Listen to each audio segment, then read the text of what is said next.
Paradise City. Everybody knew 1991 Monaco Street was more than a house. It was a breeding ground for mayhem. It was magnetic. It was a wolf's den. It was where the pack feasted on their night's catch, where lost boys would seek shelter. Nobody could resist the lure of the dilapidated Quinta and the legends of languid misfortune that hovered. Gossip about the boys that lived in this house spread along the boardwalk from Main Beach to Nobby's, like a virus. It was poetic to compile the facts and the fiction. Tales of misadventure seemed to bleed from the house, and the consequences vibrated in the silent walls.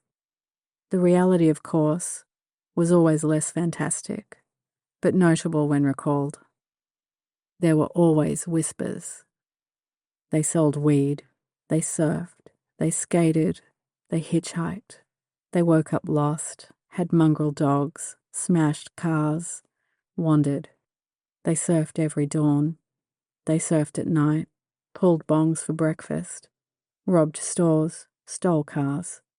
They knew the pushers, the strippers, the club owners, the freaks, the thieves, millionaires, models, the police, pro surfers, shapers, rock stars, and the nobodies.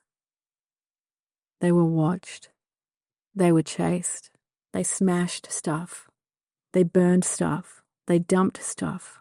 Carried knives. They got scars. Surfed the big waves. Scaled the cliffs. They were growers. They were dealers.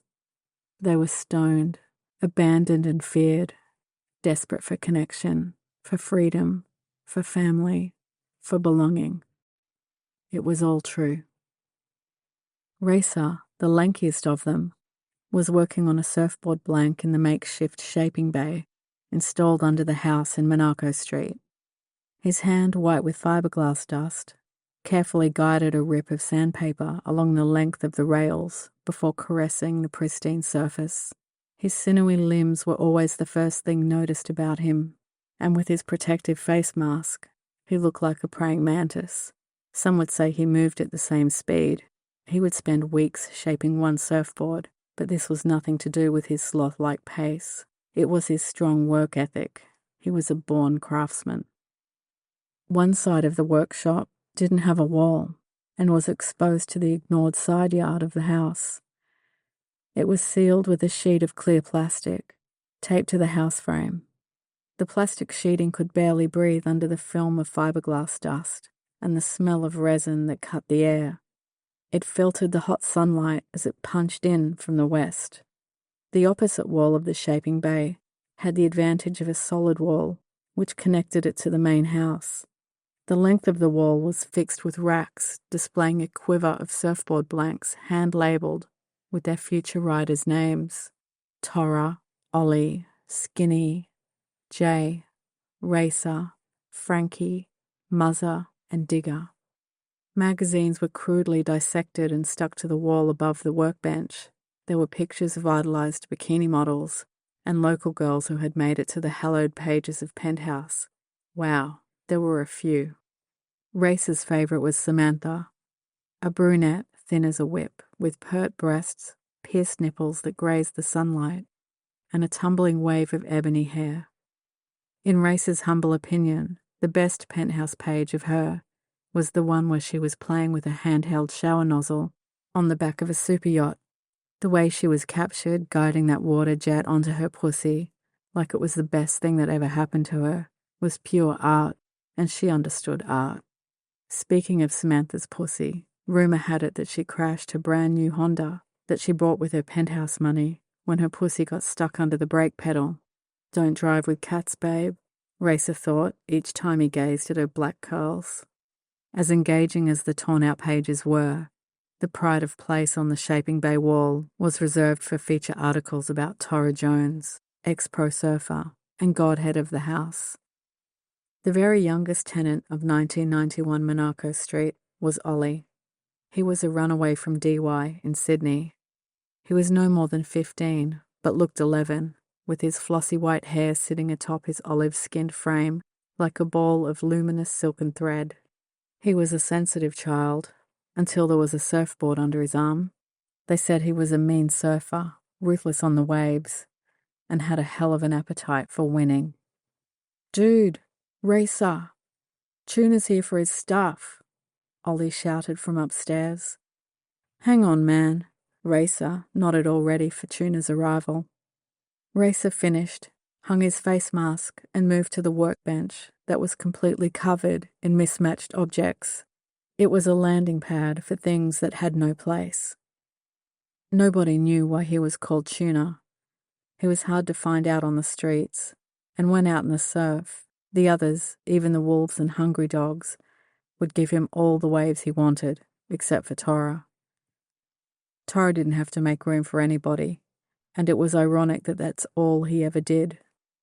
Legend had it, Tuna was the best surfer the Gold Coast had ever seen, before Tora, of course.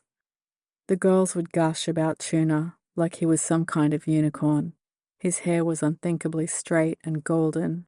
It was long, the longest it could be, all the way down his back, tied like a palomino's tail. He wasn't too tall or too bulky, but he moved like a panther. To add to his mystical reputation, he grew an impressively long beard. It was blonde and covered his face with so much intent that nobody knew what he really looked like. This was the third foil Racer had sold in the past few hours. It was Sunday afternoon, after all. Every Sunday, starting at 4, Island Dreams nightclub, down on Beach Road, opened its doors for a flurry of youthful abandon. Patrons would arrive in throngs and thongs, fresh from an afternoon of drinking and live music down at the wharf. The posters hollered seductive rhymes. Girls would sip Midori and Cokes and West Coast coolers in their bikinis and sundresses. The boys would drink anything they could get their hands on.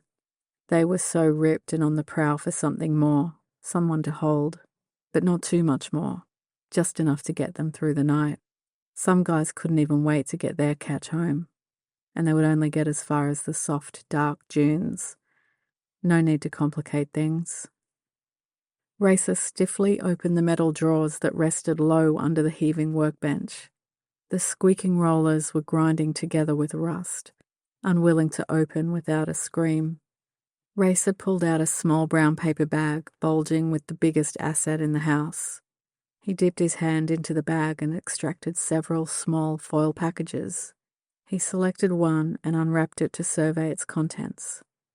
He inspected the weed, homegrown and fragrant, and rewrapped it before Tuna abruptly entered the shaping bay. Tuna was clutching a $20 note and slapped it on the bench before swiftly pocketing the foil Racer had just extracted from the stash. Tuna looked behind him as if expecting somebody. "Where's Jay?" "Island Dreams." "Little fuck owes me. Tor around?" "Nope." "Give us 2 more. On Jay," Tuna sniggered. "Fuck off, man." Tuna snatched the whole bag of grass. "What you gonna do? Tell Tora?" Tuna laughed outrageously, insanely, as he tucked the bag into the waistband of his faded board shorts. With that, he chuckled one more time while adjusting his tail and left the workshop without another word. Defeated, Racer stopped himself from reacting to the theft. He knew better, and Tora was always kept in the dark about the roaring household drug trade. It needed to stay that way. Nobody wanted to end up in the boardroom with him. Jay would have to watch his own back. To be called to the boardroom when shit went down and Tora was involved was a serious matter and only happened once in a blue moon. Nobody forgot. With the La Quinta boys, dueling took place out the back, in the surf, in the boardroom. Jay was always up for it. He loved the fighting and the spectacle and was often calling it or summoned there, usually when Tora was out of town. It was hard to fight out there on surfboards, regardless of what the waves were doing.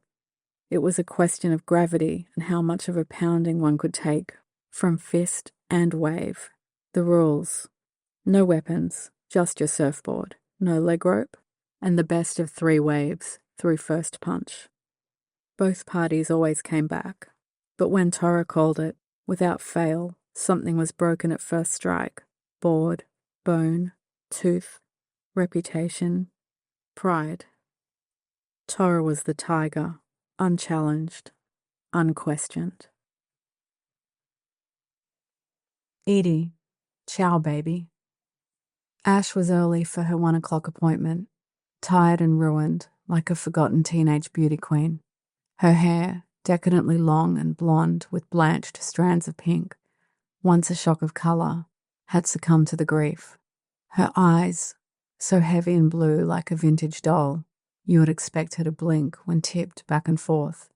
Her tiny body was propped upright by perfectly athletic legs, punctuated with scars. She carried a gaudy orange fur coat on her neatly folded arm, like a jockey at a weigh-in.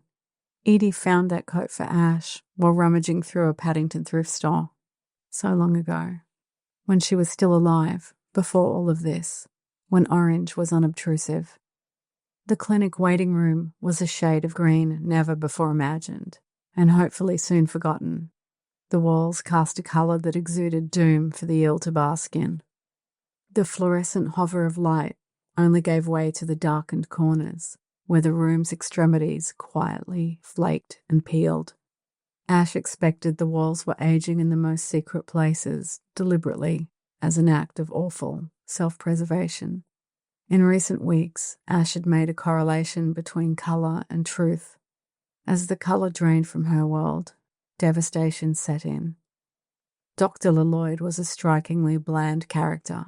Ash had observed during the last 3 visits that his complexion, mixed with his outfit selections, made him appear like a beige smudge.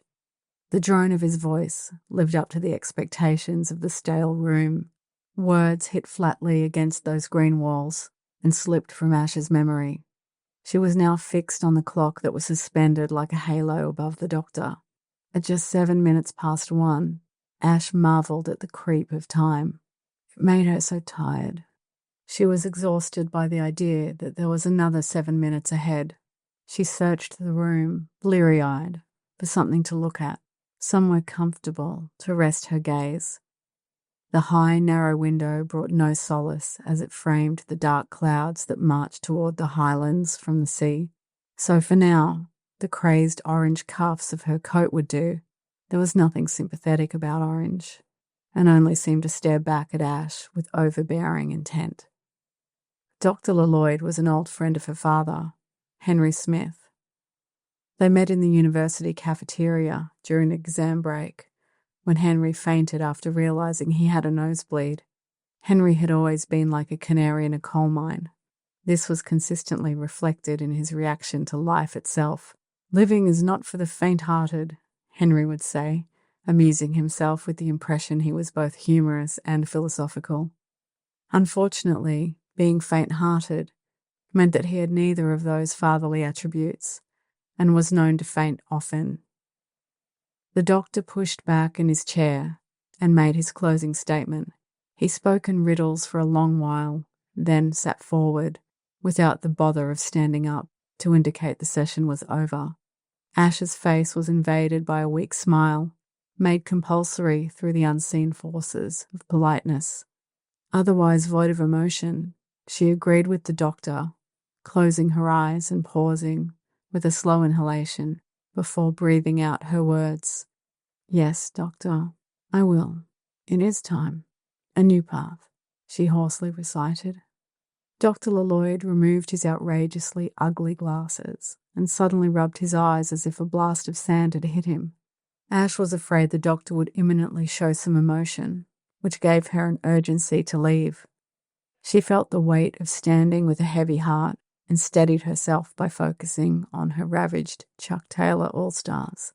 One step at a time, the exit would eventually arrive. The first gulp of crisp air tasted like serenity. Ash breathed in the wild bird song, and in return chose not to cry. Sidestepping faster than she would like to, down the wet driveway of the hospital, Ash wished she'd brought her skateboard to gently roll her away, roll her home, if that's even where she wanted to be. Ash recalled an old Joni Mitchell song while sliding incrementally in the drizzle, something about skating all the way home, with a feeling of relief she neared the sanctuary of the curb. The brisk afternoon chilled her hands, and she fumbled to locate her rattling orange pockets that were swinging freely at her sides. Ash was weaponized with little pills for the grief. She won't be needing them. Edie never liked pharmaceuticals. Now a sole surviving twin, Ash realized she may have to compensate for them both from now on. No pills. She chose organic pain for Edie and made room for it. She wished she could say the same for their mother, Joan Smith. The birds cried sourly in winter's cage. Their pitch dared to penetrate the walls of Mrs. Smith's formal lounge room, which was committed to silence on the first Monday of July, 1991, the last day here on Earth for Edie Smith.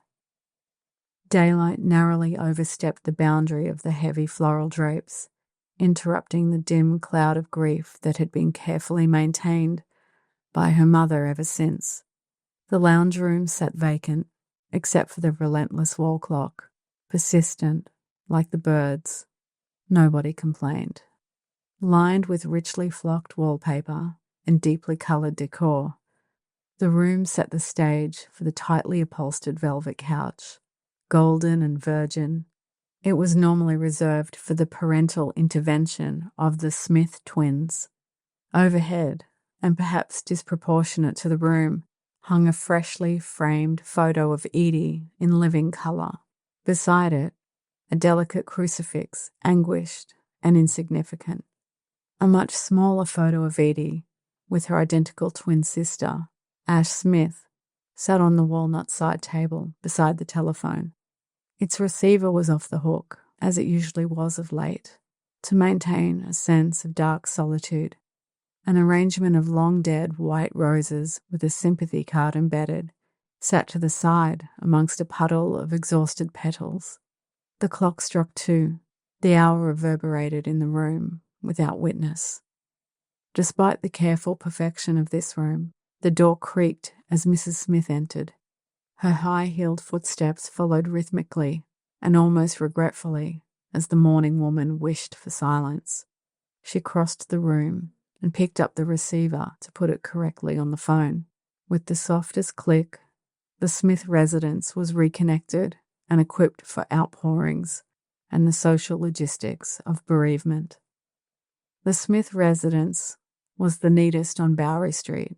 The single-story house was small yet grand, if that was even possible. The sandstone bricks, so old and weary, they were pitted with holes like crazed ants had made a meal of them over 100 years. The timber adornments, glossy and fresh, couldn't be smoother and so perfectly straight it made no sense. The partial renovation was an attempt by Mr. Smith, an architect, to bring some balance into the presentation of his suburban abode. An attempt to control his environment helped him make amends over the years, amends with himself. Since given an option for early retirement back in 1987, Henry had taken to horticulture. He was quick to find the science behind it full of inexhaustible possibilities. Henry didn't need to hear that it was also an art form. The science was enough to engage him full-time. However, the outcome was an everlasting work of art, infused with secret memories of his girls. The smell of green ants stung the air as Ash realised Edie would never wander that lawn again. She left footprints on the dewy underlay of the blue couch turf as she dragged toward the stone path. The Japanese camellia took a delicate form, with a dense habit and a bloom that would pierce the morning fog with a pink so full of intent it would make the fuchsias blush. The rose of winter would stop Edie in her tracks on those cold days. As she climbed the mossy stairs, she inhaled the garden while heavy with books. Her literature about literature, nothing but love stories. Henry couldn't have found more joy in designing and building his own glasshouse. Once erected, he was able to harness nature and control the environment of his plants way beyond the limitations of the Highland seasons. His favourite plant at the time of construction was the strelitzia. In hindsight, Ash found this ironic. This flowering plant needed warmth, lots of it, and light, and it literally stole the attention from anything else nearby. Nothing like Henry. Ash imagined the bird of paradise, the most ostentatious flower of them all, would be almost offensive toward the other species in the garden. Orange, purple, pink, tall, with a beauty defiantly out of place. The Henry Smith strelitzia was quite possibly the only one of its kind for 1,000 miles. Edie, too, loved this flower above all others, but her attraction to it made perfect sense, in hindsight. The front doorstep was immaculate. The doormat rested in precise alignment to the threshold. Welcome was definitely not ready for Ash's damp Converse. Not welcome. It dawned on Ash that it was time to leave, not come home. The mossy steps were not going to provide a new path. The path to this house was the antithesis of where Ash needed to be. Joan Smith was sitting at the kitchen table. Ash was surprised to see her out of bed. The dreadful daylight fell all around. Mrs. Smith pressed her palms flatly on the antique cypress. Ash wondered if her mother was admiring the fact that there was not a single speck of dust breaking its sheen. Edie's wrist was slapped more than once as a teenager for pointing out to her mother that cypress wood was for coffins, not kitchen tables. Edie said it was bad luck, and this turned Joan's mood black. Edie knew all about trees, like an old druid. Such details seemed so important in the past. Year on year, the sterility of their home had caused calamity and catastrophe. In a child's eyes, this was how a mess could be measured. It was to be expected that for the remaining Smiths, there was no measure to the mess that had occurred since the first Monday of July. Mama? Ash, please, I just can't. Look at me. It's too much. I need a break. Are you going away? No, I can't. Who will look after your father? Dr. Lloyd said I should find a new path, make a fresh start. Ash, it's hard to see Edie at every turn in this house. A stifling reality had finally become malleable. Ash felt pushed out of the nest. One baby died, the other left to fend for herself, as the mother abandoned the nest. And the father? Well, he didn't interact either way, bless him. The hallway was the darkest place in the house. As a corridor of closed doors, it also seemed the longest path for Ash to take. From the kitchen to her bedroom, somehow passing Edie's bedroom door without her heart stopping, seemed an insurmountable distance. Edie's bedroom was like an alchemist's cave laden with otherworldly treasures. Edie was always at ease with the occult and was well aware of the forces of nature. She found it endlessly fascinating that these powers could be harnessed, should one be so inclined. The large bay window that illuminated Edie's room encroached on a garden bed of foxglove with beautiful clusters of purple flowers that seemed to levitate in the low light. Any curious creature would soon succumb to the little purple bells, should they stop for a taste. This always worried Edie, and she often asked Henry to remove the deadly plants. Henry never got around to it. Ash's bedroom was at the end of the hall. It was certain that when she would leave home, she'd miss the unashamedly delightful shade of lemon painted on the walls and the way the garden shadows gently stroked her bed in the afternoon. Ash filled her backpack. She'd often wondered what kind of things she would grab if the house was on fire. Edie's dog-eared Sea Witch tarot cards, Polaroids, sketchbook and her best pens, in case she wanted to write something good. Skateboard, yes, and bikinis, since this was not a drill. Ash decided not to be cold anymore. Doctor's orders. The late sun darkened as Ash tread lightly on the sodden path that meandered through the burial plots. An enormous Himalayan oak tree was central to the cemetery, rising like a spike up to the heavens, with a rush of cold air announcing dusk. Ash wondered if its roots entwined warmly with the dearly departed. She meditated for a moment, wondering what lay unseen beneath her, underground, down, down, down. Edie once told Ash that oak trees were cosmic storehouses of wisdom. Was the wisdom above or below? Cosmic wisdom. Did it hover like fireflies in the ether? Was it inside all of us, dormant until we communed with the oak tree, as Edie had? She always found it easy to float between two worlds. Edie had a hypnotizing beauty and an ancient mind. She was ethereal. That was her witchcraft. The cemetery had many new graves. That first Monday of July, the most greedy day of all, took more than Black Ridge could ever afford. Ash's heart squeezed with guilt when she couldn't immediately recognize Edie's plot amongst the other new additions. She continued to amble, heart racing, mind galloping, and tears burning in her head. Under a mass of plastic wrapping and contorted brown roses, there was Edie, far, far away, now curled in the embrace of the old oak tree. Ash felt weakened by the sight and felt compelled to lay on the grave, a moment of surrender on this bed of thorns. Still in her oversized orange coat, her backpack tipped awkwardly, and her skateboard lay belly up on the grass, so bright but lifeless. The sun fell away, finally letting the environment grow as colourless as it yearned to be. In time, Ash rose. She released her grip of the freshly cut Henry Smith bird of paradise and tentatively placed it on Edie's headstone. First she whispered, then she howled. On the highway, the sprawling horizon was pressed heavily under the cold purple haze. The sun had fallen behind the mountains and darkness would soon cover the path. The bus lowered itself, silver and glistening, as it inhaled the last light of day. Set heavy on the black ribbon that pulled the vehicle north, Ash pulled back in her seat, tipping her face to the skylight, encouraging gravity to stop a tear which was poised to fall. The interior atmosphere of the bus, warm and transformational, promised her the immense silence she needed.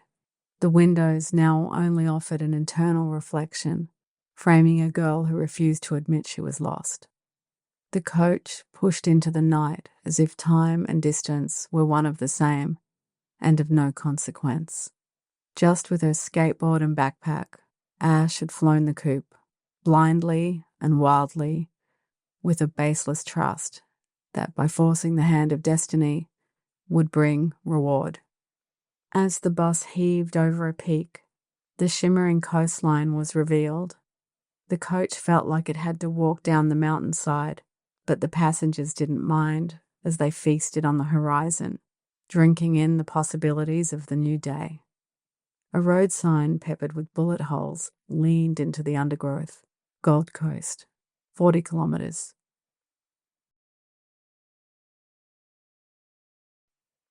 Pretty in pink. A landscape of girls evaporated the sun. They watched the pack of surfers walk towards the shoreline in the blinding light. These boys were different from the others, outsiders, long matted hair and not quite well done tattoos.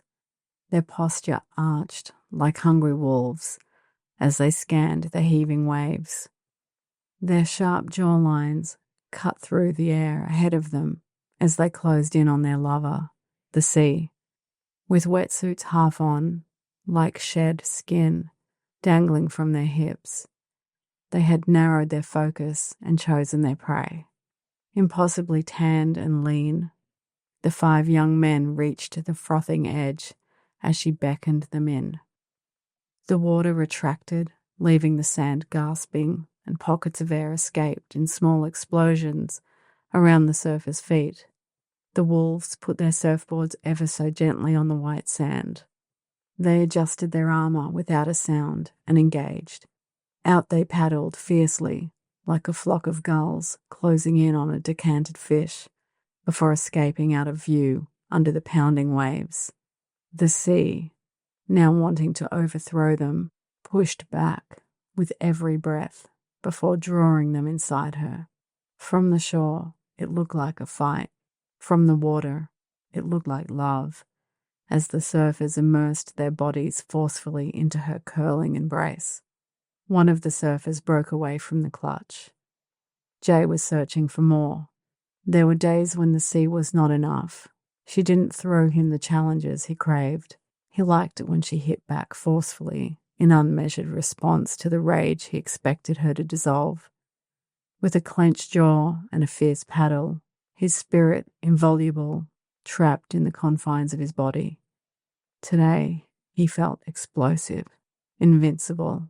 His long hair, golden and pale, clung to his broad shoulders and snaked down his wet back. For 19, Jay looked formidable, eyes blue and steady.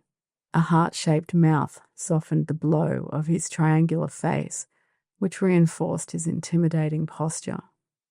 On the inside, in contrast, one could see something softer and broken, like a mistreated kaleidoscope. Jay had been gifted the intelligence to disguise all of these extremities, enticing the most delicate flower without her noticing she had lost her petals. In a bikini the colour of pink lemonade, with her hair trailing behind like a velvet rope, Ash was a blaze of beauty as she projected herself along First Ave. Her tanned bare feet, dusted with glittering sand, she expertly guided the skateboard up the street. She embodied a natural grace that made all the local girls cry. Ash approached the pack of male surfers, looking like wet dogs limping home to feed. The 5 strangers walked along the road, forming a human blockade. They had a code that Ash was not party to. The new girl. She rode through the group of men, breaking the line. Ash otherwise went unnoticed by the pack, who were caught in the verbal dissection of their surf, except for one of them. Jay had seen her. His pounding heart broke his rage into particles of light. Then she was gone. Arriving at the little servo on the corner of Monaco Street and the highway, Ash fought her way into the phone booth that had a broken door. It barely seemed made to human scale. Clutching the truck of her skateboard and a shred of newspaper, she was pressed against the scratched glass. She picked up the receiver and dropped a coin in. After hesitation, Ash dialed a number known by heart. She waited patiently for an answer, cupping the receiver between her ear and sun-baked shoulder, her eyes unconsciously cast to the ground. The dull tone persisted, and the phone remained unanswered for the longest time. Disappointed, Ash hung up. She took the refunded coin from the telephone and considered calling home again, finally choosing not to. It had been a month since she left Blackridge, a month since she tried to look into her mother's vacant eyes. I'll call again tomorrow, she thought. Ash wiped her cloudy stare and looked at the inky piece of newspaper she was thumbing. Her stomach churned as she realized she had slowly been eating through her list of last resort ideas to make ends meet away from home. To her own disdain, she had turned to her most obvious asset, her body. Nervously, she found her composure and lifted the bulky old phone receiver one more time. She adjusted her posture and carefully dialed the number on the tiny classified clipping. Surprisingly, it rang only once. A Scouse accent answered, barely interested enough to speak. Yep. Hello. I'm calling about your ad in today's paper. Swimmer models wanted, no experience necessary. Yep, I'd like to apply. All right, the glamour model ad. Do you know 66 Studios? No, I'm 66, the Esplanade. Surfers. Clean hair. No makeup. 4 o'clock. Click. Ash caught her reflection on a mirrored panel in the phone booth and stared blankly at her distorted face. She put the receiver down too slowly, collected her thoughts and her skateboard before she rode back to Zoe's place to prepare for the photo shoot. 4 o'clock arrived too soon. Dan was looming over Ash with his camera, as she reclined on a shag pile rug, thick and white, like a symmetrical cloud on the studio floor. The white string bikini was dangerously small. The lycra bows rested on her curved hips as she rocked from side to side, searching for the elusive angle of her body that the photographer was insisting on. She arched her back, her young breasts needing no encouragement to command attention under the thin smear of the translucent bikini top. Her eye makeup was black and heavy like molasses, only making her blue doll eyes shine in a way that made her feel ashamed. Her mouth was red and glossy, like a bowl of cherries. Her cascade of hair fell like long fingers into the soft rug as she tipped her face to the light overhead. Ash had the body of a thoroughbred, mismatched with the innocence of a fawn.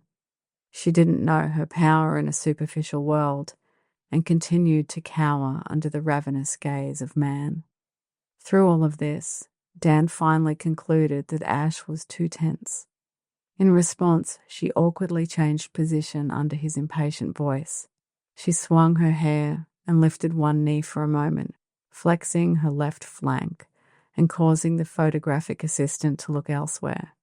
He quickly refocused his attention to the reflector. The photographer glowered. Chin down. Good. Eyes to me, love. Head to the left. No. Arch your back. More. More. How about I change my pose? How about you sit up, love? We're just warming up. Ash smiled apologetically and changed her approach, knowing full well she was losing her poise. She started adjusting her bikini top, looking for somewhere to hide inside the pair of tiny triangles. Now there's a good idea. Yeah. Take your bikini top off, love. Not all the way. Just undo it and hold it so we can see it's falling off. The photographer moved in closer to entice Ash. He reached out to adjust her hair with his sausage-like fingers, causing Ash to instinctively recoil. Trust me, I can get you into a magazine, you know. No. Okay, I think we're done. I don't have time for this. Get dressed and get out, darling. Frustrated, the photographer popped open the camera back and yanked out the film, destroying the exposures. He waddled away, belly forward, shoulders back. To add extra drama, he tossed the spent film into the rubbish. It landed with a satisfying clang. Bloody useless. Stunned, Ash stood like a gazelle, spreading her wings, hardly able to balance as she comically teetered in the oversized high heels. Shame you couldn't deliver. Not the best tryout I've had this week. The other girls had no trouble showing a bit of skin. They could see the potential. They understand art, he whined. Behind the dressing room screen, Ash fought back anger and tears. She fought to take off the bikini top, which was knotted behind. With her frustration escalating, her hair tangled with the top, and after considerable struggle, she eventually freed herself. Thinking she could have the final furious word, she scrunched the bikini top and threw it into the studio space. It landed silently, of course. Her rage was cute.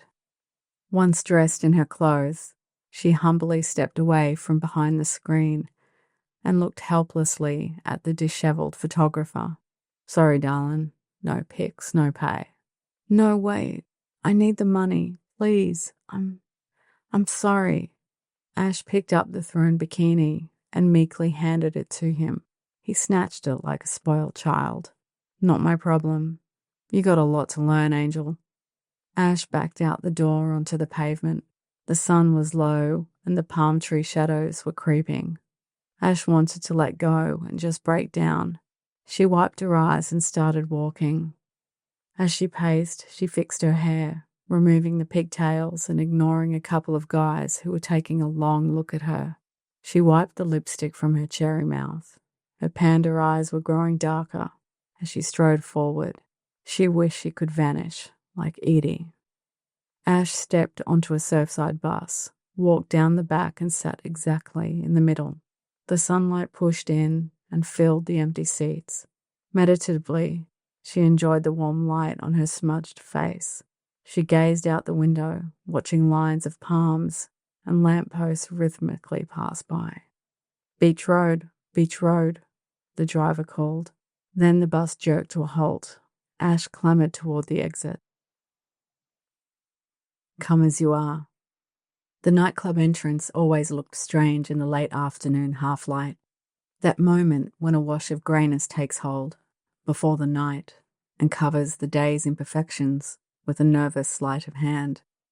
Filthy and crawling with stories nobody wanted to hear, the corridor was claustrophobic and more like a holding cell for all these eager bodies who craved access past the metal swinging door. As if there were a need to advertise, there was a fluorescent yellow and blue poster, which preciously sat in a glass cabinet fixed to the black, bruised wall. Island Dreams, Sunday Arvo, come as you are, $1 drinks for the ladies, peddling its wares. There were 3 blonde girls in pink tube dresses trying to get past Gina, the door bitch. Gina didn't like the daylight hours. She couldn't be bothered with this trio of underaged musk sticks. You can sell all you like, but you're not charming me, Gina thought loudly as she turned the girls away, again, for the 3rd Sunday in a row. The interior walls throbbed. The club was in full swing and smelled like a smoke grenade. There were salty surfer girls in high-cut swimsuits, drinking their green drinks and laughing loud. The sea dogs were smoking hot in their board shorts, faded t-shirts and matted hair. The rest of the crowd was a rough mix of has-been beauties, drifters and shady businessmen who simply enjoyed the spectacle, and the tipsy ladies. Those dollar drinks were a hit. Ash, heavy-eyed and faded, made her way backstage and into the vacant dressing room. At least she had some paying work tonight. She was one of the regular models for Ravaged Swimwear, a local bikini brand that was the holy grail for up-and-coming local models. All the girls wanted to work for Ravaged. Ash was quick to realise that modelling swimwear in this town was one of the most respectable positions a girl could have. Adoring fans, newspaper appearances, job offers with promotional agencies, and even invitations onto super yachts to serve drinks to men in white shoes. Not ideal for Ash, but she was equipped and getting hungry. Ash thought about her mother and the eternal disappointment she delivered her. Here comes the overeducated skate bum / artist, Joan Smith would say, ever since Ash appeared on the cover of that magazine, Skater. That was a year ago. Defeated, Ash dropped her bag on the bench and shuffled into the gritty bathroom. No matter where she was, or the circumstance of her life, Ash found great solace in a warm shower. The tiny droplets, almost sympathetic, as they rolled down her body, worked hard to wash away the sorrow.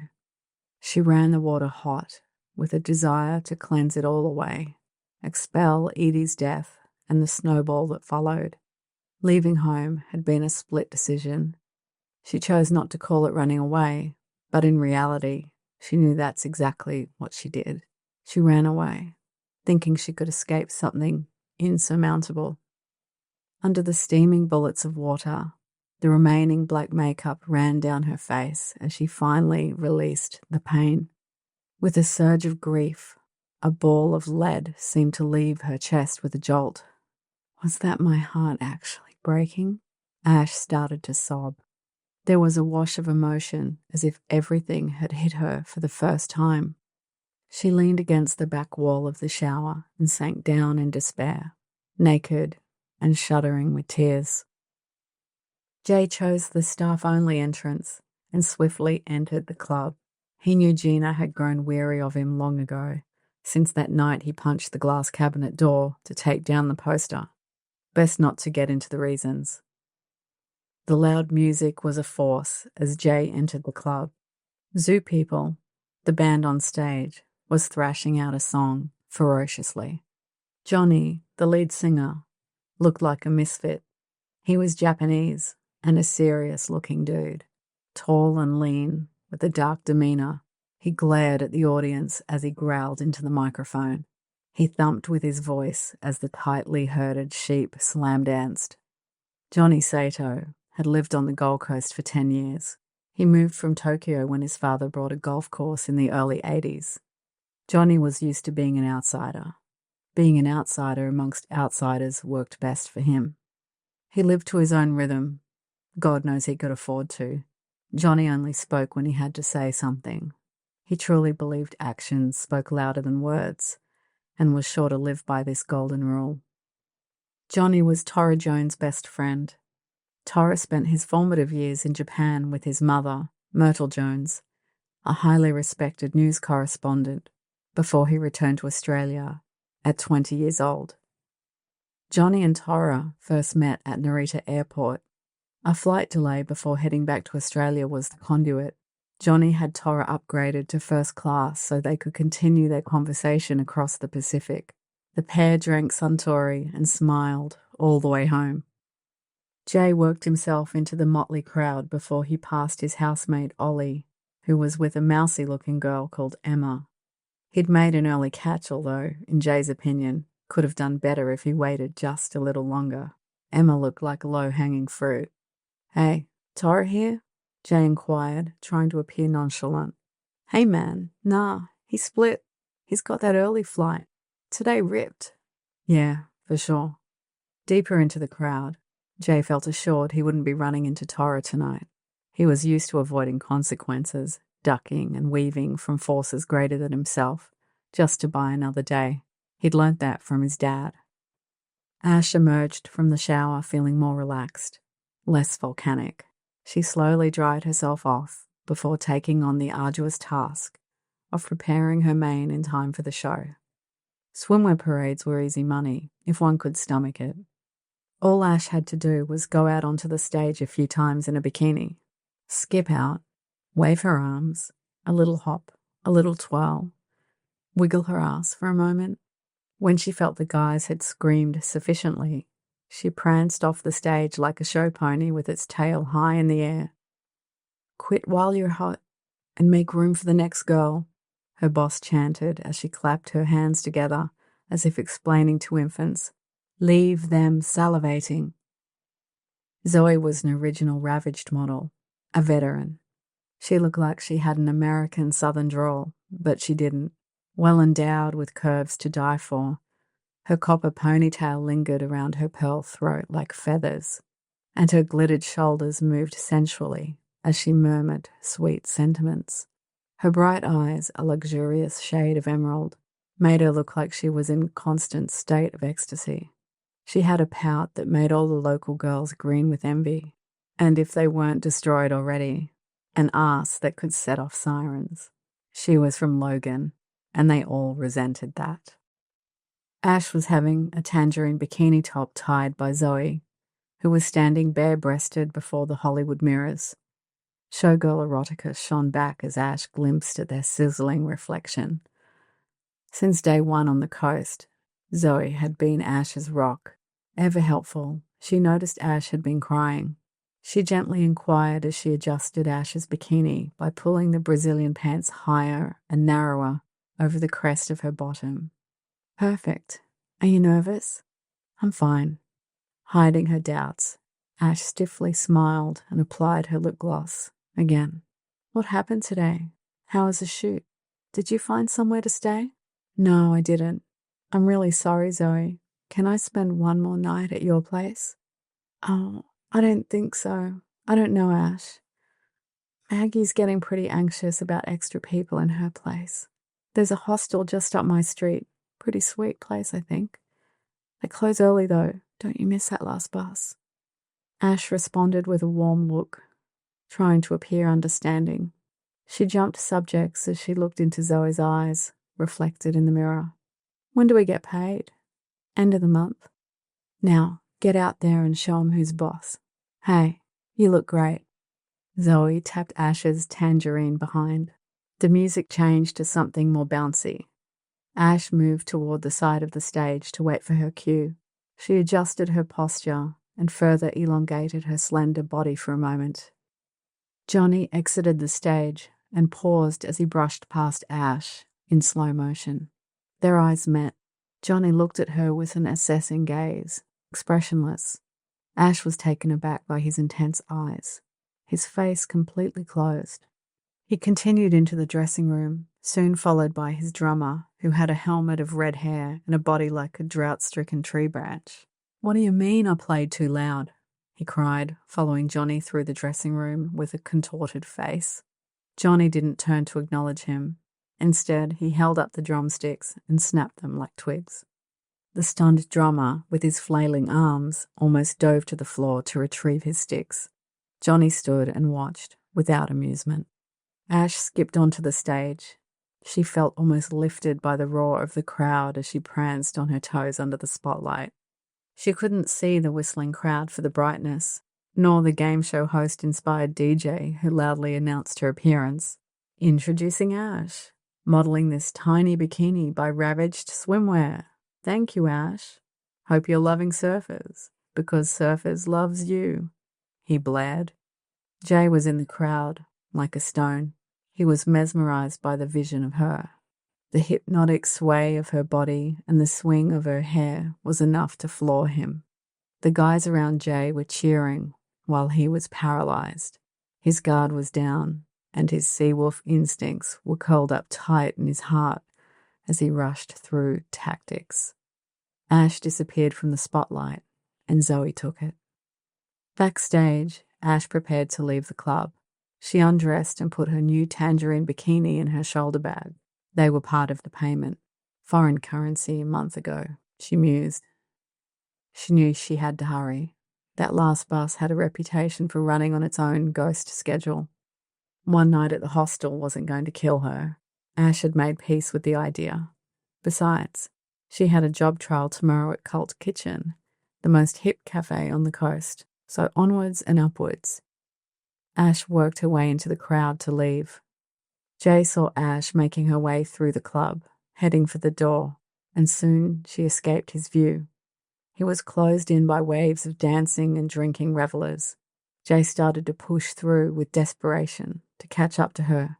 Hey, Ash," he shouted out to a deaf room. Oblivious to Jay's attempts, Ash carried on through as the seas parted, leading her to a swift exit. Jay continued to call out and push forward until his elbow took aim at the wrong target. Tuna, less than impressed by Jay's gouge, and even less impressed to see Jay out in the club with a Corona in his hand, grabbed Jay by the shoulder. "You, where's my $50? Tuna growled closely to his ear. "What 50? Jay foolishly claimed. Jay's question was answered loud and clear with a punch. Jay was down. Ash was gone. Tuna moved on. Ash briskly walked up the beach end of the road toward the bus stop. The crested street exhaled silently under the glossy full moon as it was cleansed of the day. The night seemed later than 10. Sunday nights were sleepy in this town, unless you lived the Island Dreams routine. Time seemed to crawl while Ash waited under the intermittent fluorescent light. She recalled the last time she felt such awful light blanket her aura, that green hospital waiting room. At least the outcome of that was some decisive action. Indeed, Ash reflected, she needed more decisive action now, as she sat, self-abandoned, in the bus shed. Crashing through Ash's despondency, a car full of drunks zoomed past. One of the men was wolf-whistling at her, half hanging out the window. A bottle was thrown, and the amber glass rained onto the street. With the small explosion, like a wake-up call, Ash realized she had missed the last bus. She looked to the sky in despair. More time passed, and then the street fell back to sleep. "Are you okay?" Jay stood in the middle of the street, flawless, in the halo of shattered glass. Ash glanced at him and looked up towards the sky once more, hoping her tears would not roll. "You missed the last bus." "I think so," she agreed to the sky. Ash moved off the bench and sat down on the curb to escape the horrible light. Defeated, she was playing with the straps of her bag, which contained all of her possessions. She was well aware she had nowhere to go from this moment, and avoided eye contact with the sun-bleached Samaritan. Jay's thumping heart and racing mind were not helping him appear calm and collected. His interior was too loud for the task at hand. He knew that with a girl like this, there's only one chance. Like approaching a fawn in the forest, he crept forward, trying not to startle her. He carefully sat down beside Ash, crushingly slow. He held his breath as if his life depended on it. Ash didn't react, since she was busy with her own distraction of trying to hide she was rock bottom. She weighed up her options internally, and finally, somehow out of rhythm with the moment, she tried to speak, but nothing. "Can I take you somewhere? I can take you anywhere you want," he whispered. "No," Ash mouthed. There was an extended silence. The moon kept shining, and the squawk of a plover rang out from the nearby park. Looking in the opposite directions, lost for words, Ash and Jay both felt undeniable energy between them. So fragile. Jay finally dared to speak. "I saw you at the club." "No." Clumsy. He paused. "How's that rock star dude?" when he dropped the mic and grabbed the drummer's sticks. "Nah, I didn't see that, but I saw him snap them like a maniac." "Huh, it's not the first time." Jay leaned slightly sideways toward Ash. His fingers touched hers as she breathed a sigh, then a small laugh as she looked up to the sky for support. They enjoyed the quiet as the furrow between them disappeared and gently whispered their small talk without eye contact. Soon they decided to walk. Anywhere. Welcome to the jungle. The ice was broken, and a new curve had swung the path for Ash and Jay. They stepped crisply onto the rain-popped sand and walked together, languidly, toward midnight. The lights disappeared from the bordering high-rises, making room for the stars above. The moon was less enthusiastic now as she sat high above, all-seeing, all-knowing. Ash quietly considered the moon as the dua machina of the human story, because surely we'll all be asking for a miraculous solution at some point. The black sky and the black sea became one, only to meet its ends at the white lapping waves that crept onto the silver sand in tufts. The sea innocently pulled the beach inwards, inch by inch, attempting to satisfy the insatiable tide. Ash felt invigorated, nervous, and actually happy. Even if it was a fleeting moment, it was more than enough tonight. Tonight was all she needed, a small fracture in her despair, making way for a shimmer of light. Ash felt close to Jay. Maybe the sensation was heightened because she hadn't felt close to anybody in the longest time. Nobody had held her, caressed her sadness, or tenderly lifted her chin with their sympathetic hand. She was left to cajole her own tears into retreat. Changing pace, Jay peeled off his moth-eaten t-shirt and casually inquired, "Have you ever swam in the surf at night?" As dark as it was, Ash couldn't take her eyes off Jay's bare torso, now without a shirt and his worn-out board shorts barely hanging on. She suddenly realized what she was dealing with. This guy was going to swallow her up, eat her whole. She knew her weaknesses and feared them.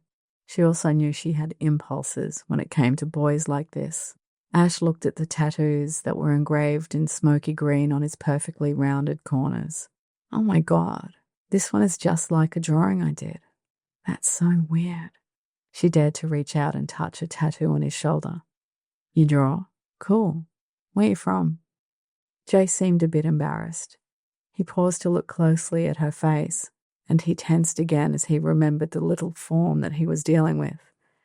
A nuance of her mouth curling just before she spoke destroyed him. You wouldn't know it.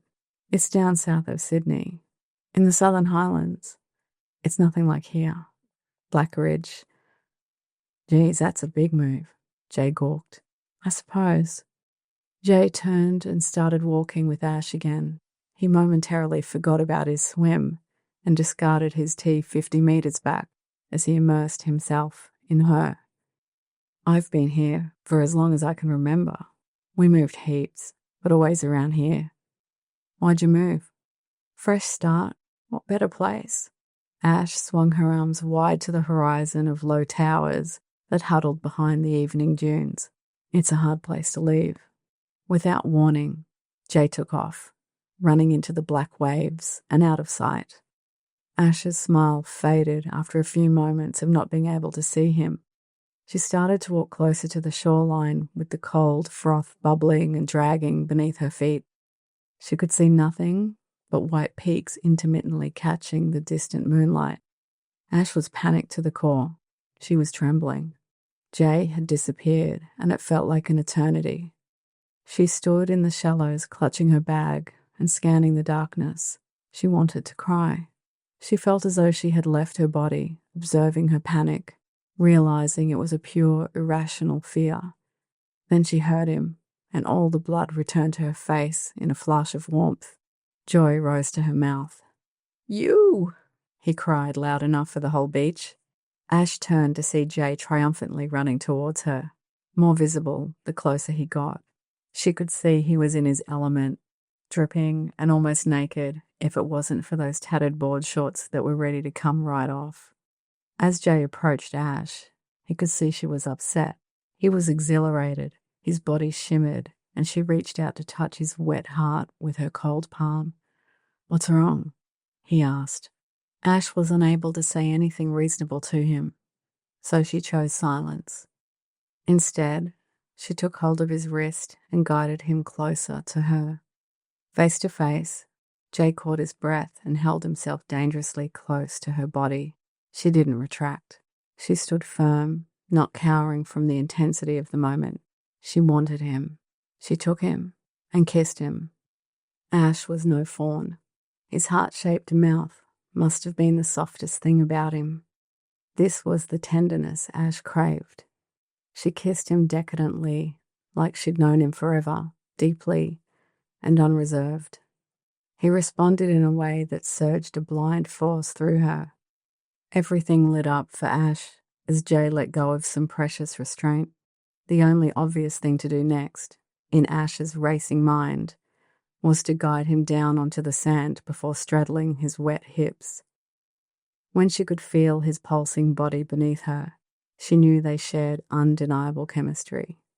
It was the only tension release Ash could afford. Physical satisfaction was an immediate priority. Ash's curtain of hair shrouded them from the outside world as they kissed, leaving nothing between them but a thin mist of sea air. Her baby pink claws sunk into his hard shoulders, savagely raising the stakes. The waves crashed behind them, and a distant siren called.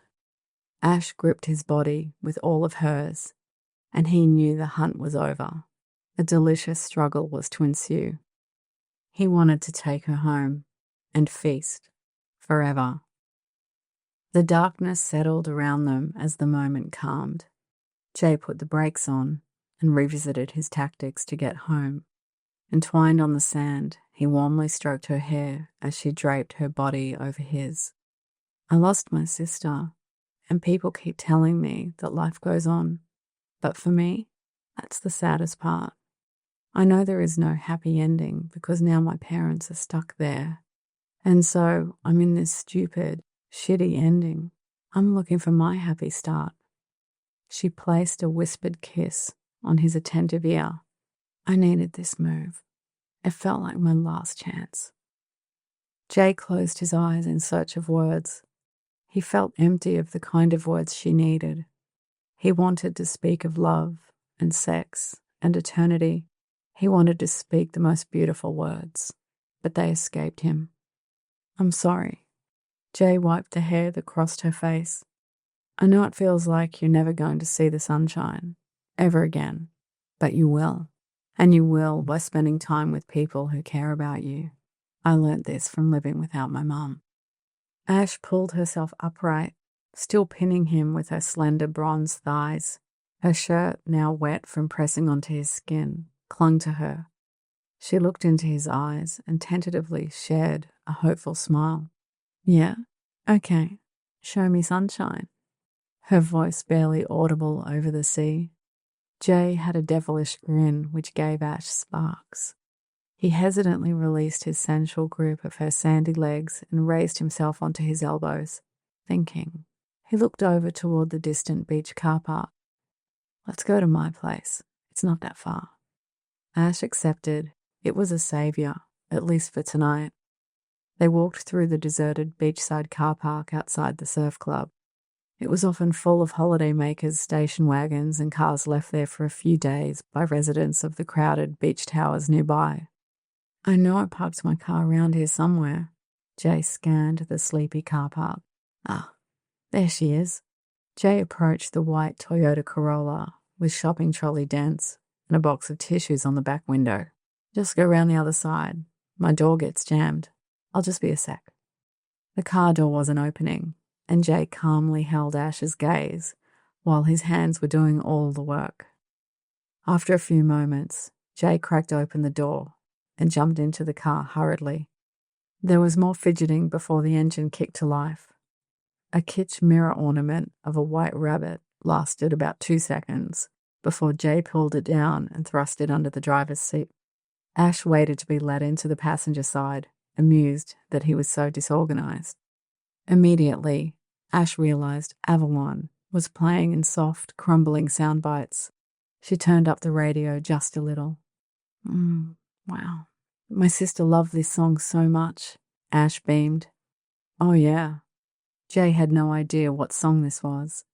He remained distracted as he fumbled to reverse the car and pulled out of the car park, bumping the wipers and going too heavy on the brakes. He was not a natural and obviously out of his element. Ah, this old baby has a mind of her own. Ash smirked and looked away. They drove the beachside streets without speaking. Ash was immersed in the song and was enchanted by the aura of sea mist that pulled around each streetlight as they passed. What about your dad? He's local, but he moves around a lot. Kinda in trouble all the time. Jay laughed. You seem to handle it well. Yeah, I guess. I had help from a mate. He's like a big brother. I've lived at his place since. Oh, shit, petrol. I just saw a servo back there, Ash suggested. Nah, my place is just a couple of blocks away on Monaco Street. Let's walk. Jay pulled over, bumping the curb, still barefoot and shirtless, and Ash, sandy and exhausted. They got out of the car and started walking. They soon arrived at a sprawling 70s Spanish-style house. The white rendered archways were camouflaged by dried-out palm fronds and tracks of long dead vines. The house had a matching concrete letterbox that was half broken. The large front window adjacent to the front door was central to the house and faced the wide street. They crossed the front yard toward the side of the house, overstepping beer bottles. There was a snapped skateboard, an old bike with the front wheel bent in half, which blocked the side entrance. The house was dark. Watch your step. That skateboard has seen better days. Ash was amused. Oh yeah, my fault. I'm always breaking stuff. They continued through the shrouded landscape and around the corner of the house. A dog's bark bellowed from inside. Shut up, Moose, a muffled voice snapped. Jay took hold of a ladder fixed to the side of the house. The old white concrete rendering was busy and laid thick. It reminded Ash of icing on a wedding cake. Welcome to La Quinta. Now get that ass of yours up to the penthouse. Jay playfully motioned towards the rooftop, not too high above. Ash was quietly laughing as she climbed the ladder in the dark. To her, it seemed outrageously fun. Jay climbed through the window first. Then he helped Ash climb into the room, stepping on Jay's single bed. Jay flicked a lamp on, which threw a low red glow onto the bed. The room was small and crammed with Jay's belongings. Ash scanned the room and paused to look at a large Roland's band poster pinned to the yellow wallpaper. They both gazed at it for too long. Jay broke the silence. You ever seen him live? I first saw them here a couple of summers ago, and then they came back to town a few months ago. Henry Rollins blew my mind. Henry? No, I've never heard of them. There's this band called Nirvana. I think they're coming to the wharf on Australia Day. Should be all right, I guess. Uh-huh. Maybe. Roland's band is best loud. Tomorrow I'll crank it up for you. So that's the next bit of sunshine you're going to show me? Ash was being kittenish.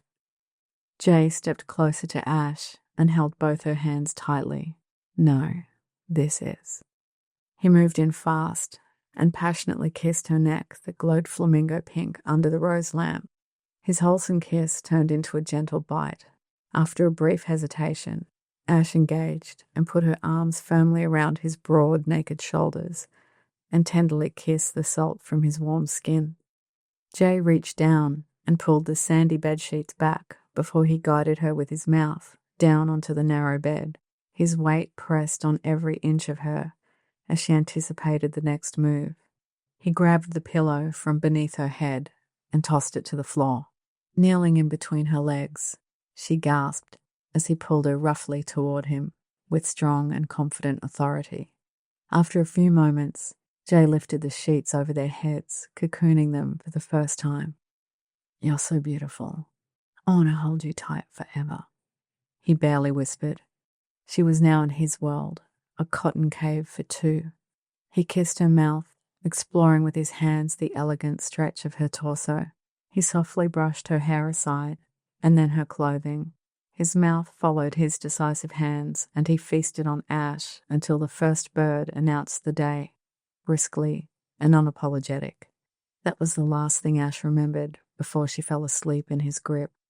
She felt captured, like a fawn under a bear paw, and she didn't mind. I'm the one. Ash woke up before Jay. Sunlight giddily crept across the yellow wallpaper of his bedroom as the bungalow palms swayed outside. Their midsummer violet bloom and crimson berries fed the squabbling lorikeets that had unceremoniously encroached on the backyard. Her eyes searched Jay's bedroom for clues. The lemon walls were plastered with surf and music posters. Clothes were lying around amongst one broken surfboard and one intact. Ash wondered if the wilting plant on the overladen desk was dying from lack of water or absence of light. And why not help it if you saw it suffering? She never understood how dying plants could go unassisted right under their guardian's nose.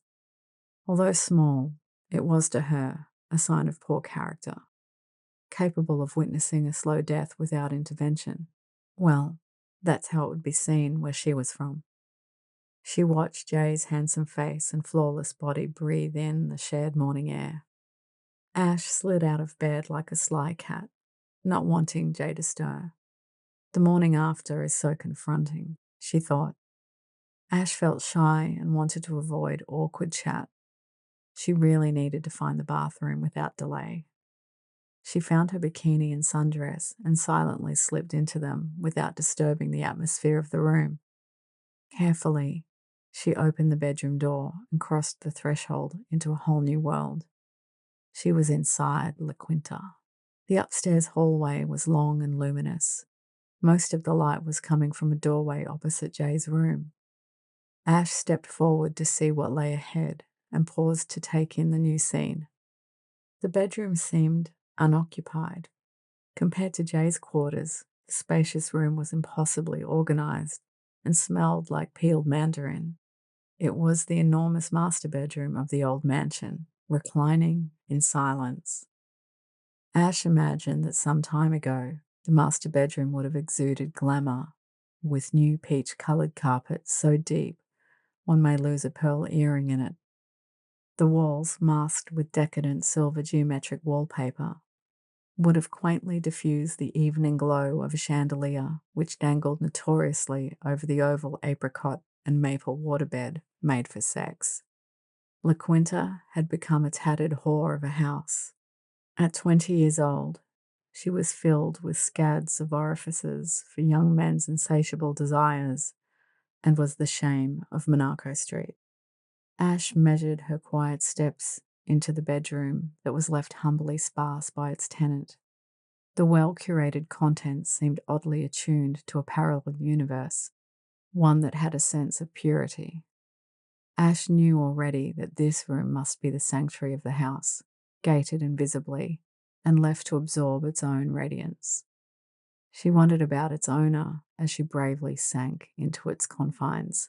Nearest to the door was a small wooden table, black and hand-carved. Upon it rested a bonsai tree that looked gnarled and twisted from years of hard pruning. It was probably older than the massive oak tree that was now Edie's vigilant keeper. At the foot of the tiny mammoth was a mossy undergrowth with the daintiest flowers, lime and delightful, reaching up to graze on the morning light. On the facing wall, there was a well-used Pal Peralta skateboard with scuffed edges and candy red trim. Its yellow rat-bones wheels were bright like birthday party jelly beans against the peeling silver wallpaper. The skateboard was carefully placed with nothing within reach of it, like a religious monument. Rightly so, Ash agreed. Further along the wall, bookshelves hovered all the way up its heights. The books were few, but perfectly arranged, like an expensive bookstore. Their rows were occasionally interrupted by relics of tasteful, random selection: a volcanic rock, a butter-coloured candle, a horse-conch seashell, an antique globe, a crystal whiskey decanter, a Buddha with a Mona Lisa smile entwined in a Rudrashka mala. A double bed lay tightly in the corner, stripped back to perfect white, abandoned somehow. With this, Ash realized she had been lost in the moment and took a long step back to exit the grand bedroom. The distant sound of a heavy door closing activated a loud rumbling outside. Ash approached the large hallway window that was blanketed with tired ochre drapes that should have been mothballed years ago. She pulled them aside only slightly to see where the rough noise was coming from. She now had a clear view of La Quinta's long front yard that was littered with discarded toys of juvenile desire. A man was leaving the house with a carry bag and, curiously, a snowboard. He sauntered like he was in the Wild West, dressed in black, head to toe. There was a calmness about him, the way he moved, that made everything hold a curious stillness. The lorikeets stopped squabbling, and the marigolds turned their faces to the sun. The cosmic sea parted for this mysterious man as he wandered up the driveway to meet his chariot, a menacing black car with a skull and crossbones on the hood. Ash wanted to know what his face looked like. She wondered if he slept in that master bedroom. He slipped into the mean-looking car, and the throb of the engine ricocheted up the street as it pulled away. 2 swallows darted towards the window, playing in the golden air, while, out of nowhere, the ancient scent of frankincense and myrrh charged the hall. "Tara," a crystalline female voice breathed into Ash's unexpecting ear. "For you, here's everywhen." The canorous words trickled down Ash's spine. "My beloved is mine, and I am his. He feedeth among the lilies until the daybreak, and the shadows flee away." She continued, barely audible. With tingling skin, Ash turned to the young woman who was standing very close behind. She was waiting to be seen. Ash was stunned by the ethereal girl, with eyes that crackled like green cellophane and lips like fronds of pink succulent. Tresses of her hair fell over her torso, the color of wood apple jam. When Ash glanced downwards, she tried not to appear prudish in her expression, realizing the woman was blindingly naked. Before Ash could remember how to speak, the girl turned and walked toward the staircase lightly and without a sound. Ash's mouth turned dry. She started to follow the strange girl, but then stopped when she saw there were 3 guys uncomfortably asleep on the landing of the oversized, curved staircase. The girl carelessly stepped over them. Nobody stirred. Ash hesitated again before she went further to explore the half-lit house. She just wanted to find the bathroom. In an effort to encapsulate her anxiety, she held her breath as she overstepped the sleeping trio. Ash heard voices downstairs. She walked into the lounge room, which was, as expected, expansive and beyond repair. The walls, built with cinnamon-coloured brick, offered dark archways leading to other places and corridors. They were bare, except for dusty clamshell light fittings that glowed ominously in the obscure setting. Ash's eyes grew as big as saucers at the sight of the young woman who was now lying face down on the couch, tranquil and perfectly still. She had luminous skin, like mother of pearl, and her hair spider-webbed across her back. Her curls were set ablaze with colour by the electric clamshell overhead. The girl reclined in the hungover room among the bongs, empty beer bottles, and full ashtrays, as if she was elsewhere. She had the grace of a time-travelling Renaissance nude, Ash observed with a sorry face. At the other end of the long couch, that Ash assumed was made for swingers, Ollie and Racer sat, slumped with lazy smiles. They momentarily paused their discussion and glanced up at Ash without fixing their gaze, as if she, too, was invisible to them. "Yeah, I want to go down to Nimbin, eh? Skinny has been cleaning up from his surfing sponsor. He wants to come and get a heap of mull. Volcanic soil there, eh? Wicked heads, man. Fucking wicked. I'm starving," Ollie drooled. "Yeah, starving heaps." Racer giggled softly like an infant with his eyes closed. Ash could only think about finding the bathroom and couldn't get out of the lounge room fast enough. She chose the nearest dark archway to disappear into and finally found it, filthy beyond anything she had expected. The bathroom had a broken mirror, beer bottles all over the vanity unit, and a bathtub that resembled an abandoned cup of tea. Ash rinsed her face with cool relief and studied her cracked reflection. She ran her index finger along the sharp fracture, dulling her mood. A change of heart about the ravenous sea wolf washed over her. She took one of the empty beer bottles and filled it with water and carried it out of the bathroom. Ash returned to the staircase and carefully stepped over the sleeping man on the landing.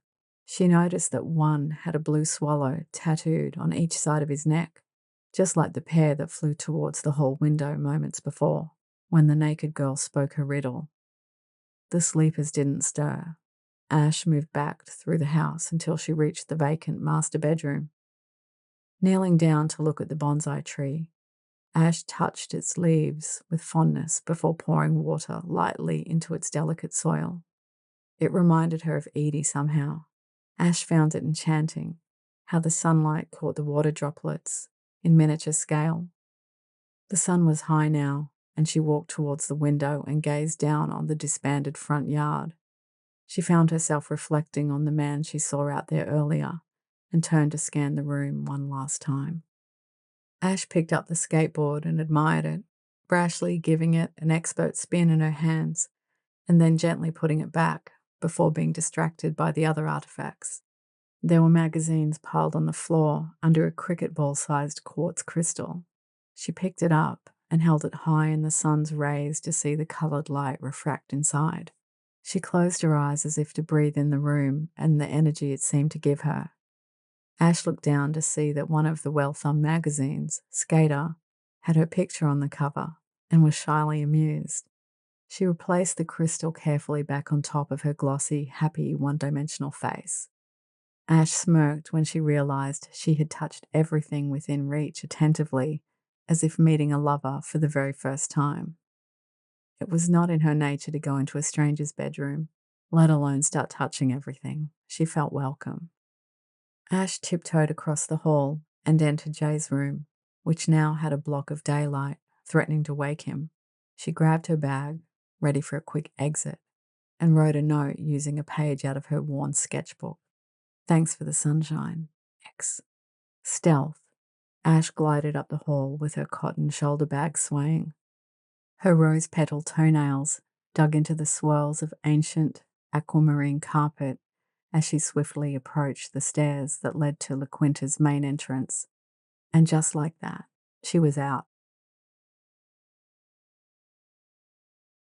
Time after time, the September heat started to rise on the highway as the beastly black car snarled its way north towards the international airport. Tara was going to Japan for a few months, as he decided each year to spend time with his mother, Myrtle Jones, and refine his skills on the slopes if he stayed in the country long enough. Johnny had owned the Ford Falcon XB since he arrived in Australia 10 years ago, back in 81. His father had bestowed it, along with the Miami Beach penthouse, with the explanation that it had been given to him by somebody that was indebted to the Sato family. The beast had become something of a gang's lair, one with bucket seats, a massive sound system, plus a sunroof. The gang only included Johnny and Tora, and that was enough. Johnny and Tora always kept their music intake simple when fanging up the highway. It was either going to be Faith No More, Pearl Jam, or the Ramones. Johnny preferred to work in threes. Only 3 cassettes allowed in the car at any given time. It kept the discussion to a minimum, just how they liked it. Johnny would rotate the selection each week. On this day, he had queued up Faith No More for the early haul to the departure lounge. The music climbed from the speakers with a pleasing vibration, and then out the tinted windows, leaving a screaming trail behind. Tora, deep in contemplation for most of the album, finally hit stop. Those dudes are trashing my house, and Jay's selling weed, again, and who knows what else. Man, I can't take the fall for him a second time. He's going to cost me everything. Sinking low into his black leather seat. I just know it. Johnny steadied the steering wheel with his knees as he lit a Marlboro. He habitually squinted his eyes at the same time that his lighter sparked, which was both amusing and terrifying for even the most daring passenger. You got to keep an eye on him or get rid of him. Johnny dragged the fresh smoke into his lungs. Damn, he's a nightmare, before he puffed. When I get back, I'm going to clean out that place, start over. Tora muffled as his words were vacuumed out the window. He was like wildfire. Yeah, Tora was hot. It was his intensity that wouldn't let you look away, even if you wanted to, or needed to. His eyes, wheels of freshly chopped hazelwood, would blink slowly at the rush of the world. His left eye was his good eye, the right ravaged by a cataract that never really healed as it should have. He couldn't see well out of it, but only Johnny knew that. Tora had a large stature, but would never use it as a show of power. He was more subtle than that. He was a man of the mind. He was a sapiophile, which was the final twist in any girl's knickers, wherever his travels took him. Tora had the body of an Adonis, and the mind of a poet, and the heart of a lion. He was thoroughly loved, all the girls agreed. Tora quit the pro surfing circuit when he took Jay on full-time. Beyond his years, Tora had always been inclined to take on more responsibility than those around him. It was his nature. This is what had led him to his quandary with Jay. His mother's sister, Marcy, was a foster carer and had taken on baby Jay after Nora's tragic death, all those years ago. As Jay grew into a man, she had well and truly lost control of him. Tora, the responsible one, was somehow tasked by his adoring mother Myrtle and Aunt Marcy to act as Jay's guardian from the age of 15 until he turned 18. Then, the plan was, Jay would be on his own. Time rolled by, eventfully and painfully for Tora. Jay's 18th birthday came with a bang, and Tora didn't have the heart to set him out in the world. It would have left Jay destitute. Now Jay was almost 20, and Tora, at 11 years his senior, was lumped with some serious decisions to make. Tora had been suffering through his guardianship of Jay for years. He'd reached a point of feeling it was time to clear out the nest once and for all. Ash briskly crossed the minefield front lawn without looking back at the white wedge of house that was set back on Monaco Street, hidden behind dead vines and overgrown sago palms. She figured Jay wouldn't even miss her this morning. Guys like that fucked around like nothing else. They were insatiable, or so Ash was told by all the local girls. She bet he'd made a few cry in the past. Monaco Street was already blanketed under a dusty yellow heat haze. The parked cars crowded together like army worms along the high curb. Ash walked past Jay's petrol-starved car and noticed there was a set of pretty lace doilies displayed on the rear shelf, along with that tissue box she saw. The bumper sticker for Surfers Paradise Bowls Club was a dead giveaway that last night Ash was driven home in a stolen car. This guy is something else. Criminal, yet adorable that he made such a valiant effort to get me home. Joan Smith would really sniff the onion about this if she ever knew. Ash pondered with a smear of sadness. When Ash arrived at the familiar corner servo, she felt relieved to be back on the boundary of her own territory. Now it was just her versus that phone booth. The broken door wasn't going to get the better of her this morning, and this time she fought the door by holding it open with her leg and pinning it in place. She picked up the receiver and dialed the number she knew by heart. She waited patiently for an answer. Ring, ring, ring. In the empty, immaculate lounge room, the Smith phone rang its lethargic tone and remained unanswered. Disappointed, Ash hung up. Again, she picked up the receiver and dialed a number she had kept on notepaper. Ash changed her posture and forcibly smiled, hoping it would carry through in her voice. She needed to sound more upbeat than usual. Cult Kitchen. We grow our own. Sam answered in a voice that made her sound like she was juggling. Hi, Sam, it's Ash. Good morning, doll. How you going? Her tone softened. Nice and fresh on a Monday, I see. Oh, yeah, I'm fine, thanks. I'm going to be okay for today's trial shift, Ash confirmed. She was adjusting her hair and starting to relax. She could feel a new beginning rising up around her. Ash flicked her hair one more time and caught a figure in the corner of her eye. Staring at her intently, with a baby teeth grin, was Jay. He gently tapped the window of the booth and presented a bird of paradise with a ripped stalk. For a moment, Ash was drowned with emotion and wound up her call while swallowing her visions of Edie. I'll see you at 2. Thanks. Bye. She hung up the phone as Jay cornered her in the booth. With his face close to hers, he handed her the flower. Oh, I love these. Ash was transported by the sight of the Strelitsa. Jay took her by the hand and lured her to walk with him. He put his arm around her petite shoulders and passionately kissed her neck. I start a new job today. Ash was straight back into the small talk that she had spent the morning avoiding. Jay put his distorted face to the sun.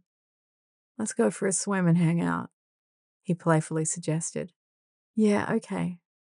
We'll make sure you get there on time. Don't worry.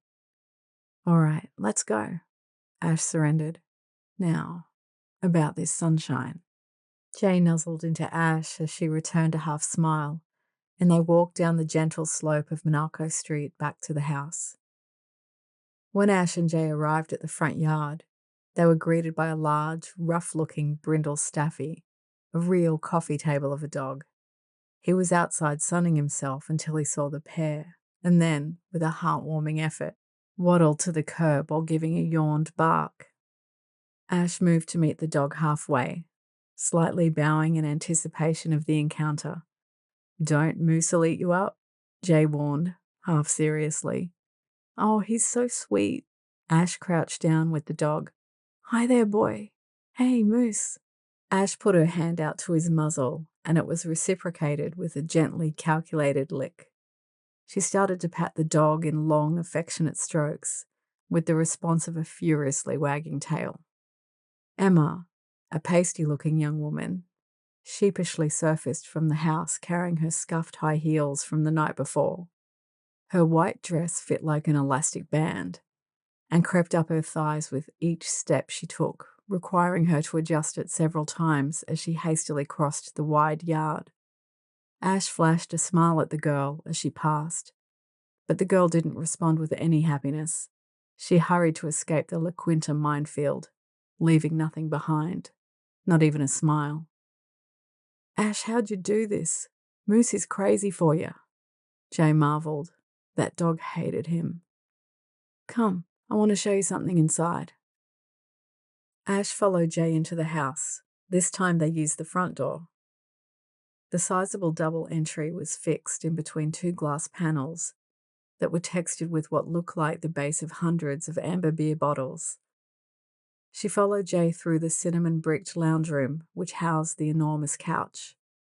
It still reminded Ash of the perfect swingers setup. Maybe it was the shagpole carpet, or the piles of vinyl cushions in lurid colours. There was an old television which was on, but without audience. It didn't have very good reception, offering a snowstorm with crackles of haunted gibberish. The coffee table was still covered in a mess of homemade orchie bottle bongs, empty food wrappers, lighters, foil, and a half-empty tub of grasshopper green board wax. Ash was intrigued that the girl with the green cellophane eyes was still asleep on the couch, naked, without consequence. She continued to follow Jay past the pool table and surrendered to the temptation to run her hand along the green felt that could tell 1,000 stories. Oh, wow. I haven't been near a pool table like this since I was a kid.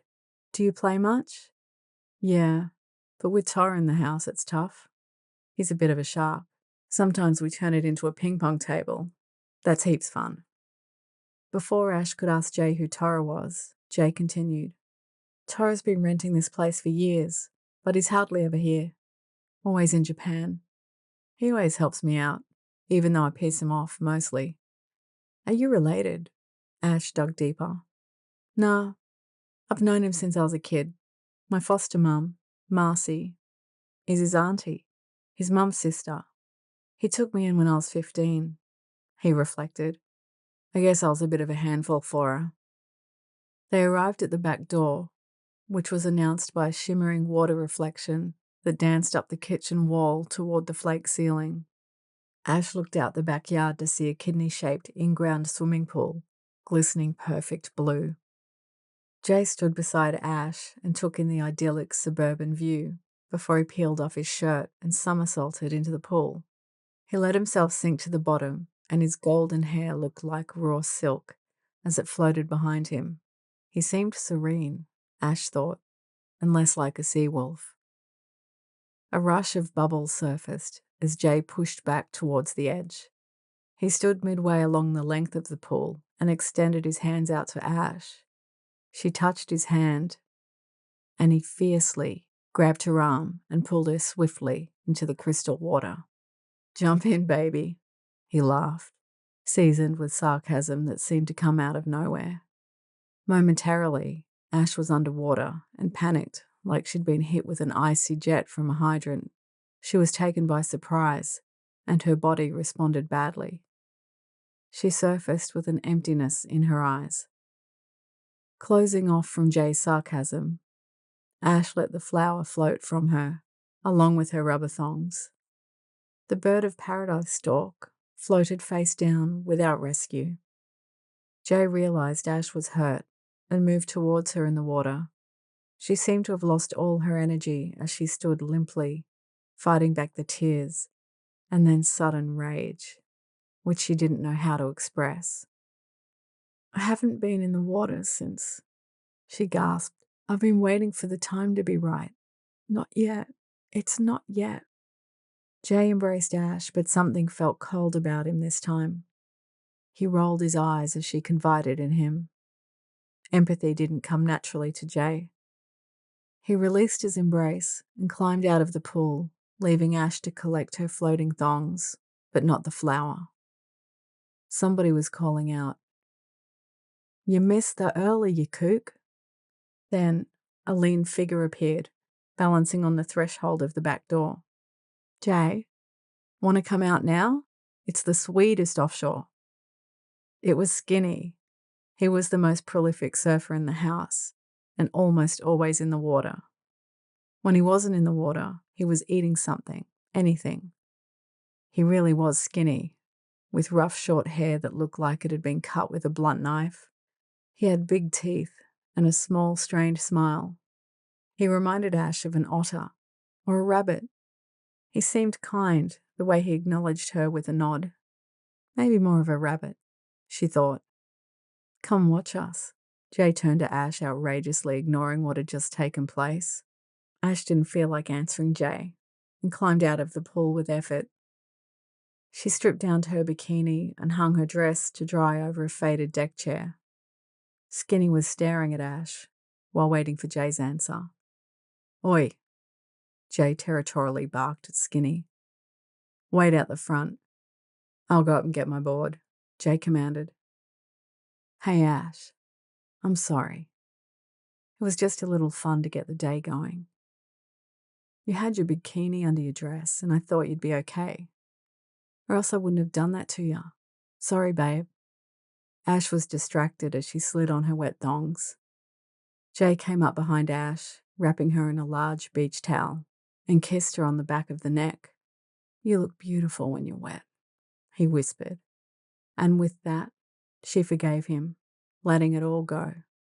Jay left Ash poolside to get his surfboard. He crossed paths with Ollie on the staircase, who was bounding down in a way that you'd be expecting a frazzled mother to cry out, "Stop!" Ollie had remembered something and froze in his tracks. Your dad called looking for you? Sounded like he was in a payphone. Hey, coughing heaps. The fuck I care, Jay snapped. Sure, man, whatever. He's your dad, dude. Yeah, so what? Ollie shrugged at his bitter reaction and glanced at Jay's board. Hang on, I'm coming out. Ash passed by the kitchen and stopped to look at the photos on the fridge. There was an old newspaper clipping with Jay, a guy wearing a surfing rashie covered in logos, complete with a lei around his neck. The inscription underneath said, Troy Tora Jones, with his young cousin, Jay Knight, after successfully competing Hawaii, 1987. Jay entered the kitchen. Okay, let's get going, he sputtered in an outburst to distract Ash from the picture. Is this you? Your hair is so long. Is that Tora? Oh, yeah, ages ago. Come on. Yeah, the waves are waiting, Jay breathlessly urged. Jay took Ash's hand and led her outside where Ollie and Skinny were waiting impatiently with their sticks in the middle of the road. The crew marched to the sea, not prepared to miss another moment of perfection. Finally, back at the lapping and frothing shore, their hungry eyes scanned the waves before they strapped on their leg ropes. To Jay, this felt like home. Ash watched the three boys run into the sea together. Racer was already out the back. Jay paddled to his side. Nice catch, Racer greeted Jay. Yup, I saw yours. Dude, Jay thought Emma was a mess of a girl and not worth the time of day. Mate, she passed out on me. Racer concurred with a deadpan expression that was fixed on the horizon. Lucky break. She was hanging off Ollie at the club early on. Man, you're a glutton for punishment. Jay laughed at Racer's tragic comedy. This seemed to be a recurring theme lately. As she lay waiting on the dry, sifted sand, Ash watched her delicate hand eclipse the sun through red eyelids. She hoped to block the fireball just for a moment to stop the beating headache from fully taking hold. Eventually, the surfers returned to her, and Ash hazily stood to greet them. Momentarily, she went unnoticed, so she stayed alone with her sunlit headache. Did you see the face of that last one? Broady's had the best waves all week, Jay gushed. Yeah, man. Can't get enough. I'm going to finish shaping that new gun, eh? I'm making the rails a bit thinner, and I'm fixing the channels, Racer explained. Ollie chirped in. I want to be the first one testing that swallowtail you got in the shaping bay. When's it going to be ready? Ash was quietly smiling, watching them speak their own rare language. She was amused that she didn't understand anything at all. The new girl.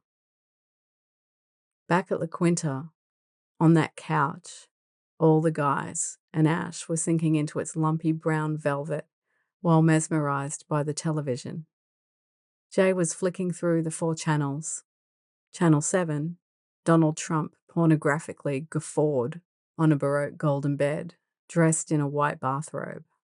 Channel 9, The Price is Right, with a hysterical woman running towards a new beige armchair. Channel 10, Oprah, talking to some guy in a suit holding a chimpanzee, also in a suit. And the best choice of all? ABC, Channel 2. Rage, with a satisfying blast from the past. The Cyndi Lauper, Time After Time music video.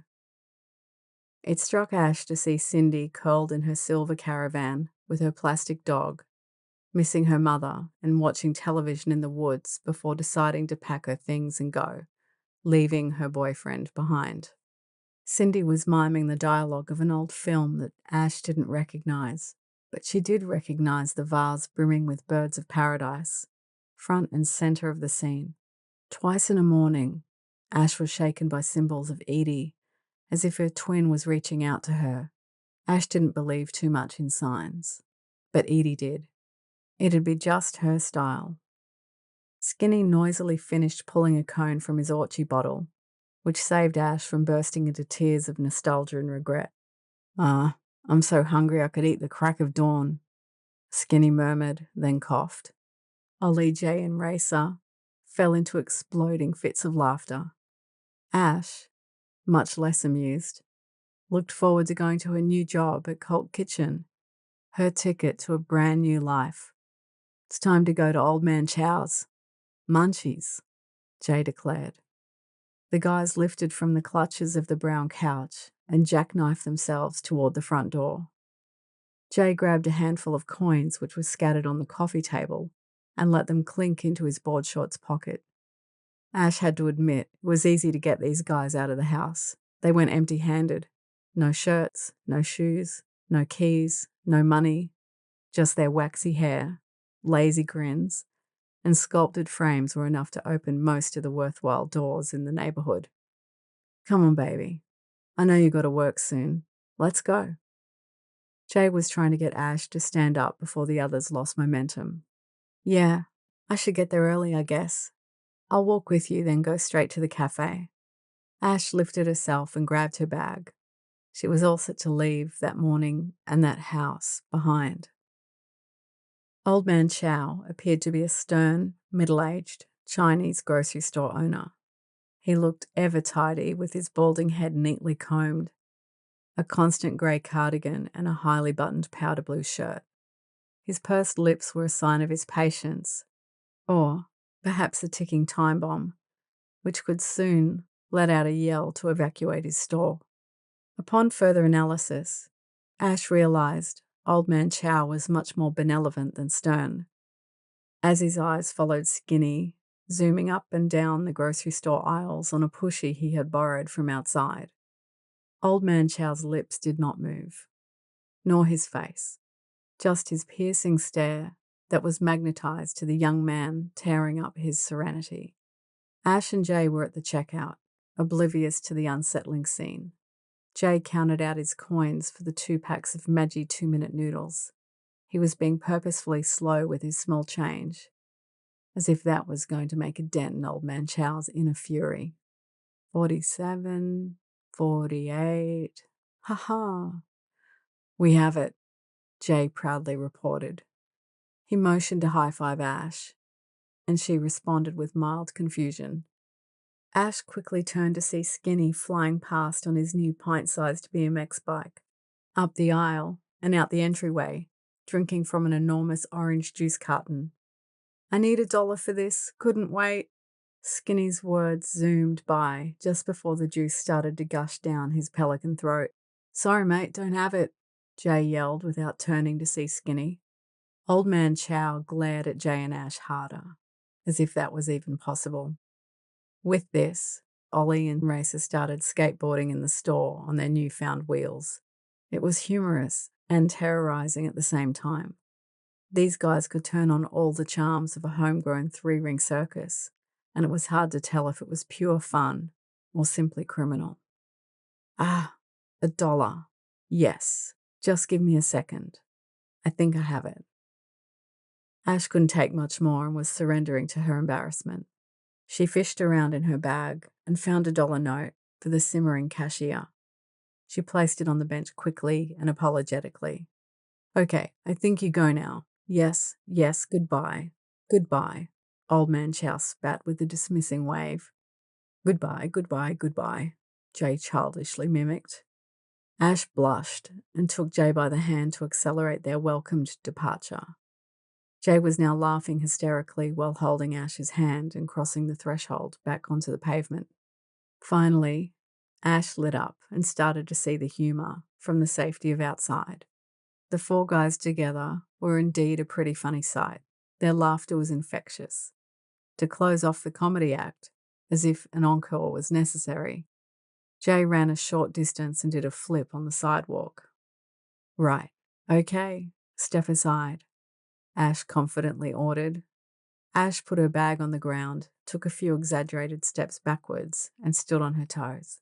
She skipped ahead and, in perfect form, did a forward flip that would make all the boys cry. The boys were stunned by Ash's maneuver and soon started laughing even more as Ollie and Skinny were quick to get started on doing cartwheels along the storefronts. Within 10 seconds, they were falling everywhere.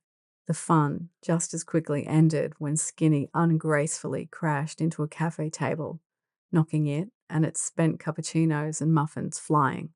Oh God, this is Cult Kitchen. This is where my new job is. Ash gulped as her face flushed. Sam marched out of the cafe and looked at the scene, and then looked to Ash, who started to laugh uncontrollably. Well, maybe not anymore, babe, Jay summarized. Now what? November rain. The birdless sky canopied another black November morning, not that it meant anything. The rain fell all it could before daylight came, and overhead would soon become a luminous grey. It was the 9th day of rain, and the swimming pool looked like an overfilled punch bowl, with swirling frangipanis that took on the tones of over-ripened fruit. The roof gutters had tapped their resentment rhythmically through the night, like a ticking clock that goes unheard until you don't want to. Ash woke like a shot. A thought rang through the darkness louder than a fired gun. The house remained silent. It was only her, with her screaming thoughts. Nobody else was to hear. I want to leave him, her mind wailed. It had been 9 weeks since she first woke in that single bed. More precisely, 9 weeks had passed since Ash had taken refuge under the forever broken wing of La Quinta. Ash lay sleepy-eyed in Jay's tenacious grip in his crooked bedroom, with her thighs pressed in between the cool fractured wall and his warm blonde legs. Her hair fell mostly across her face in threads, but she didn't move a muscle in case he stirred. There was no swell, and the house was still sleeping. Was it because of the low-pressure system, or the high-pressure system, or El Nino, or whatever? Oh God, why can't there be good surf? Ash was lapsing into inconsequential thoughts more frequently, as if that's where she would find solace and sanity. Lately, every waking moment that Jay was sleeping was Ash's asylum. She was tired, and he was relentless with demands for her attention. It's all my fault, she recited as she let the weeks tumble, falling deeper into the crevices of the house and its rituals. She was one of them now, but would never utter it aloud. Running with the pack with no tomorrow, and seemingly invisible to the outside world, was her new reality. Surviving Jay's needs was Ash's initiation, and the truth was, she had nowhere else to be, nowhere to go. She was broke, and if not for the determined grip of this man, she'd be alone. Being alone was not an option, not anymore. The dependency had crept upon them. Ash spent her days in Jay's routine and was succumbing to his insecurities. The chilling clarity washed over her as she lay in the darkness. She just couldn't leave. Maybe someday, when the coast was clear and the cage wide open. Ash drifted into reflection of a golden afternoon that was more than a week before. She was giving a gymnastics lesson to Ollie and Skinny on the front lawn under the spinning water of the sprinkler, with their distorted shadows theatrically in the dissolving sunset. Those boys were like somebody's little brothers, living in a dilapidated house where mother never arrived. There was still the threat of wait till your father gets home, But Torah, the patriarch, wasn't due back until late January. Ash knew she needed to be gone by then. Probably impossible. Ash wished last night was just a bad dream. Instead, it was a new low in her flea-bitten existence. She was working, finally booked for a ravaged show. It was Ash's first swimwear parade in a month, and the money would have been a saviour. Everybody in the house had been beyond broke since Jay had the whole pack banned from the Social Security office 2 weeks before. He went in there and started yelling at the staff members like a lunatic. He wanted his money, all of it, and he wanted it immediately. 2 security guards waddled toward them with keys and flashlights jiggling, and they removed the whole gang. Expensive morning that was. Ash wanted to go back and seek some kind of reconciliation, alone, but Jay wouldn't hear of it. So now, porridge, pancakes, and noodles were the sum of their food intake, in between days when the boys would run the gauntlet at Old Man Chow's mini-mart, stuffing boxes of jelly crystals and cuppa soup into their threadbare pockets. The night before, at Island Dreams, Ash should have realised her entrapment then and there. Instead, it took the whole dark night for the situation to sink in, and she felt nothing but responsible. To her surprise, and to the savage cheering of the audience, Jay climbed onto the stage and dragged Ash off by the arm. At first, Ash thought Jay was joking, but he was serious.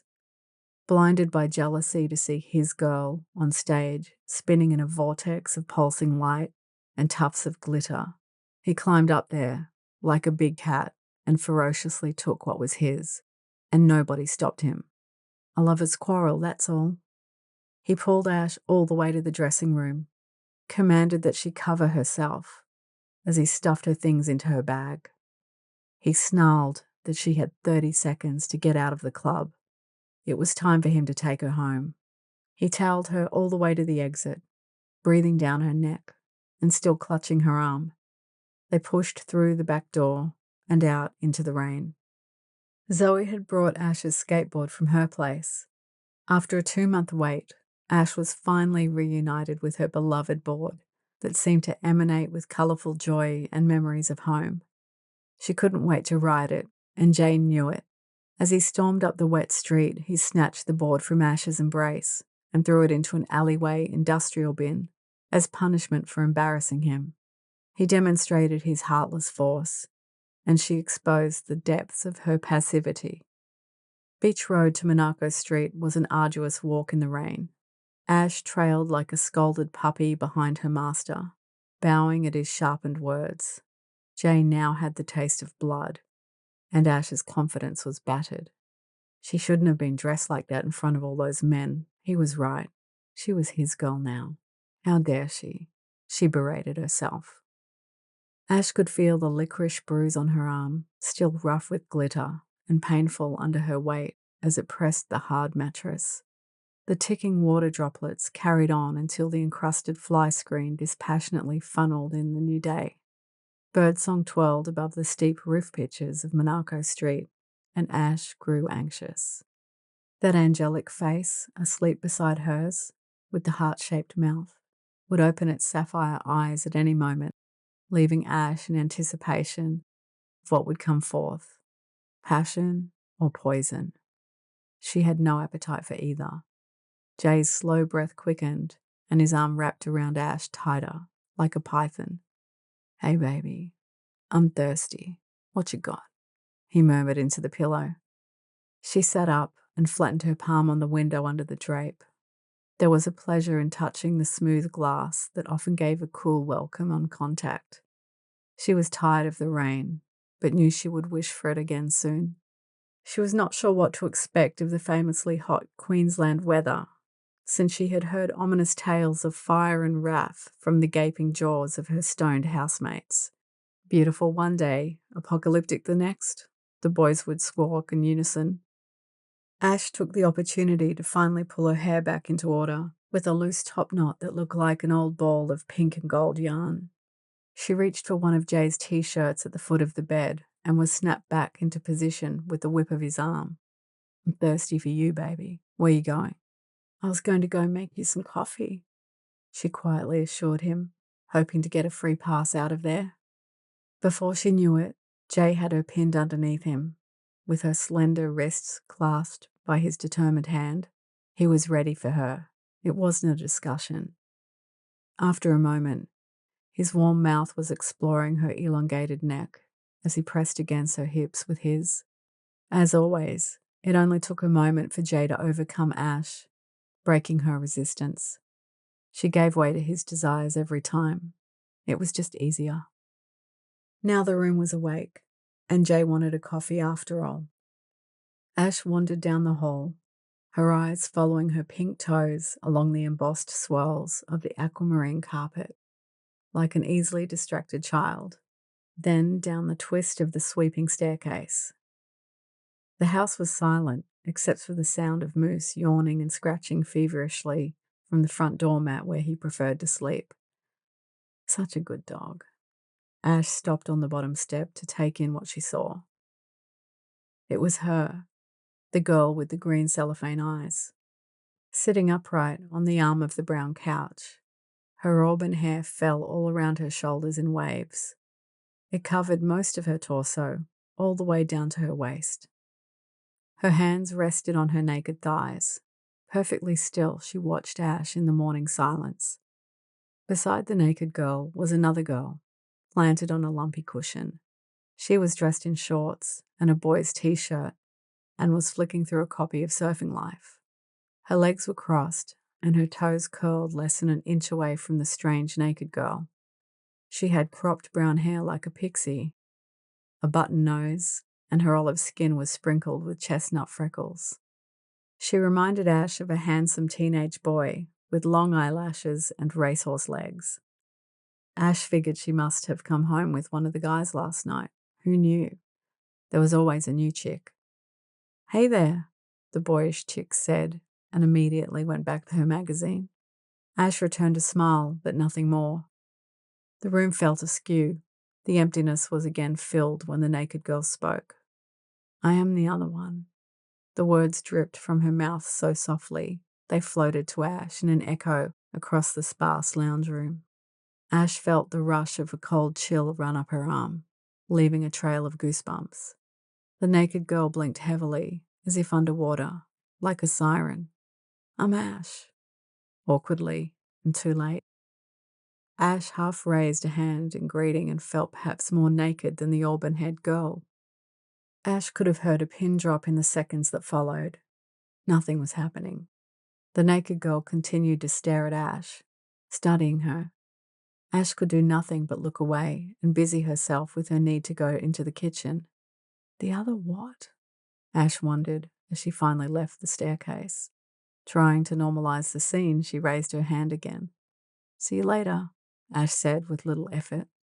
The boyish girl was interrupted by Ash walking by and glanced up from her magazine briefly. It surprised Ash that she had no qualms about sitting an inch away from the naked one. Geez, so much for personal space. Ash was critical. She carried out toward the kitchen. Ash took her time making the coffee in the aging Laminex kitchen that was wall-to-wall orange. It was so out of style, it was almost chic. Sure, there were many elements rotten and broken, but still, it had its charm, as the gracefully aged entertainer's kitchen. Its archway servery and two-way cocktail cabinets were set high above the central island, and hooks for pots and pans swung overhead the 6-burner stove. Whoever built La Quinta really loved their food, Ash appreciated as she waited for the kettle to sing. As she stepped out of the kitchen, carrying the coffees, Ash hesitated. She wasn't sure if she wanted to have another bizarre exchange with the other one and the boyish girl, and was relieved that the strange one was no longer on the couch. She was nowhere to be seen. The boyish girl hadn't moved and continued reading, this time without acknowledging Ash as she passed by. Jay was out of bed and hastily embraced Ash when she returned. She balanced the hot drinks expertly and looked over his shoulder with her eyes glazed as she blurred her view out the window that was now blasting with sunshine. Jay placed his coffee on the shelves in the built-in wardrobe. and lifted his almost empty watering can. The built-in wardrobe in their bedroom was not for clothes. It was a nursery. Jay had created the perfect setup. The wardrobe had sliding wooden doors that ran the width of the bedroom. The interior hanging area was lined with aluminium foil and a hot lamp system that fit plants up to a few feet high. The smaller shelves were for seedlings and drying. Jay had propagated his very own marijuana crop right under Tora's nose. Ash wondered if all the boys had wardrobes like this in the house, since they seemed to have endless supply of weed. The idea that it was illegal and they could get in trouble with the cops didn't even cross her mind. Ash had until now spent zero time thinking about drugs and the law. It just hadn't been in her sphere. Ash sipped her coffee and watched Jay busy himself with his money trees before remembering that she too had a garden to tend. She took advantage of Jay's distraction of tending to his precious crop.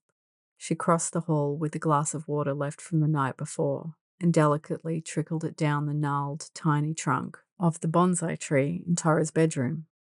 Feeding the hungry undergrowth that was delightfully reaching for the sun rays had become a ritual. Ash was beginning to learn the rhythm of the tree, its ebb and flow, and the energy it gave the room. Ash had realized the bonsai was an oak, and it made her feel intrinsically linked to Edie and her final resting place, 1,000,000 miles away. The stillness of the house and of Jay's mood was pleasant for now, and Ash felt like spending time on making things a bit more livable. She decided to fix something that usually ruined her day and made her feel like she was living like a cockroach. She wanted to tackle the bathroom cleaning. It looked like it had not been done for years. It was diabolical. Ash felt compelled to treat it as a manageable problem and fix it herself. There was part of her that refused to admit that she wanted to clean it for Jay and the boys. She was trying not to picture herself as Cinderella, or even worse, Snow White. At least Cinderella escaped that house with a handsome prince and new shoes, without too much of a weight. Snow White had a rougher ride. She always felt, with that poisonous apple and all. It was not a far stretch for her to imagine Jay as the evil queen or the wicked stepmother or any similar archetype on most days, and those boys that came and went, full of trouble and strife, like the 7 dwarves, rather than the ugly sisters. Ash cleaned the filthy bathroom. She scrubbed the teacup bath of its swirling grime, then the whole room, floor to ceiling, as best she could. As a last task, and by now exhausted, she cleaned the cracked mirror, taking a moment to study her sorry reflection. The bathroom was now brighter, but she was unable to find the satisfaction she expected on the other side. She sat on the little curry powder tiles and leaned against the tub. She scanned the haunted room, imagining if the walls could speak, and sensed their dourness. It was Ash's responsibility to keep the house flush with toilet paper. Usually no problem, but without money, it was closer to a hunter-gatherer task. A few blocks away there was an old strip mall with public toilets out the back, complete with broken doors and a lax security system. Now was a good time as any to go up there and claim her weekly haul. She took an empty shopping bag and wandered west along Monaco Street towards the old shops. The building looked like an old egg carton made with undercooked blonde bricks and a wide-brimmed roof that pushed the walls into the earth. As an architect's daughter, Ash was not one to comment if it was ugly or not, but she did see the design effort as something less than remarkable, in her opinion. The building, paralleled with a confused landscape of cactus, appeared displaced among the tropical heirloom cultivars and low stone walls that lined the street. Set back on large waterfront blocks were bungalows, one more quirky than the next. Their gardens were inhabited by white swans of cut car tires or handmade concrete borders pressed chaotically with local seashells that looked like squabbling children had decorated a mud cake. As a resident of La Quinta, Ash was streetwise and approached the toilet block with caution. She entered with her ears first and would go to the trouble of not breathing so she could listen hard. The coast was clear. It always was. But today, something different. a shoebox was oddly left in the center of the floor. It was moving ever so slightly. Ash approached it warily before opening it. Her heart was racing, expect it might be a rat that had found itself stuck. At first glance, it just seemed dark inside. Then she saw a little pink mouth stretching wide and yearning. The tiniest kitten was tucked in the corner, peering up to the light. Green eyes like marbles were staring back at Ash, and that little mouth was filled with baby white fangs that framed the inaudible cries. Its ebony powder puff paws recoiled, demanding to be scooped up by Ash's tender hands. She immediately rolled a pouch into her t-shirt and swaddled the weightless fluff ball for the walk home.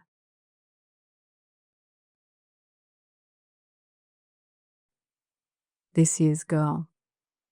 The rain was constant over Tokyo, dragging the city colours down the forlorn window panes and finally infusing puddles on the inky streets below.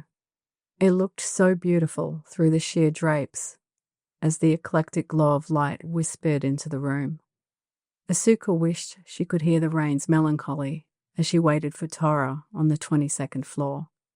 The hotel room was finished with salmon pink and straight lines of mahogany, giving way to the sea mist green carpet that was doing its best to look awake after all these years. Asuka took the little cardboard disc off a drinking glass in the dim marble bathroom and poured herself some gin. Tonight she felt thirsty and nervous. It had been more than 3 months since she had seen Tora, and so much had happened. She had so much to tell, much to confess. Her hair was the blackest of black, with bangs that kissed her eyelashes with every gentle blink. Her gothic skin was brightly contrasted against her black leather dress, which corseted her pounding heart and decadently pinched waist. Moments earlier, Asuka had changed her lip colour from vendetta red to cherry blossom pink, hoping to change the tone of the reunion to something more nostalgic, only to change her mind again.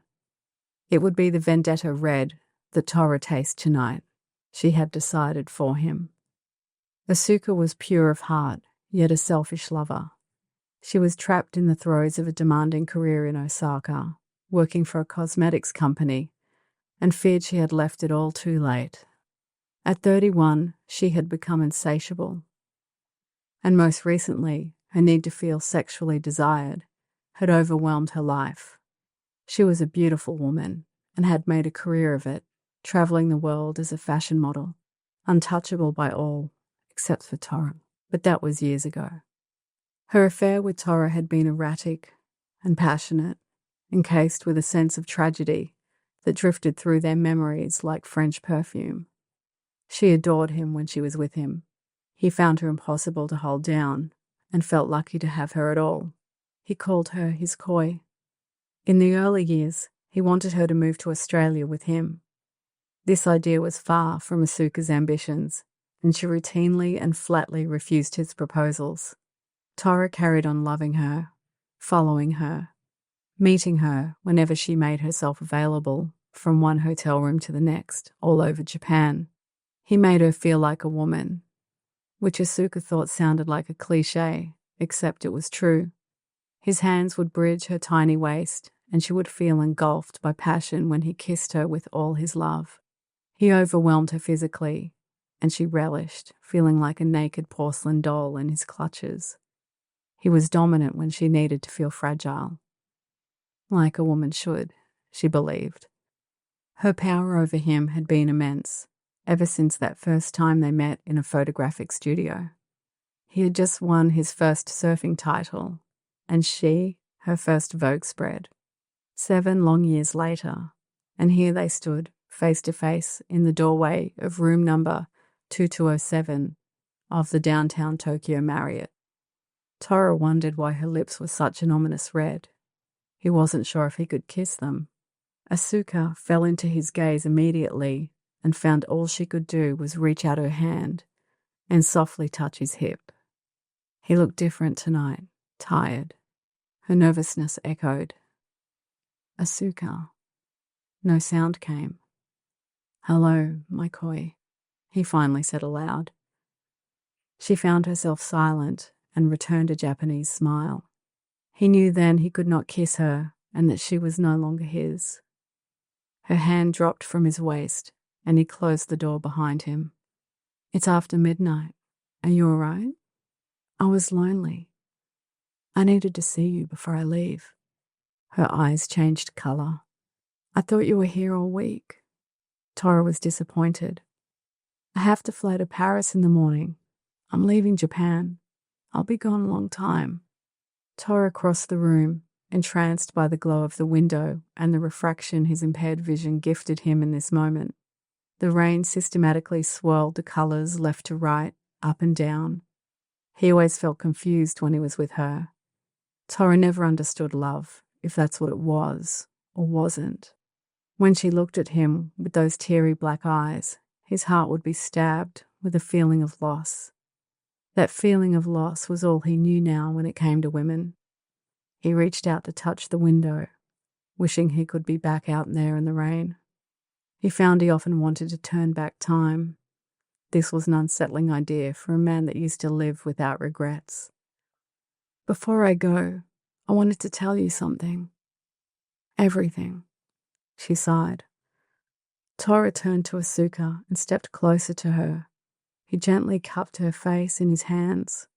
His tanned skin was like caramel against her creamy cheeks. She looked through her black fringe. Her red lips parted involuntarily as she breathed in his salty scent. Now all she wanted was him to kiss her the way he always did. She put her pale hands over his, urging him to move in closer, but it was futile. Don't tell me everything. I know, Asuka, I know. He continued to hold a whisper, not to disturb the crystalline atmosphere. I was never enough. You needed more. You wanted everything. One man will never be enough for a girl like you. Asuka's eyes welled. It was as if he wrote her. He knew it all. He always did. Tora's intensity and indifference to her confessions made her blood run hot. She stepped back from him and assuredly reached for the zipper of her dress. With absolute conviction, Tora didn't react. Asuka's black leather dress fell heavily on the sea-mist carpet, along with her restraint. She stood before him almost naked, exposed and available. She then moved to lay on her back, on the bed, under Tora's wooden gaze. It only took a second for her to feel her isolation before she started to weep. Asuka had no more of a persuasive invitation for Tora. With every second that he didn't submit, she cried more deeply. Everything had surged within her, and her love for him started to pour out in waves. She now wanted him to commune with her for just one more night, but he was lost. Please, Tora, don't you hold me? Asuka whimpered. Their rapport had turned from romantic to erotic years before, and Tora was left to see her body panting and wanting, blindfolded by her own tears for the last time. He approached the bed and put his hands on her legs and dropped to his knees. He stared at the floor for some time as he felt her trembling under his cool grasp. He breathed in her familiar honeycake scent and looked up to see the glare of her milky thighs all the way to her glittering silver G-string. He traced the line of her body with his hand until they were on her bent knees. He pushed them further apart, slowly, like a forbidden gateway.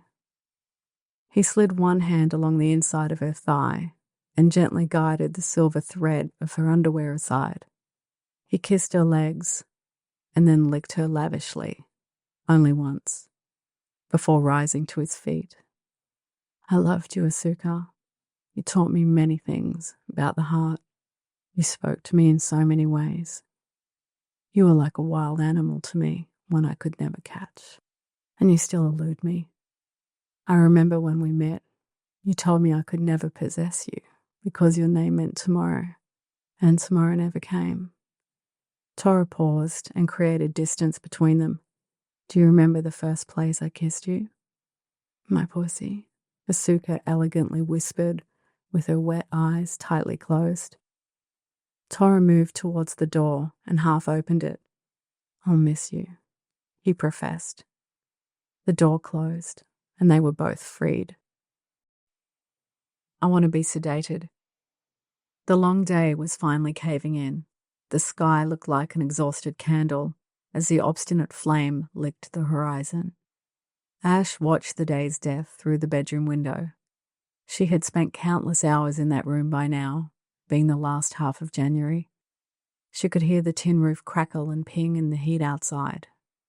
Jay had pulled the fly screen all the way off the frame so he could climb out onto the roof at any given moment.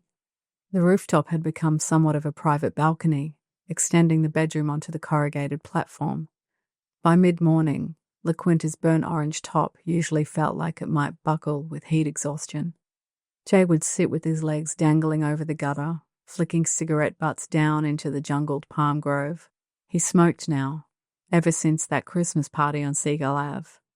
Jay did a lot of things now that Ash struggled with. She had found, in a Pavlovian manner, that if she just stayed in that bedroom, on that little bed, keeping quiet, not too much would go wrong. It's not that his temper was too short. Perhaps it was that Ash did too many things wrong that upset the balance of the relationship. Ash would contemplate how Jay could be so strong and yet so delicate all at once. She wanted to try harder to keep the waters calm for him. He was obviously going through something deeply internal, given the smoking and the short fuse. Stretched out on the bed beneath the window, with Ninja, her black kitten, curled on her legs, was not a terrible place to be. If she could just stay quietly there, not rock the boat, the day would end gracefully. Jay was out for his afternoon surf and was due back any time. Then they would cook dinner, eat it on their bed together, or even out on the roof as the night cooled.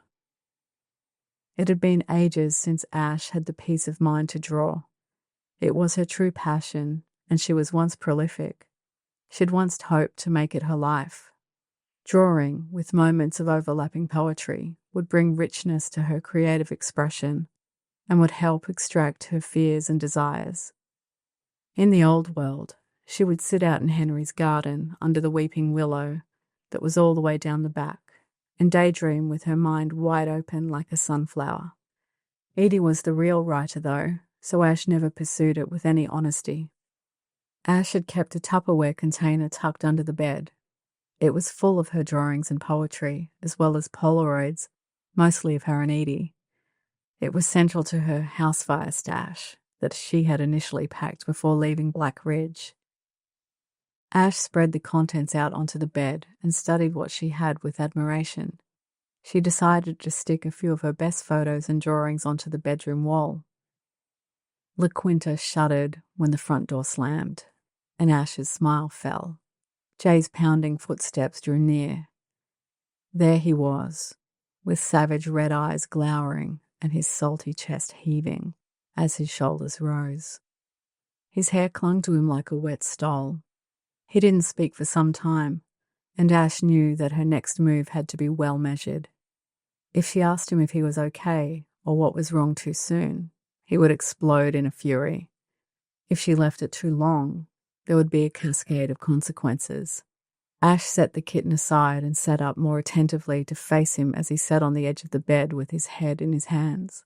She reached out to touch him, and he was quick to snap back, flicking her hand away as if she were a wasp. Confused, as always, Ash withdrew.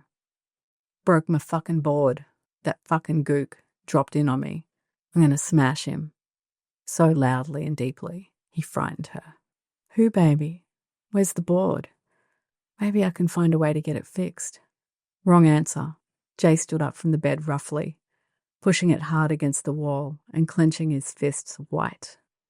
Eventually he turned to Ash.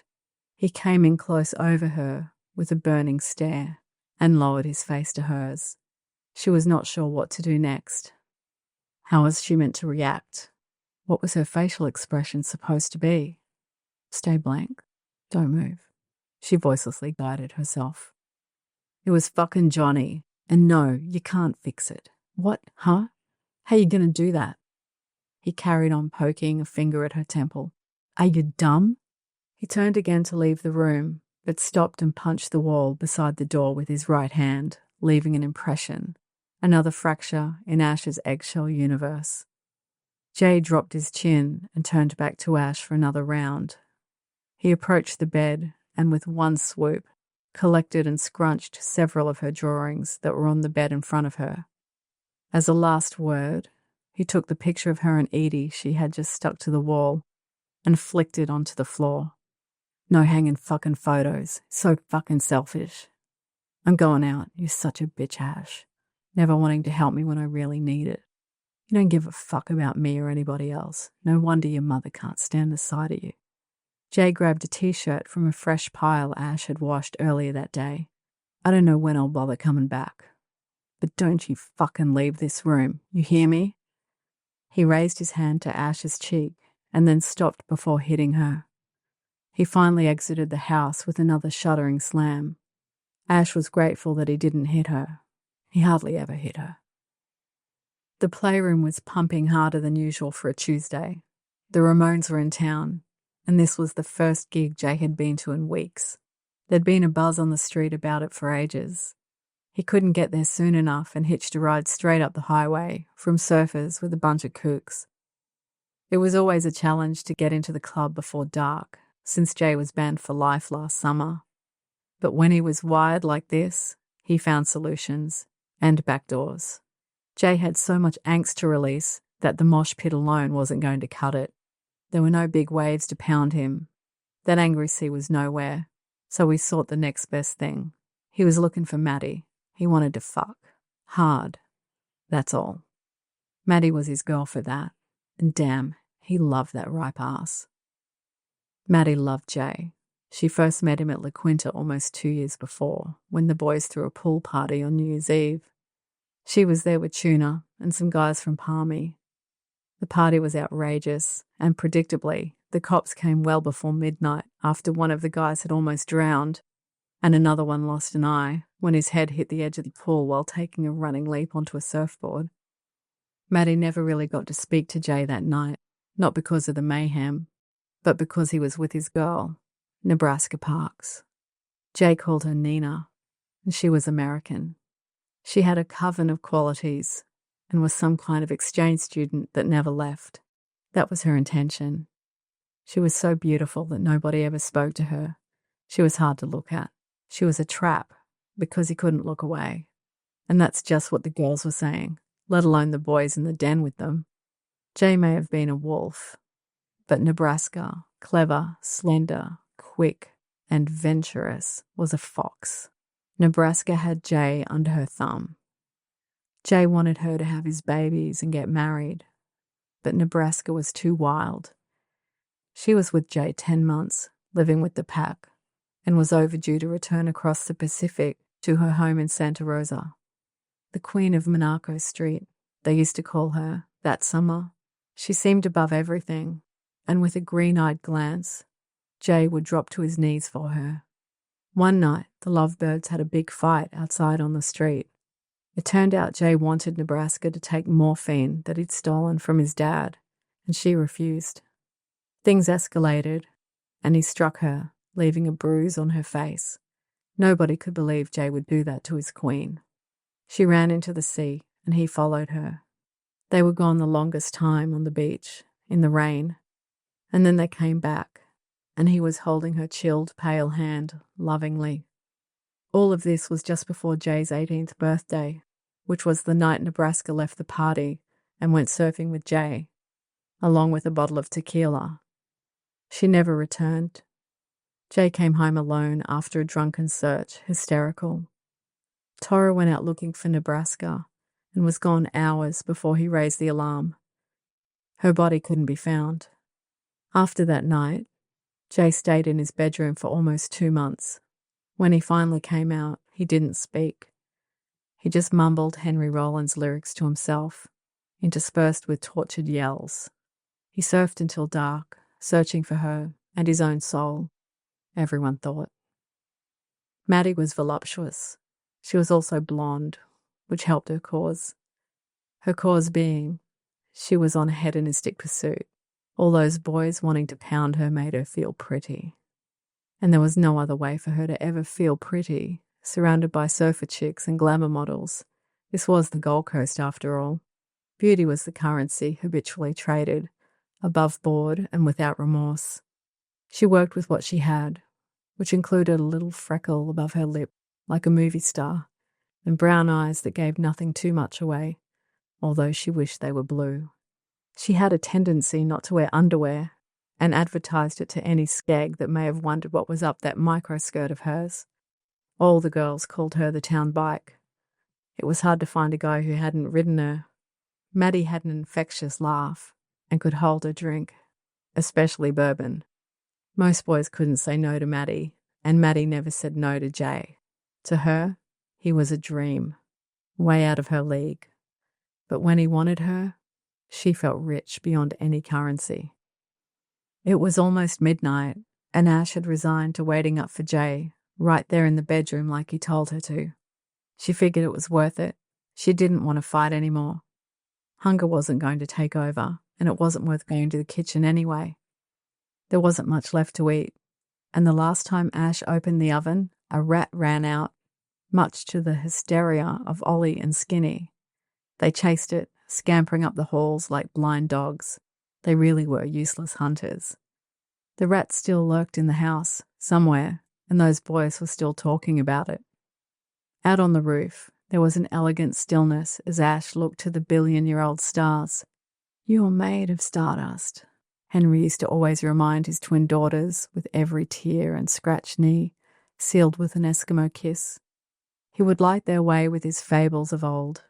He claimed they were classic old tales, but the twins knew he was making up stories on the fly, as he fumbled through fatherhood under Joan's ever-present distance.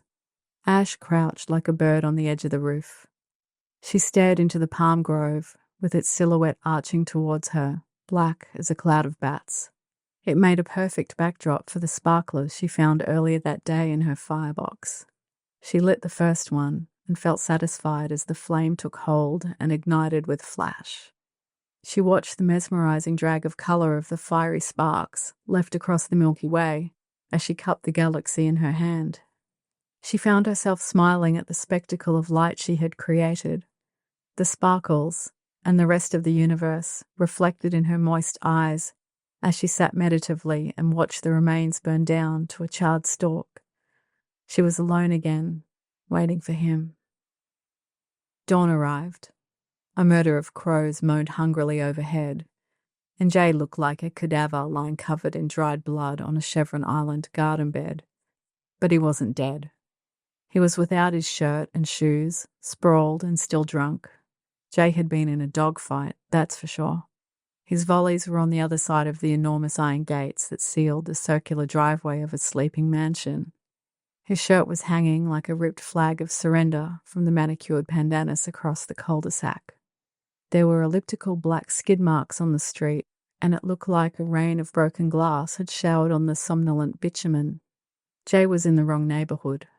His blood-encrusted face began to animate as the dewy morning kissed his cheek. The menacing sound of irrigation spikes reaching up for their attack filled his head, and Jay sat up before he was able to fully open his eyes. When he did, he knew he was lost. It didn't matter. He found Maddie and got his fix. He had done enough damage to make the night worthwhile. Introduce yourself.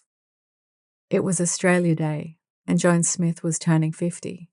Although her twin girls had abandoned her in her 49th year, she was coping. She had to.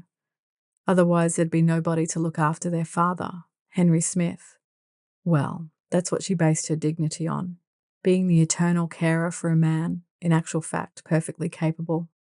Joan had remained closed for most of her life and had seeped lapses of joy when she first fell in love, first became a mother, and when she was awarded her master's degree in something too complicated to explain to her children. All the millions of moments in between were nothing, never making a ripple in her inhospitable universe. To Ash, it was as if she was sitting in readiness to expire. She found it sad that some do not cherish each breath they take, and others are never allowed to even dream of their potential, pushed back into the earth before they can stand on their own 2 feet. Ash wondered if her mother missed her or found any discomfort at all in not knowing exactly where she was. Ash last tried to call home in September. There was no answer. There was never an answer. Maybe they'd gone away somewhere. Maybe they moved. Maybe Joan had finally expired. Nothing really mattered now. Edie was gone. Ash was without a family. The kitchen Sunny Boy orange bench tops were more than Ash could bear in her pitiful state. It was another long night of revelling at La Quinta, and Ash still hadn't slept, not since yesterday, or maybe the day before. Her head was buzzing with tiredness and a little vodka. Her eyes were sticky, and she wasn't sure if she wanted to see anymore anyway. The house was finally empty, back to bare bones, and the boys were tucked in their quarters. Ash stared at the phone that was fixed to the brash orange and lemon wallpaper that looked like looped racing car tracks in 10-foot-high repetition. There was something about that orange phone. It represented a beacon to Ash, a forbidden one, with its coiled cord perfectly underused and full of spring. It beckoned her to pick up the receiver and dial home, just this once. Ash prized her heavy chest and 1-ton head off the bench and found her posture. She inched forward to reach the phone and dialed 027072650. Heart racing. Ring. Ring. Ring. Hello? Joan Smith formally inquired. Hello? Silence. Ash realized she was unable to speak, and paralyzed with emotion, her body had broken down. A silent outburst forced Ash's chin to fall as she tried to control her words, and she could no longer see through the distortion of tears. Jay's hand had come out of nowhere and crashed down on the receiver. The call was cut. Ash turned left to right in a panic, not sure whether to run, hide, or freeze. She'd had a fright, and her shoulders started to shake. Jay pulled her towards him assuredly. He held her face and kissed her forehead tenderly before wiping a tear. Ash tried to pull away, but was pacified by his embrace. He pulled her close, and Ash's face became wrung with sorrow. What are you doing, Ash? He whispered and squeezed her. It's my mum's birthday today. Don't worry about it. She never even called you for Christmas. He still spoke softly. She doesn't even know I'm here.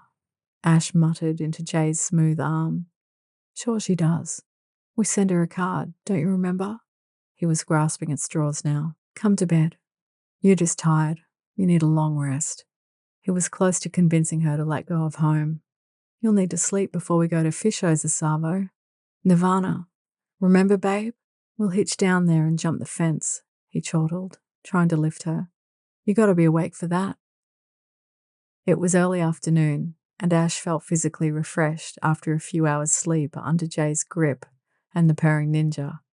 She felt more robust now, but the heaviness of tears was still deep in her chest. There was an air of devastation at her foundation. Ash knew she was a victim of some sort, and honestly hoped she would survive Jay. Yes, it was questionable sometimes, when he really flew off the handle, but she felt she could survive this, all of this. She knew she would leave soon. She would get the courage to just stand up, pack her cotton shoulder bag, and stride up Monaco Street, all alone, with nowhere to go, and no money or help at all. She would be fine. Gulp. Ash sat up in bed and studied her bare legs. They were bruised, but she couldn't remember how. Her skin was pale compared to the caramel suntan she had just a couple of months ago. Ash had made a habit of covering herself up during the past several weeks, as to not attract attention from other guys, especially passers-by. If a guy even sideways glanced in her direction, Jay would threaten to punch them in the face. Or worse, he would punch them in the face. He'd get a crazed look that turned his eyes violet and almost transparent. He'd clench his fists and strike without hesitation, putting all his power behind his punch from the ground up and through his body and out onto Loverboy's face. Jay was like some kind of machine when it came to expressing physical force. He was only 19, and at that age, he knew too much about dishing out pain. A few weeks before, Jay had even screamed at an officer in a police car, accusing him of looking at his girl's legs, even though Ash was trailing behind in an oversized stolen tracksuit. If she could immerse completely into invisibility, that would be ideal. More peaceful and far less dangerous for everybody, she thought. The next thing to go, now that her strong, tender limbs were disguised under glaring white polyester, was her blonde tendrils of silken hair. Ash saw only a history of tales, one of Edie and of being lost. She was lost in so many ways now.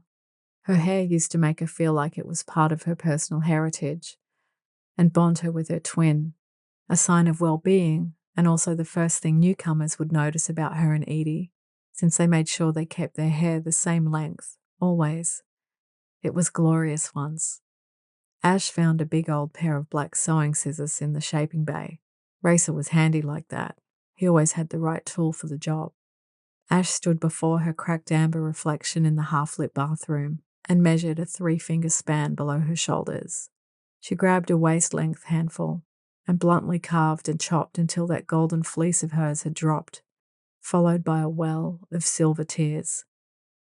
Everybody was going to that Nirvana gig later, and Jay was high in spirits. They'd sold heaps of weed for the long weekend and had a bit of cash. He was out the back with the boys drinking a slab of 4X in the pool, since there was no surf. The ocean had been like a lake for the longest time. It felt like forever to Ash. She missed going down the beach, even if she had to watch Jay surf. It had become essential and somehow cleansing. Ash knew she was in the process of transformation. Maybe not in the right direction, but still, it seemed imperative that she changed, evolved somehow. Cutting her hair was an enormous step. All that pain and history was no longer hanging around her delicate neck. In a way, it felt like a gesture of surrender to Ash, acknowledging her circumstances and trusting that new experiences and love would emerge. She was ready to take a few small liberties to help herself. She decided to put on her tangerine bikini and grab a towel. She was headed for the beach and would take a self-prescribed essential swim. I'll be quick and Jay won't even notice, Ash lied to herself as she habitually did lately. In the sea alone, Ash was swimming for the first time in months. And given the lack of waves and the long hot weekend, it was more like soup. Throngs of tourists in all shapes and sizes bobbed and rolled in the shallows with delight as their milky shoulders turned beetroot. Ash swam out deeper than the others, which was easy. She realized that she'd come a long way from not being able to go in the water at all, since Edie drowned that first Monday of July. It had been over 6 months now, and each day Ash had dragged herself through. The span of grief over time had been unimaginable, and previously never contemplated by Ash. She always assumed they would die together. And why not? They were born together. Was that so naive? There had to be moments when Ash thought it only fair to their sisterhood that she should die now too, but the flame inside would not grow dim enough for her to extinguish. Ash lived in the grip of sorrow, and perhaps it was guilt, but sometimes she dared not let the despair escape her for too long.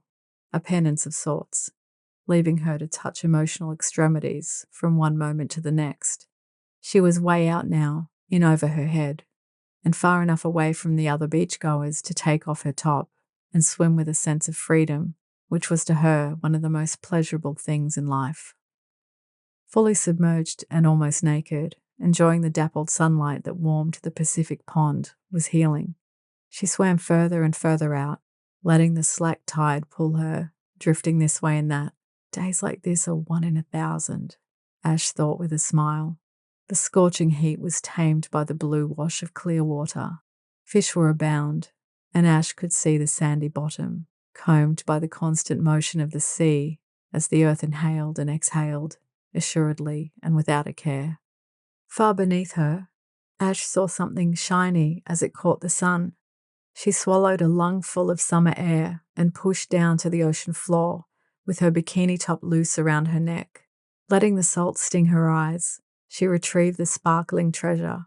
Clutching it, she returned to the surface to reclaim her breath. Ash studied it carefully as it rested glistening in her wet palm, while her mermaid legs worked mechanically, treading the water. Ash had found herself a Japanese 50 yen coin, the kind with a hole in the middle. She was charmed and attached the coin to her neck chain. With a toothy smile, acknowledging something fun and beguiling had happened to her, Ash put on her bikini top and swam back to the white-hot shore with vigor. Tora watched the barren marshland that held the bay slide beneath him in a blur as the runway rippled and evaporated into a mirage. He was grateful to finally be on home turf and far from the blazing white snowcaps of Japan, where he had left his old thinking. Johnny was waiting at the arrival gate, tapping a new beat on his black stovepipes and itching for a cigarette. He was intolerant of people that clustered as they wandered around the terminal like tumbleweeds, and found himself a corner of the waiting zone with a perfect vantage. He never said it, of course, but he was a fish out of water on the Gold Coast without Tora. Johnny boyishly counted down Tora's return, mostly to reel in the end of a too long summer. Forever discreet with his affection, Johnny tried not to smile and raised a slow hand, half-mast, when Tora appeared at the arrival gate. They strolled back to the car park as the urgency of the airport fell away. Small talk was resolved with silence as their stride struck the ground in effortless unison. "How was the gig last night?" Tora interrupted the silent bond, more invigorated than tired after the long-haul flight. I cut it short. "Fucking drummers. I need a drum machine. An obedient Casio." Johnny snapped and chased his remark with a grin. "Yeah, you keep saying. Remember that girl on the cover of Skater magazine from last year? The skater girl with the pink hair." "Huh, yeah." Tora reflected. Of course he remembered. He was obsessed with her picture and referred to her as my bride to Johnny in jest all last summer. "Huh, I'm sure she was backstage at the club with the Ravaged chicks. The night you left, and a couple of times since. Couldn't believe it when I saw her. The timing, man." "You didn't give her your look, did you?" Tora slapped his knee. "You can't do that. You're a mean-looking dude. She would have left town by now because of you. Thanks." "What look?" Johnny joked as Tora took time to assess his expression. "Damn, Tokidoki Waru, the lady killer." Tora looked at Johnny, who was trying to smile, which apparently didn't come naturally. It was more like a tight grimace that unhappily affected his whole face. He was a hilarious guy, once you were attuned to the nuance of his humour. The brown hardscape of the blurred highway edge pulled Tora back into his old worries. He tried not to imagine what waited for him at home. He'd spent the last months mentally preparing to clear out the house and his life, but it was going to take work and unfortunately displace a few of the younger ones, including Jay. Tora had reached a point of clarity and spent hours thinking, as well as discussing in fireside conferences with his mother, Myrtle. By the time the beast rolled into the city limits, a new wave of optimism had washed over Tora's woes. She was in town. That girl. He had a feeling he'd be able to find her. Well, he had decided he would, so he would. The lounge room lacked light, although the front window was now smashed to smithereens. Its fragments and shards surrounded the armchair outside on the uncut grass. The front yard had a new spectacle. A tattered armchair, the latest victim of Jay's flammable demeanour. Jay's bruised and bleeding hands were clenched into fists. He released them and stretched his cold fingers before wiping his bloody hands on his tattooed chest. His slow hands moved up his stone face, and he pulled back his hair, straining his skull. His bloodshot eyes revealed to Ash a sense of terror, like a bull ready to rush his opponent. He had reached new heights and felt unstoppable, and that's what terrified him more than anything. "I love you," Jay whispered to a trembling Ash, her hair still wet from the sea. "I'm sorry. I was only swimming, baby." Jay firmly grabbed her chin with his bloodied hand. He forced eye contact and then gently put his palm on her cheek. "If you ever leave this house without me again, I'm sorry. Yes, she obeyed. Jay walked away from the broken window into the darkened halls of the house. Ash, shaken, chose not to follow him, as she usually would, and instead lightly stepped outside to the front yard. She felt out of her body as she wandered over the threshold. She was not physically hurt, but he had finally killed her, her life force now depleted. Tora and Johnny pulled up outside the house, and all of Tora's fears were realised. The long grass was home to broken bikes, skateboards, beer bottles, and palm throngs. There was also, of course, the most recent addition, the armchair that had taken exit through the front window. The most obscure thing of all was the slight figure of a girl in a tangerine bikini, standing with slumped shoulders over the armchair, looking like a strange man's corpse. Fuck, Jay's been busy. Tora was almost breathless with frustration. Ash looked back to the street to see the mean-looking car resting at the curb. She stopped. Everything stopped. Tora emerged from the passenger side and slammed the door before the car pulled away with a tenacious growl that stuck to the bitumen. He was tall and athletic with unkempt hair, just as she had remembered. Ash struggled to see his face in the blinding sunlight. It didn't matter. She defiantly looked toward the sun. Tora stopped at the footpath and watched Ash for a moment. He noticed her fixed gaze and approached her slowly, stopping at her side. They both stared at the chair blankly. There were no words that belonged to that chair. Too much had already been said. The subject was mute. Ash turned to Tora with anguished eyes. There was no hiding it, not anymore. Jay had toppled her once and for all. Her trembling fingers lifted and wiped the faint blood and tears from her face. Tora spoke first without looking at her. He couldn't. He felt ashamed. Why are you here? Go home. I can't. Tora finally turned to look at her face and could see the little girl within, scampering for corners to bow her narrow body into. What had he done? He knew at that moment Jay was a killer. Jay stepped out from the house's interior darkness and approached Tora tentatively to greet him. Hey, Tora, how was your trip? Who's she? Is this going to be the same as what you did to the other one? Jay had nothing to say. He clenched his triangle jaw and arched his back like a hyena when he found he was unable to look at Ash in Tora's presence. He knew all too well the simmering anger loaded in Tora's accusation. Now was not the moment for retaliation. Tora's glare locked onto Jay's as he pushed past him to enter his home. Ash felt her fear unfurl as she witnessed the exchange. Tora pushed Jay aside like a sulking child and stopped at the threshold. He turned to look at Ash. He saw those dull eyes, and it churned him. She looked familiar, and it hurt. It was close to midnight, and Australia Day was just about cooked. Nirvana had left love bites on the Virgin City, and the gang wandered home in a daze. Tora had generously prepared a simple meal for everybody. He wanted to restrike his return and gather the pack over a feast that would offer a window of understanding to the cost of his absence. The table was laden with more food than any of them had seen in weeks. Ollie, Racer, and Skinny huddled at one end where the roast chicken lay, like a golden sacrifice to the surfers. Jay was sitting too close to Ash, and Tora placed himself opposite her. Ash had been reduced to a shell that day, despite the beguiling oceanic reprise that, in the end, cost her dearly. Tora observed her in every detail, as her eyes stayed magnetized to the cluttered tabletop. His attention felt like warm sunlight, and Ash was not well versed in how to shield herself from the comfort it gave her. She knew all too well that any display of pleasure would be a fatal blow to Jay's equilibrium.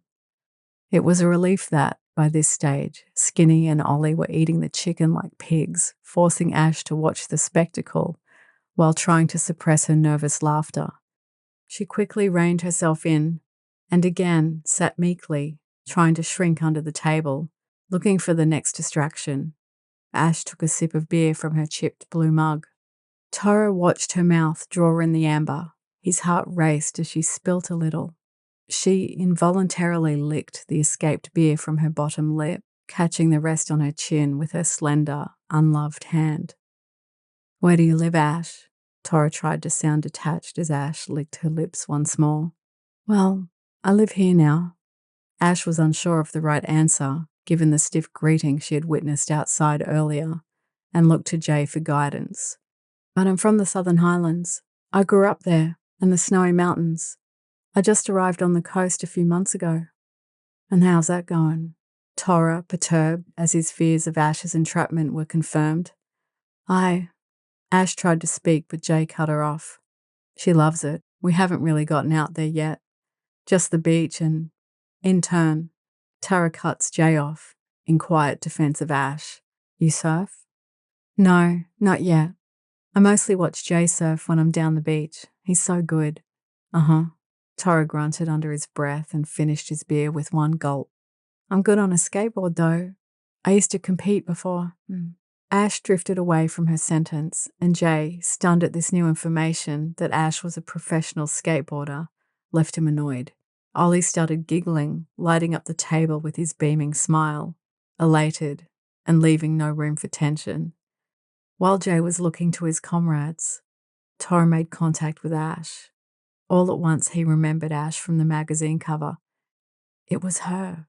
She looked broken, but he was sure it was her.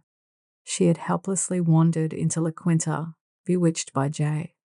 Tara was struck.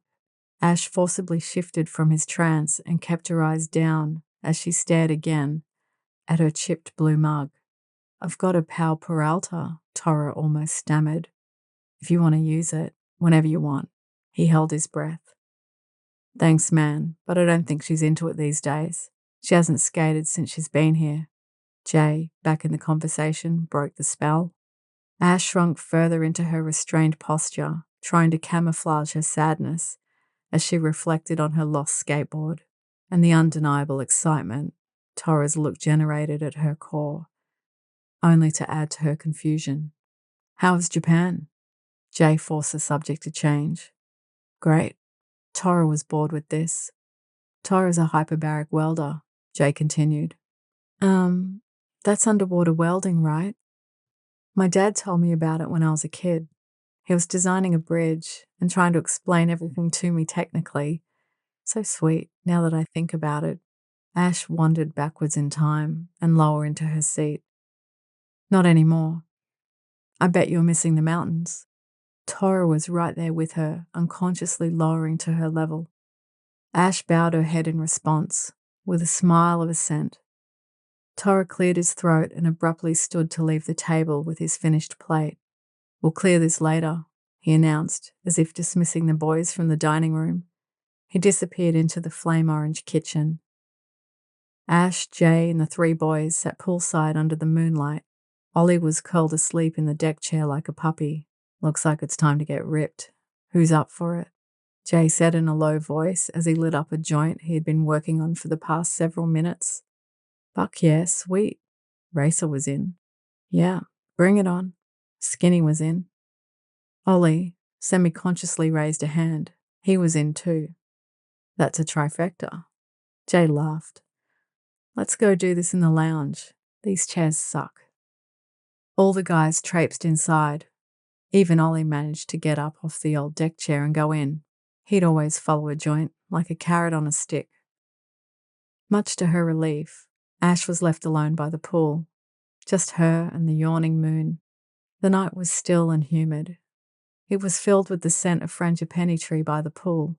Ever since Ash had arrived in spring, it had grown with flowers that would spin themselves like island dancers onto the surface of the water at the slightest hint of a breeze.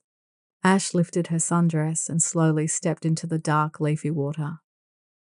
Tara watched Ash from the door while keeping check on the boys getting stoned in the lounge room. He wasn't sure what to do next, but he did know there would be close to zero chance of getting Ash alone as long as Jay was around. Tara stepped outside, close to the edge of the pool. He watched Ash float on a faded pool pony as she dipped her face into the water, holding her breath as long as she could. She seemed to be content just drifting, oblivious to Tora watching her, entranced by her graceful form. Tora decided to take a chance. He dropped into the pool without a ripple, immersing himself completely. For what seemed like forever to Ash, he remained submerged. Tora surfaced close to her as she bobbed on her once jolly, inflatable pony, faded and pink. He looked up to the sky, avoiding immediate eye contact with her. He wanted his presence to feel unobtrusive and whisper quiet. He wanted her to feel safe, which he knew was a stretch in this house. "How many full moons have you been here, Ash?" His voice lightly traveled the surface of the water that separated them. 3. "Don't you miss home?" "Yes." No, I don't know. I can't find it." "And where's your pink hair?" "How do you know?" Ash changed her tone, and her eyes darkened. "That girl is gone." Tora was too close to her now, and he recognized her. The long day had over-delivered to all Ash's senses, insecurities, and desires. With one definite stroke of her tired arms, she paddled backwards, distancing them.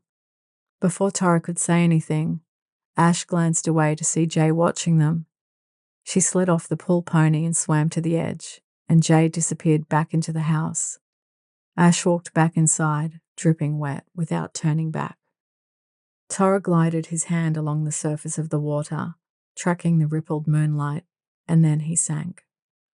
Ash passed the stoned boys on the couch unnoticed and went upstairs to grab a fresh change of clothes and a towel. She looked forward to a hot shower, which seemed the only thing that might wash the long day away. On her return downstairs, she stopped on the top step, her heart pounding as she heard Tora's raised voice, and then Jay's retaliation. She descended a few more steps to see exactly what was going on. Through the balustrade, Ash watched as Tora soaked and Jay baked, stood toe-to-toe in confrontation, like warriors measuring their opponent before combat. "Hey man, this is not what this is," Jay yelled defiantly. "It's exactly like before. What do you think's going to happen next, Jay? Tell me." "She's big enough to deal with whatever shit goes down." Jay was being pushed into a familiar corner. He knew it. "The door's open. She can do whatever," he added. "The door's open? Like the other one? Where is she, huh?" "We'll never know, will we, Jay?" Tora glowered. "Stay away from Ash." Jay dared to point a finger to Tora's chest. Ash clenched her jaw as she bravely walked downstairs and through the middle of the room and the argument. The air was thick, and Jay didn't acknowledge Ash when she entered. She watched them listlessly for a long pause before finally speaking. "I'm taking a shower," she meekly announced to Jay before immediately turning and walking towards the bathroom. "Hey, baby. Okay." Jay's voice eventually followed her as she closed the bathroom door. She ran the water as their yelling continued to penetrate walls. "You're unbelievable. Get out there and pick up the fucking glass before someone gets hurt. I don't want the dog to walk on it. You should have done it hours ago," Tora ordered. "Yeah, okay, whatever. It's dark. Good idea, fucking idiot." "Fuck you, Tora," Jay yelled a moment before the front door slammed. In the shower, Ash leant against the wall and found herself needing to cry. The day, the week, the month, the year had taken its toll on her. All she wanted to do was disappear. Edie used to say, "Nothing would ever be thrown at you that you can't handle." Ash believed it religiously, until now. Ash rested a blade in her hand and watched it collect beads of water. Her finger pressed on the edge of the blade and drew a drop of rosy red blood.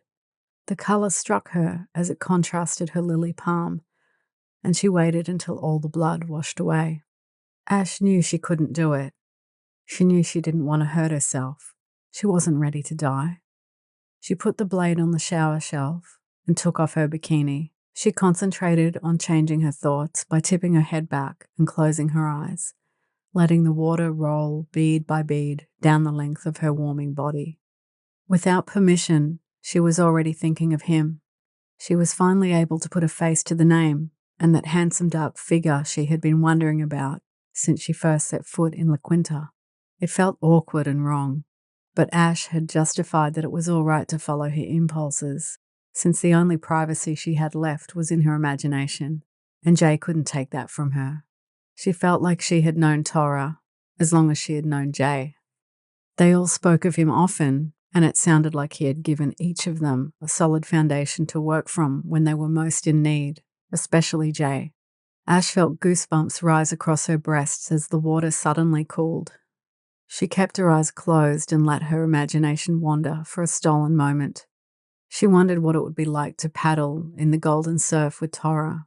Probably really amazing. She interrupted herself. They'd drop in from their surfboards into the aquamarine, and then he would joyfully embrace her.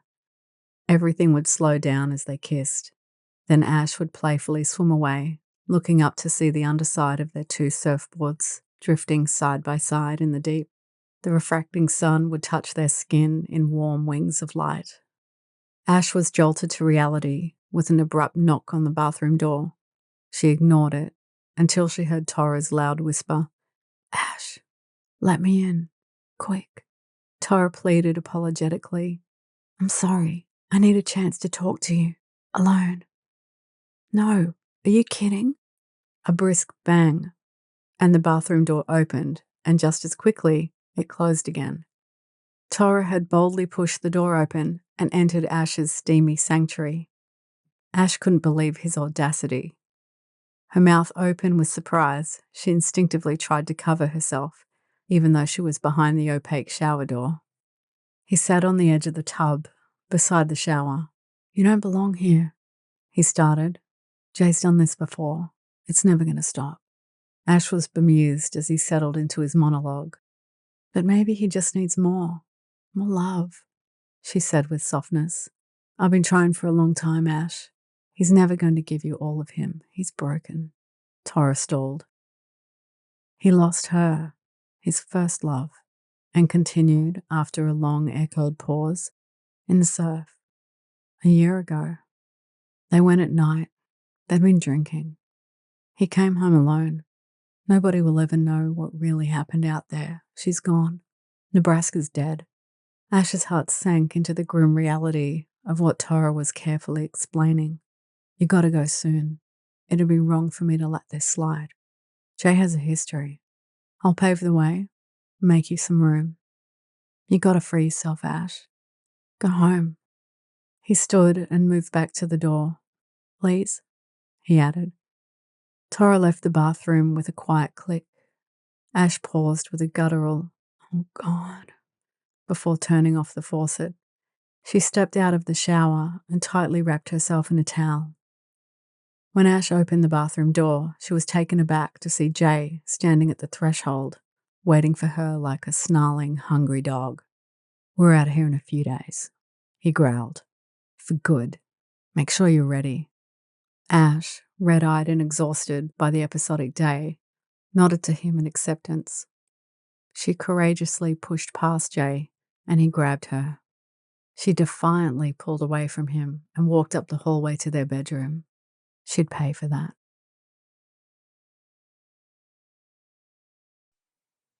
Good times, bad times. At 61, James Knight was a weary-looking man.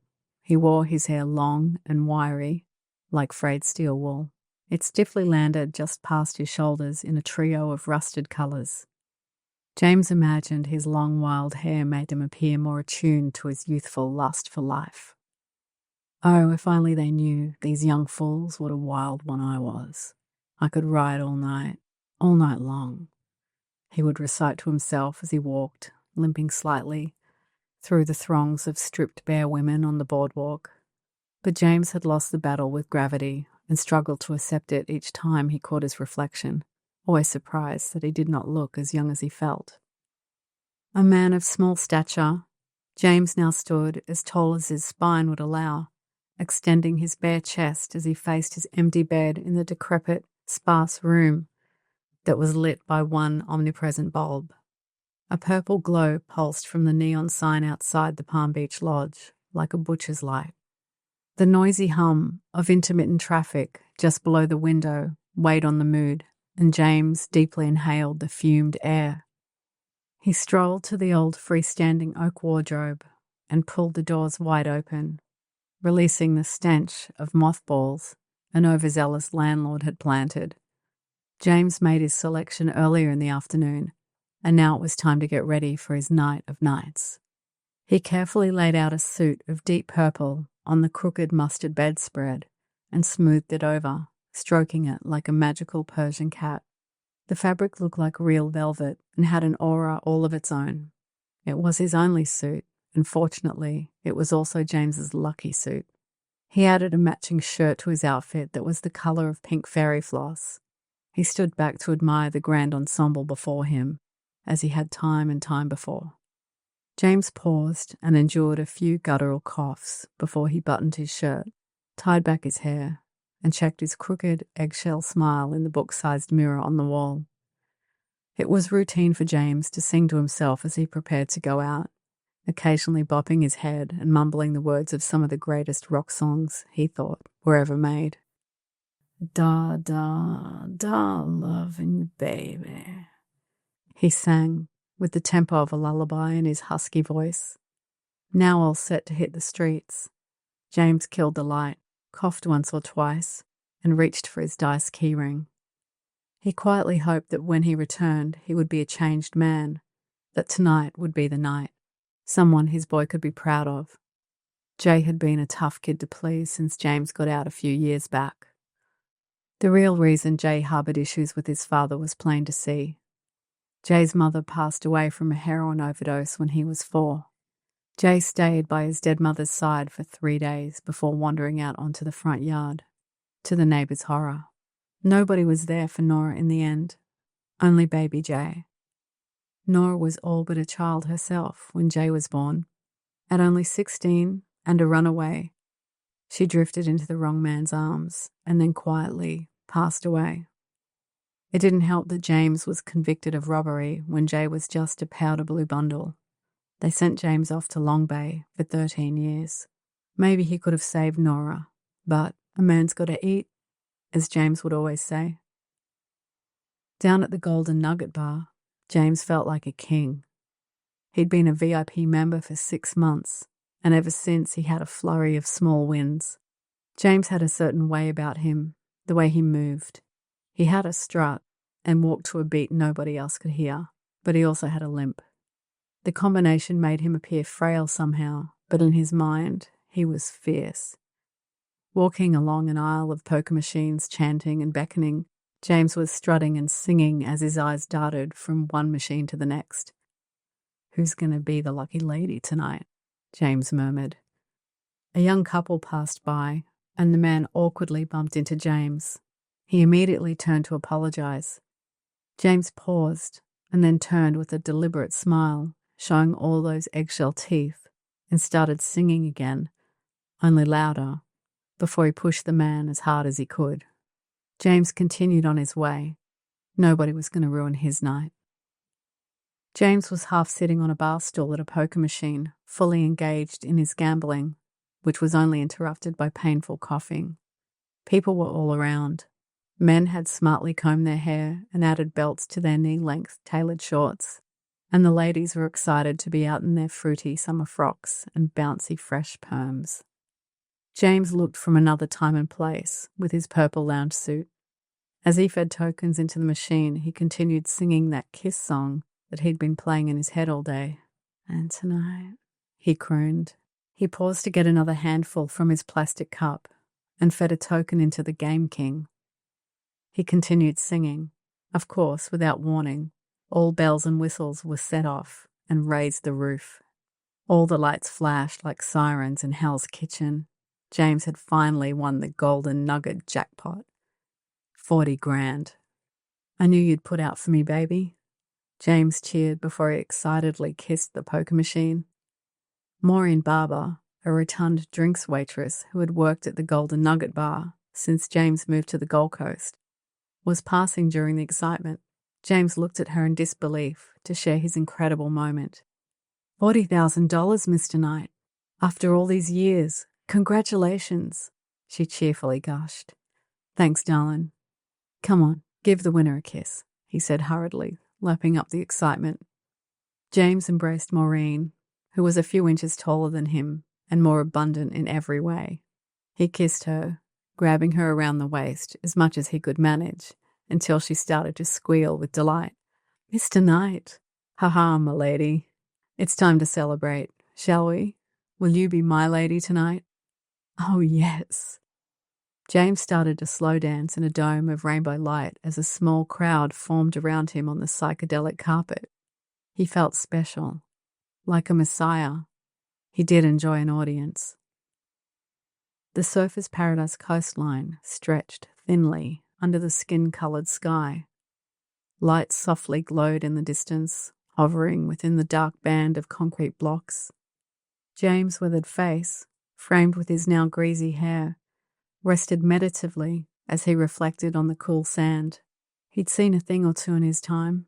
He slowly ate a soft-serve cone. His tongue curled the ice cream like an animal being fed through the narrow bars of a zoo enclosure, grappling for more. James thought it was delightful that he could even get ice cream by the sea at 6 a.m. Damn, he loved this place. He was still wearing his lounge suit, which he would typically find upsetting. Sand was so hard to get out of velvet, he found. James was thinking all this while gazing intently towards the waves as they lapped sleepily. In front of him, he had neatly laid out a handkerchief which cushioned several wads of cash on the sand, and seductively beside it, Maureen's discarded waitress uniform. In the distance, the object of his desire was swimming. Maureen's shrill as she submerged into the blue struck James out of his trance. She was in her underwear, feeling sexy and alive, more alive than she could ever recall. Her enormous white briefs and matching sensible bra, mixed with the excitable froth of the sea as she launched her body, made for quite a sight. When James was finally able to peel his eyes away from Maureen's transparent underwear, he looked up at the pile of cash before him and thought he should be serious this time, not blow it. Set a good example for Jay by turning over a new leaf. Maybe even settle down with her. She seemed like a high-quality lady. Maybe she could bake for me. Maybe she doesn't snore and could keep me company night after night. A man's got to eat, James thought as Maureen breached. Breaking the girl. Floating in the sunlight that peeked through the curtains were iridescent dust particles, one more lovely than the next. It was in these moments Ash now found wonder. She sat on the bed in her underwear, sucking hungrily on a ripe orange quarter, with a pen in her hand, as she scanned the room for evidence of magic. The shadows shape-shifted like X-rays on the yellow wallpaper, as the palm tree outlines and reflections of the swimming pool water below danced in splashes, gilt by the light. Glimpses of golden sunshine beckoned and were broken by Jay's hunched frame on the roof. Ash spontaneously wrote as she drifted to Torah with her black pen poised. I now live in a beautiful dark secret. I have never felt so alive and so filled with emptiness. Loving you was never a choice. You're trapped in my veins. When will our day come? Jay sat on the roof edge, smoking. Arm's length from him, the other one sat, mirroring Jay's position with her legs dangling. She was still naked, and her hair fell low, brushing the blistering tin as she swayed. Ash felt a rush of jealousy flush her cheeks. How did she get up on the roof? Our roof. Naked. And nobody mentions a thing about it. Why does she call herself the other one? The other what? Ash had no answers to give herself for now. All she knew was her and Jay were out of La Quinta in less than a week. And Tara was home, throwing her into a spin. And now this, out on the roof. This girl. This strange, strange girl. Jay's heart-shaped mouth compressed as he dragged on his joint, slowly dragging back and then exhaling a palm tree of smoke, feeling the sun on his tired face. The other one turned to look at Jay once more and pushed her thick mane behind her pallid seashell ear. She glanced back towards the house with her cellophane green eyes crackling, catching Ash's stare unflinchingly. "I've tried to talk to you 1,000 different ways," the other one began in a melted tone. "Your voice is my home. It brings my smile, even if you are the reason it's gone," she chanted. "Your beauty penetrates my skin like heat. You said that to me once." Her poetics fell on deaf ears, and she bowed her head sorrowfully. Jay stood and stretched his arms to their full athletic extension, holding his position with closed fist for a moment before he realigned and looked out to the horizon. He closed his eyes and listened to the sea. "Don't you love me, Jay? You said you would love me forever. You said, Nebraska, Nebraska, Nina. I wish I could live inside you. I'll keep you in my pocket. Don't you remember?" She, too, stood up and stilled her body like a divine marble statue.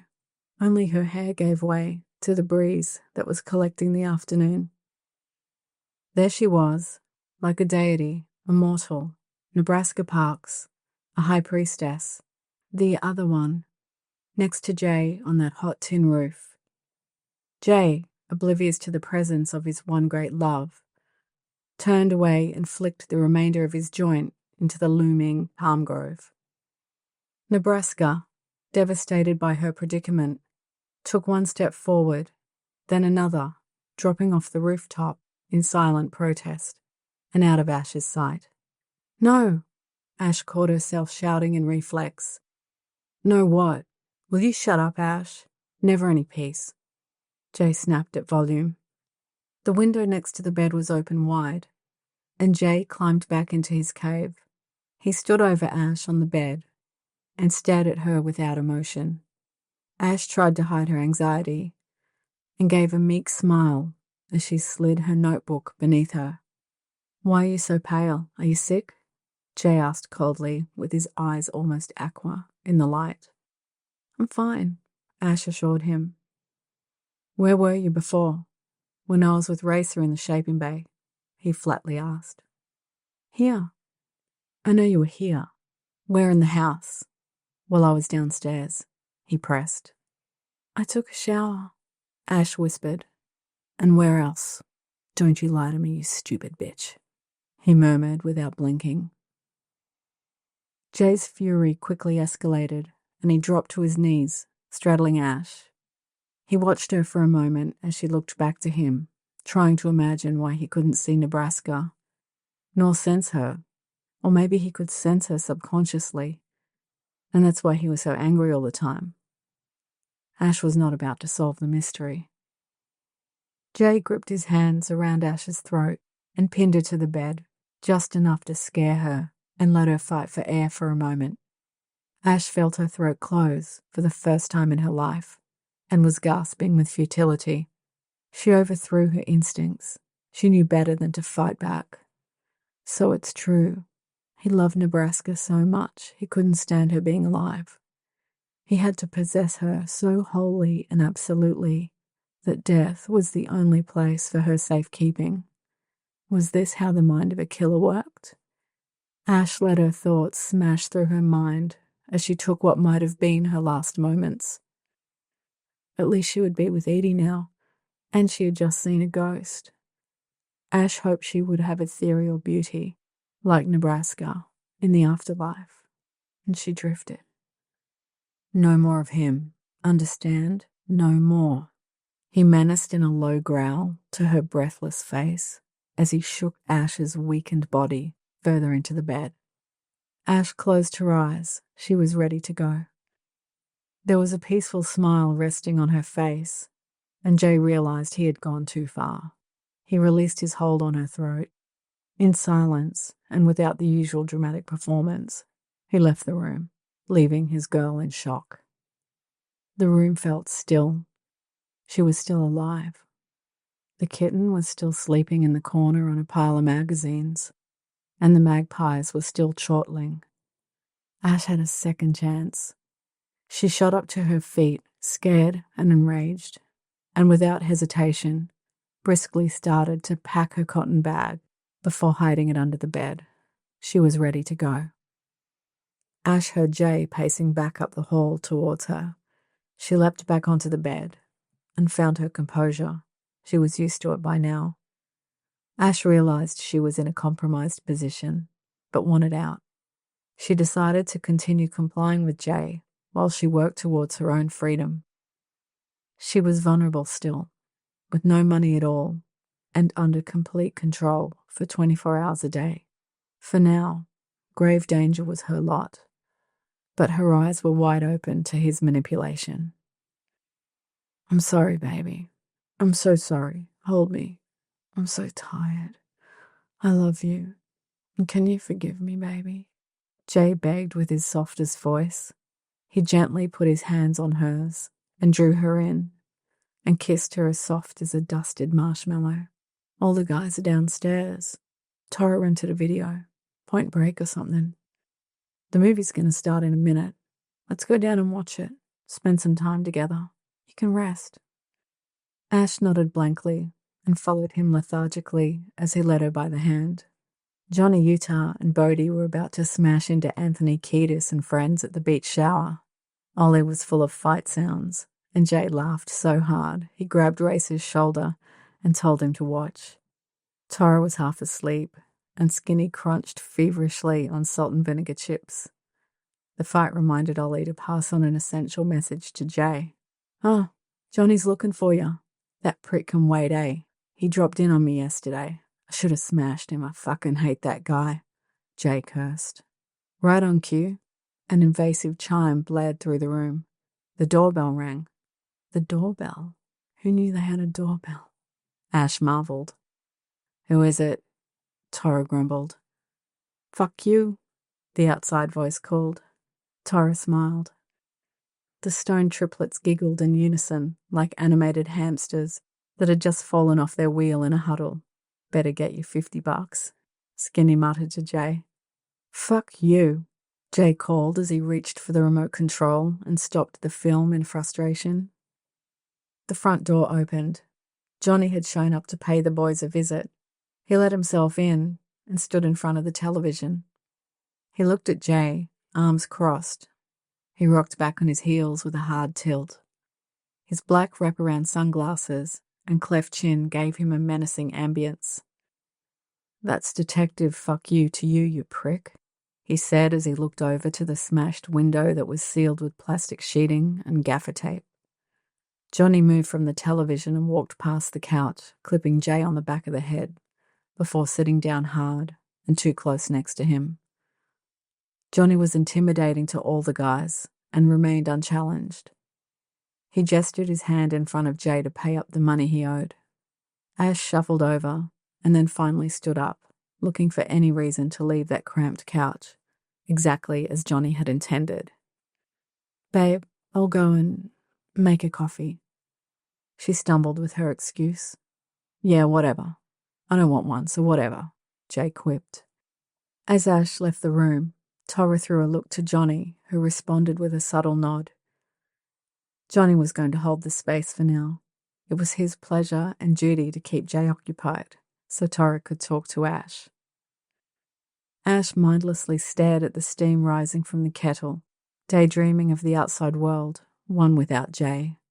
She placed a hand on her tender throat to soothe herself and was reminded of the lucky Japanese-looking coin she had found in the sea. "Ash?" Tara startled her, and she turned to face him automatically. She watched his eyes, and then his mouth. "Hey, hi. I like your necklace.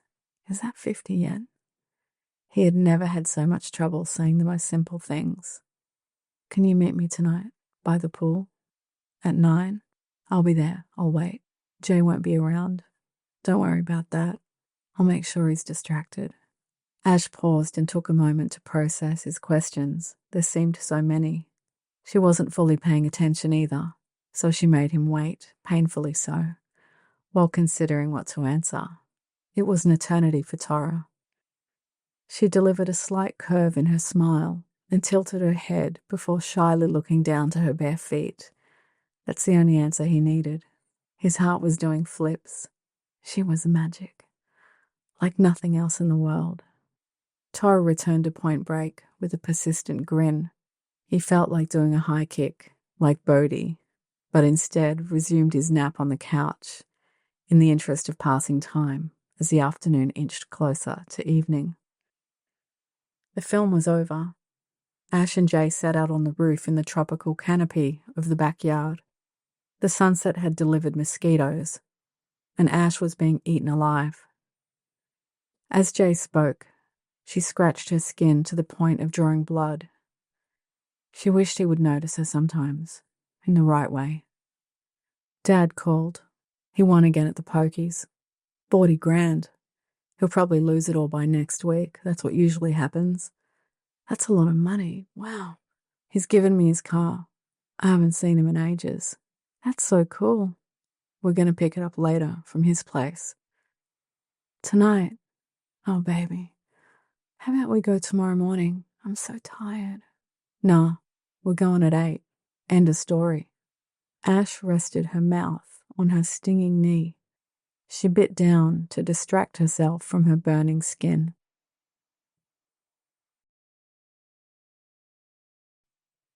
Diamonds and pearls. The weather had turned with the night. The sea rumbled and cast its spray like a spell across the wide Palm Beach street. Ash was sure to hold the handrail as she tracked Jay high up the damp staircase that creaked in the wind. They arrived at the top level of the sea-bitten structure that leaned into the coast like a broken umbrella. When Jay knocked on the ice cream-coloured door, Ash stood well back. She waited behind him with apprehension, happily insignificant. A squall lifted the mouldy vintage awning to its extremes, and with that, Maureen Barber glamorously opened the door with a forced hand. Her head tipped back as she raised her gracious smile to the gale. Her frock danced around her bloated pink toes. Maureen had struck gold. She was adorned with faux gem earrings that dangled like complicated parachutes, and a matching choker necklace that gripped her throat in anguish. Her fingers, each like a champagne flute, were sparkling with lavish, princess-cut Alaska diamonds. She wore an orotund evening gown that begrudgingly dragged on the ground behind her, like a mistreated animal. Her perfume preceded her voice as notes burst from those usually pursed apricot lips. She looked Jay up and down with hungry eyes. Hi. Jay was lost. James, where are you, honey? He's here. She screeched like a banshee. Come in, JJ. She suddenly adjusted her range and spoke with a coy undertone. And your friend.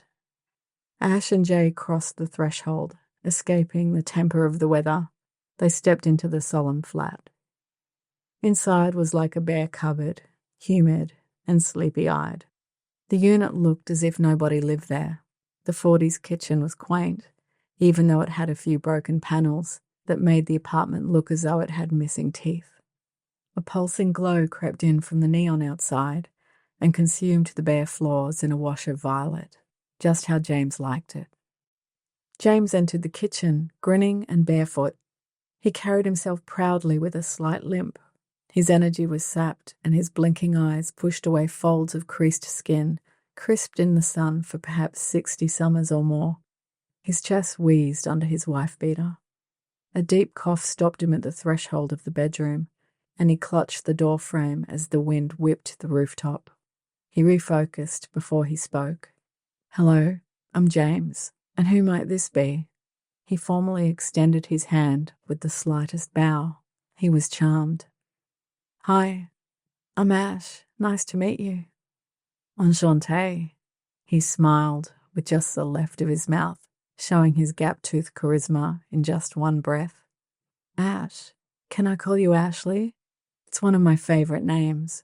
He coughed and coughed. Yeah, sure. Hello, son. His eyes not leaving Ash's form. Hi. Jay impatiently greeted his father. James moved in much closer to Ash. She was noticeably taller than him, and she felt self-conscious as he peered at her wind-swept hair.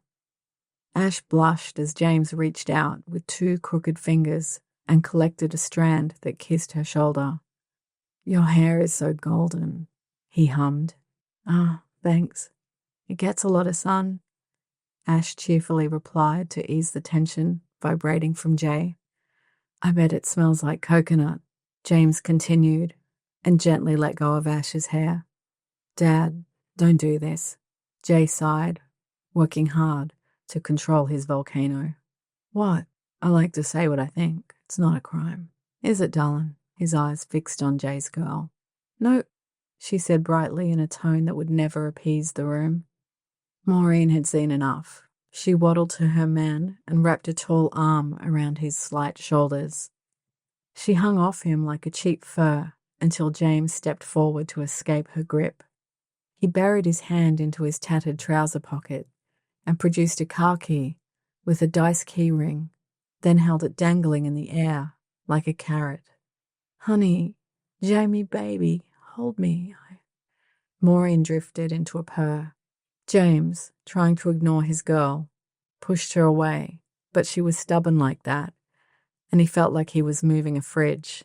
In futility, James half-heartedly put an arm around her constricted waist. "Relax, woman. I'm right here," he quipped. "I'm happy you got lucky, with your winnings, that is." James was now putting his attention to Jay as he motioned the keyring towards his son. Maureen, now hanging off him like a drunken sloth, sighed with boredom.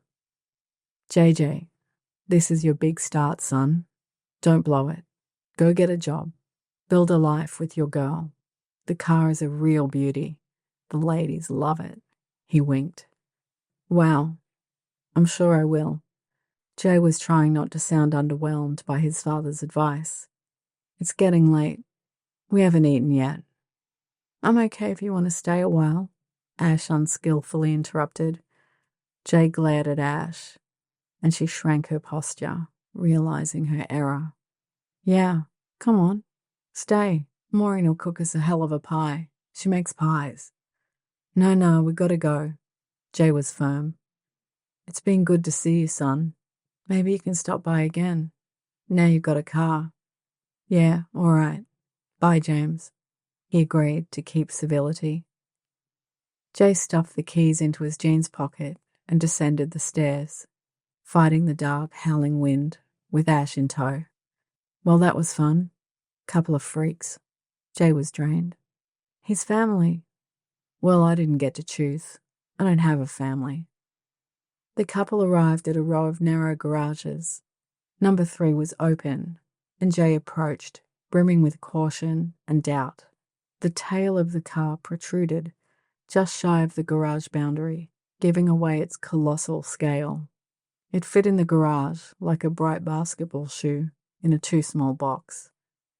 "And now I've got a purple car, for fuck's sake. Look at it," Jay almost screamed. Jay and Ash approached the car and tentatively climbed in, like astronauts unsure of their fate. The muggy atmosphere had bonded with every surface as a misty layer, leaving imprints with every touch. The car interior was nothing of the usual sort and had a homemade center console poorly crafted out of wooden wall paneling and finished with a box cutter, leaving sharp, ragged edges. When Jay turned the ignition by a click, the dashboard didn't respond, and in his natural reaction to most of life's imperfections, he punched it. "Well, maybe it runs really well," Ash scraped for words. The purple car begrudgingly started, and the exhaust coughed into the blustering night. Jay fumbled to find his way with the unreasonably delicate gear shift. Clouded with anger, he clumsily reversed the car onto the street, slamming the tortured curb with the underbelly of his new ride. The engine was overwhelmingly loud. Jay turned on the radio to discover its silence and was by now fuming. "And who needs fucking music? Hey, answer me." Tapping the steering wheel hard, he started muttering under his breath and throwing glances at Ash. Then, louder and louder, he recited a Henry Rollins song.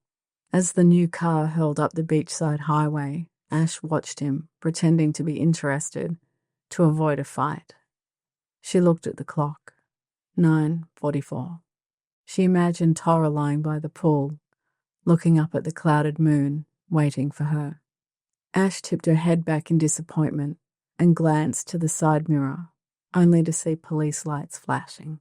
Jay also saw police lights hovering in the rearview mirror, punching the dashboard again in protest.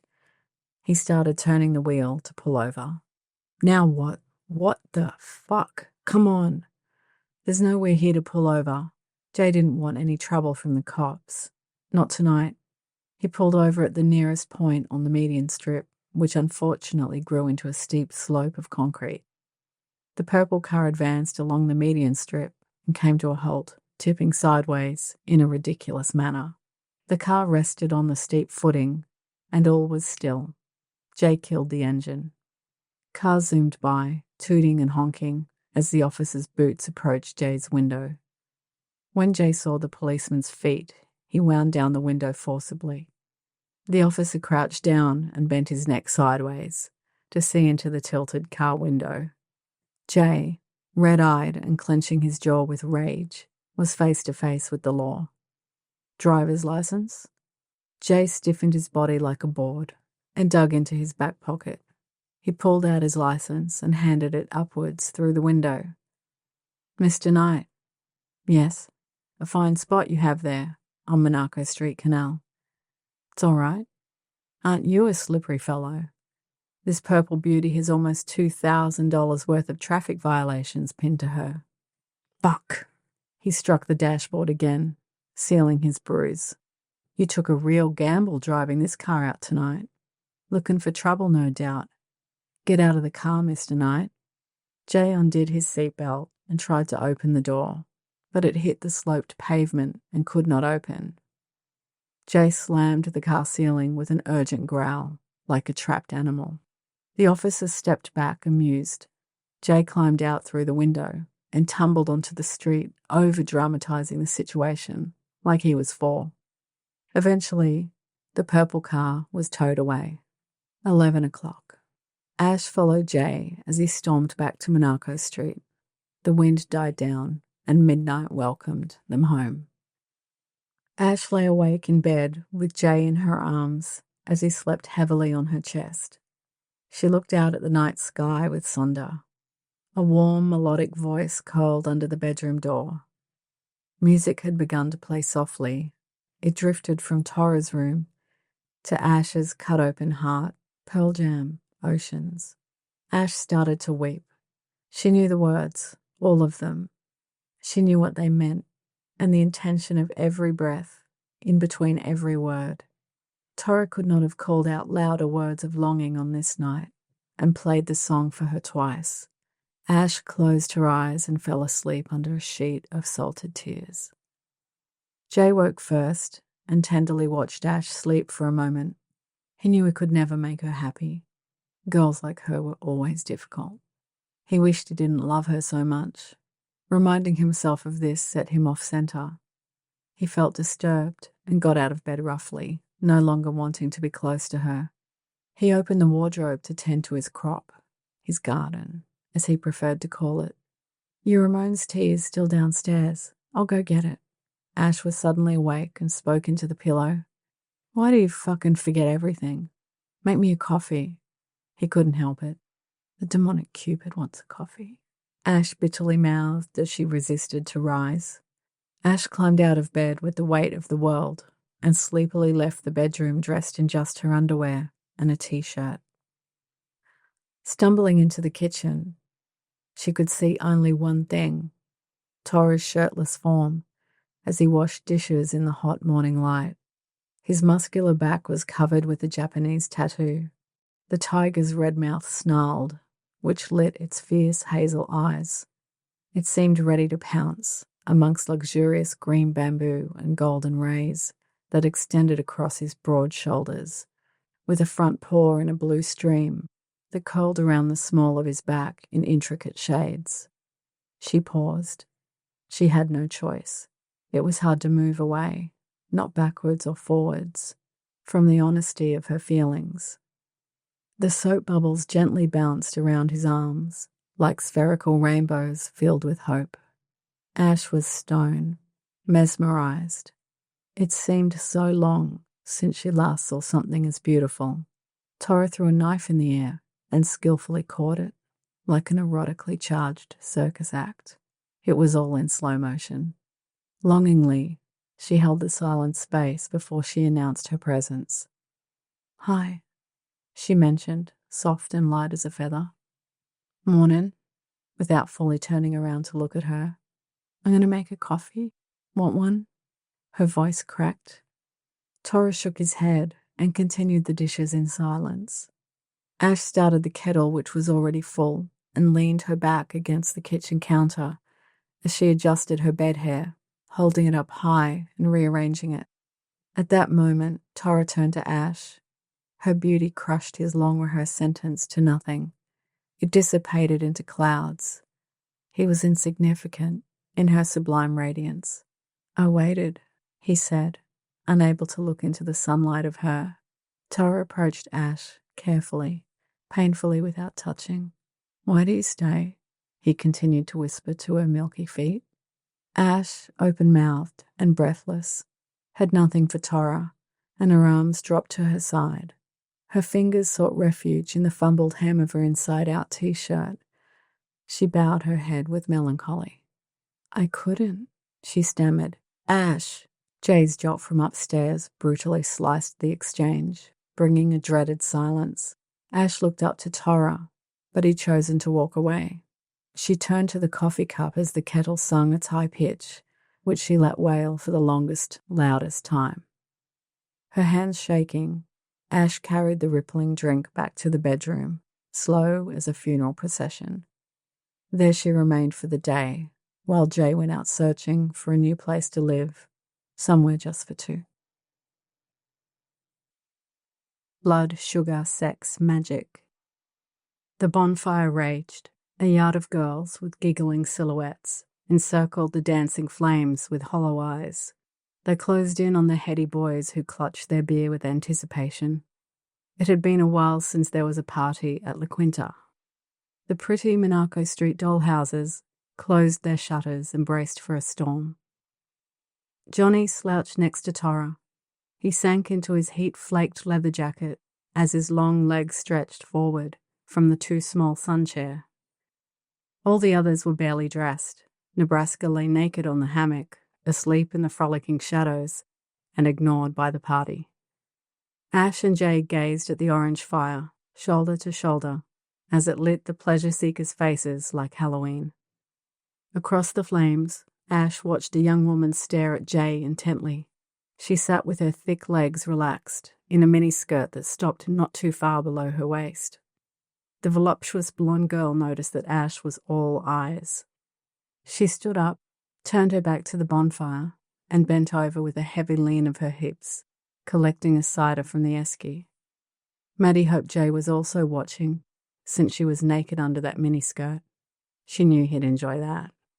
Maddie stared back at Ash fireside and twisted the top of her drink like the snap of a small bird's neck before drawing it to her pouting lips.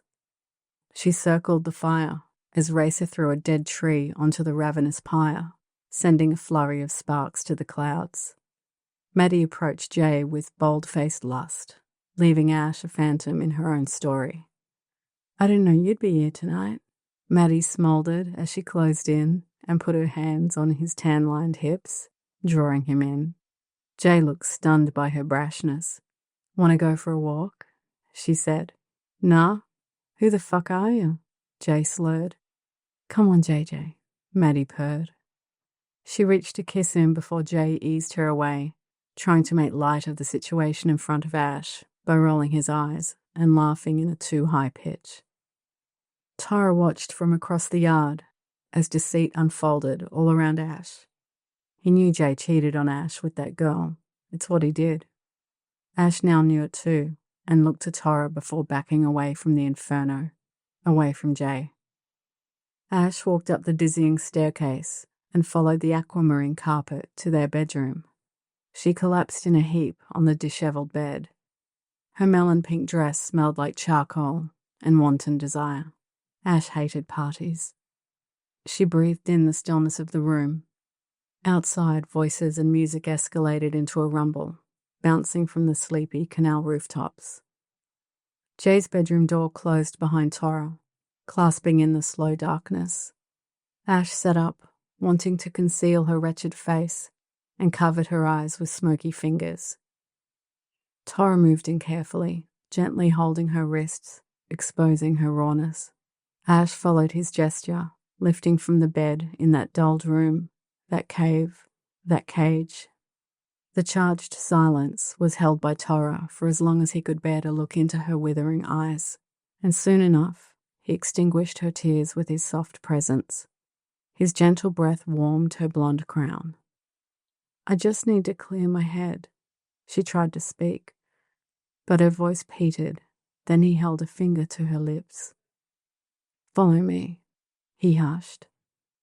Tora took a step back with his eyes fixed to hers, and then turned to open the bedroom door. They swiftly crossed the hall onto the deep pile carpet of his sanctuary, the master bedroom, door locked. In Tora's room, the streetlight outside washed against the large window and softly outlined their forms. It was quiet on his side of the house. The canal didn't echo every drunken holler, and the music was slow to eat into the air. "I feel so hurt. I just wish I had the sunshine part of him," Ash continued. "The sunshine. Ash. He's only got a small glimmer of sunshine, and he's spent it pulling you in this deep. That's all I wanted," she sighed. "And look at the mess I'm in. It's all my fault. I let this happen." "That's what he's relying on, Ash. He may love you. That would be easy to do. But I'll never be able to express it as a whole person. He's just broken. And now, well, look at you. What do you have left? You're magic. You are. I knew it the first time I saw you on Monday. It's only Thursday. And you've turned my world sideways. I can see you're getting wrung out more and more." He breathed out to finish. "There's no time left. I'm broke. I'm in danger if I stay. And I feel like it's even more dangerous to leave. If he finds me, which he eventually will, he'll kill me. I know it. He said if I leave him, he'll hurt my parents, and their home, and then me. I believe him." Tora looked at the ceiling in disbelief. Jay was a piece of work, that he knew, but now he could see the rawness of fear that was generated in Ash. It was devastating. Without processing the consequences, Tora was quick to speak. "Tomorrow morning, I'll take you home. I'll drive you there myself, and we can talk all the way. I'll even make a mixtape tonight for the trip." He tried to lighten the weight of his invitation. "It's a 14-hour drive, Tora. The Highlands are way past Sydney. I'm so far from home, and I don't even know if they ever want to see me again. There's a lot you don't know about me." "It doesn't matter," he urged. "Ash, look at me," holding her tiny face in his hands. "I can't bear to see you here, with him. I can't. It's time to go. A fresh start." Ash looked at him so softly. She had never been held like that by a man before. It was deeply intimate, and her shyness pulled her back a step. "In the morning, meet me in the kitchen, 6 a.m. We'll be out of here in 2 minutes flat. He'll never know what happened. I'll handle things here when I get back," Tora assured her. "So just like that, I'm gone? It's not that simple. It's a trap. It's all a trap. It's like my very own appointment in Samara." "What do you mean?" "Nothing. Sorry. It's a story Edie told me just before she died. The inevitability of it all. It's simple, Ash. I want to take you home, and I will, no matter what. Straight to your door. You can lead the way, and I'll make safe passage. No traps. I don't need saving like this. I just need time, and I know I can sort things out here with Jay and calm him down and help him, and then quietly walk away. You know that's not true, Ash. There's nothing to fix. This is it. You just said it a minute ago. He's a danger to you. As kind-hearted and patient as you are, you won't be taming Jay. And besides, maybe I just want to take a long drive with you, hoping he can squeeze her enough to agree. Ash stood in Tora's sanctuary. Everything was so still. She reflected. Who's going to water your bonsai when you're away? Ash now playing his game. I was wondering how it survived so well. I thought it was a miracle. He took her hands. Maybe it was. He drew her closer and she bowed her head. It was all too much. He kissed her forehead and released her. See you in the kitchen at 6. Ash couldn't have loved Tora any more in that moment. Her heart was aching to embrace him and fold herself into his waiting arms. And with that, she silently left the room and returned to her opened cage across the hall.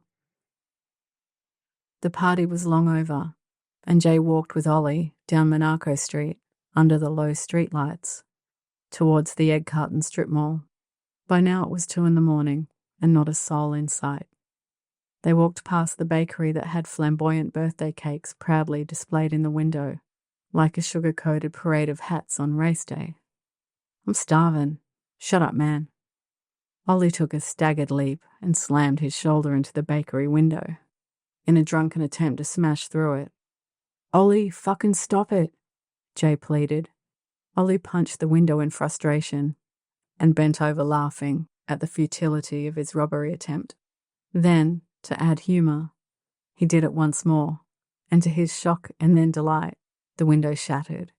It fell in large shards, like broken teeth in a cartoon, crashing to the chewing-gummed pavement. Cakes! Oh man, in Dewa we used to get cakes all the time. Ollie put his arm through the void and grabbed a small yellow cake, decorated with marzipan bumblebees. Jay looked up and down the vacant strip mall thoroughfare before climbing through the broken window, cat-like, with his invisible tail, mischievously curling with anticipation of the kill. He pounced the cash register and skillfully prized it open. $2,000. The purple car was saved. Jay crept through his bedroom window. Ash's form lay perfectly still. She appeared asleep until she slowly spoke into the darkness. Who was that girl? She cut straight to it. What girl? You know exactly. The girl that was all over you tonight. The one showing her fat ass. Ash sat up, making out Jay's frame in the night's glow. I don't know. She was super drunk, eh? Well, she seemed to know you. Yeah, weird. Were you with her? No. I was with Ollie in town. I mean, any time. Did you sleep with her? Ash felt nauseous. Yeah, I did. He exhaled. When you were being a total bitch. He stepped onto the bed closer to his girl and pinned her down, his face close to hers with a diamond-hard stare. So? Ash was speechless. His intensity suspended her racing mind. You're pathetic. Spineless. No point wasting time here with you. Such a fucking waste of space. With a thorough push of her dark shoulders into the lumpy bed, he confirmed Ash's intentions with bruises. He released her aggressively, wild with anger, and stormed out of the room. Ash counted. 8, 9, 10. The front door slammed. He was gone. So was she. He made it easy. 5 a.m. Ash crouched beside the night before's fire pit as it smouldered with volcanic colours. Like a dying dragon, tired sparks flinched as she drove a branch into its side, one last time. The yard of girls had abandoned, except for Nebraska. The night was endless for her, and in protest of her purgatory, she stood with her pearlescent feet on the wide bed of embers, a firewalker without ceremony. Today is change, she announced with breathy authority, perfumed with frankincense and myrrh. Ash watched as the beautiful creature dissolved into the dawn like sugar in water. I never want to be cremated. I want to sleep in the arms of an old tree, there until the end, like Edie. Ash had thought of death often the past few days, as it presented itself again and again in fresh forms, and soon a new death, with just 1 hour to go. All of this would be over. Ash felt assured she'd fare better than Nebraska as she turned to leave the yard. She had surrendered her dissolved love for Jay to the fire and the weeping grip of LaQuinta. Ash climbed back to the rooftop, agile as a monkey, to gather her things and wait for 6. The bedroom looked more claustrophobic than before. The yellow wallpaper reminded her of an abandoned asylum, damp with despair. Her bag was packed small and waited under the bed. Ash sat in meditation, so nervous and ready, waiting for her ride home with Tora. She wondered if he really did make a mixtape. She imagined a golden breeze grazing the car as they'd hurtle through the open landscape, chasing the sun all the way home. The soundtrack, for sure, would be perfect. Ash had a photo in her pocket, her hidden treasure. It had softened with white creases, like yesterday's newspaper. Slightly blurry, it framed Ash and Edie as they held a birthday cake with burning candles. The twins' faces alight with smiles. Ash's pink hair, bold and brilliant, cascaded to her waist, identical to Edie's, but hers as blue as the Pacific. The photo was inscribed with smudged biro on the back. Edie and Ash, Feb, 1991. Happy birthday, girls, 20. It was impossible for Ash not to smile while giving the photo a little squeeze before sliding it back into her hip pocket. The first crow cried in the day, without reply. Ash waited for the next sound, usually a pied currawong, proud and competitive. She would miss those birds. The house was silent. Then the next sound came with a shrill. The pigs! Ollie yelped from downstairs. A dog's bark came from outside, and the rumble of an urgent voice stopped time. Ash remained at the foot of the bed, under the window, frozen. There was a discreet knock on the bedroom door before it immediately opened. A policeman was at the threshold of Ash's open-doored cage. My name's Constable Ross. What's your name, miss? Ash? Ashley? Ashley Smith, sorry. Miss Smith, is this your room? He calmly inquired. Yes. No, not really. Yes, I sleep here. He started looking around the room and half-heartedly opened stiff drawers, brimming with boys' junk. Ash chewed the inside of her dry mouth and awkwardly picked up Ninja without knowing what else to do, as the tiny room was being turned upside down by the young cop. She sat on the all-knowing bed, conscious of her vulnerability, and waited for the wardrobe door to be opened like a raised guillotine, that wardrobe full of drugs she had never touched. Jay's Garden of Eden would be the end of her. The policeman put his hand on the reluctant wardrobe door to open it and was interrupted by a commotion downstairs. A dog was savagely barking, and the rumbling voice continued. Was that Moose? Ash didn't think he had it in him. Such a good dog. Control your dog. A distant call of urgency pounded from downstairs. The officer briskly left the room to help his partner, deserting Jay's garden without a second thought. Ash was shaking as she climbed out onto the roof.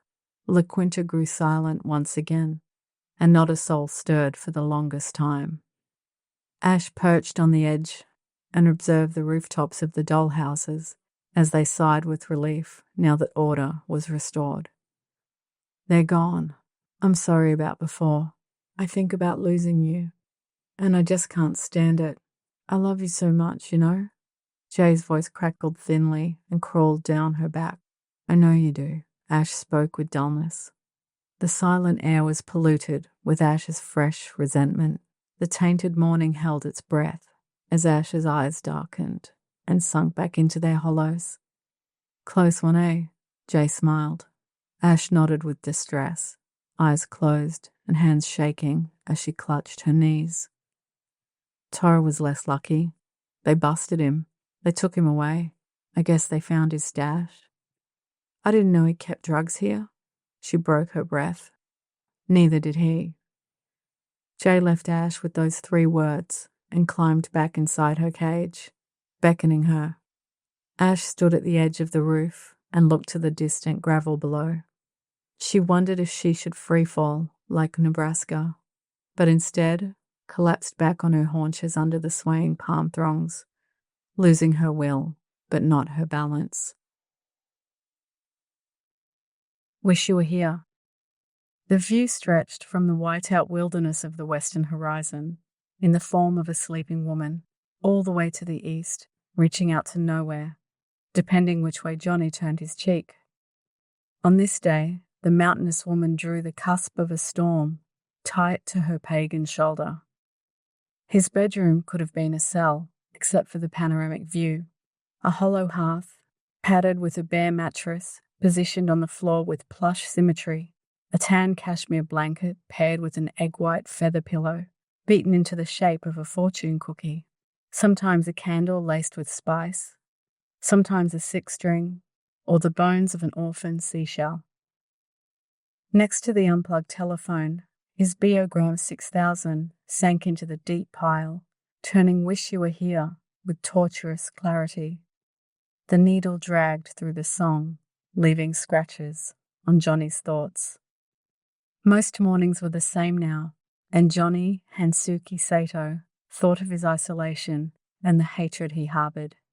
Hatred, a nurtured emotion mechanically entrusted from one son to the next, along the inured Sato line. 33 generations, his mother always reminded him.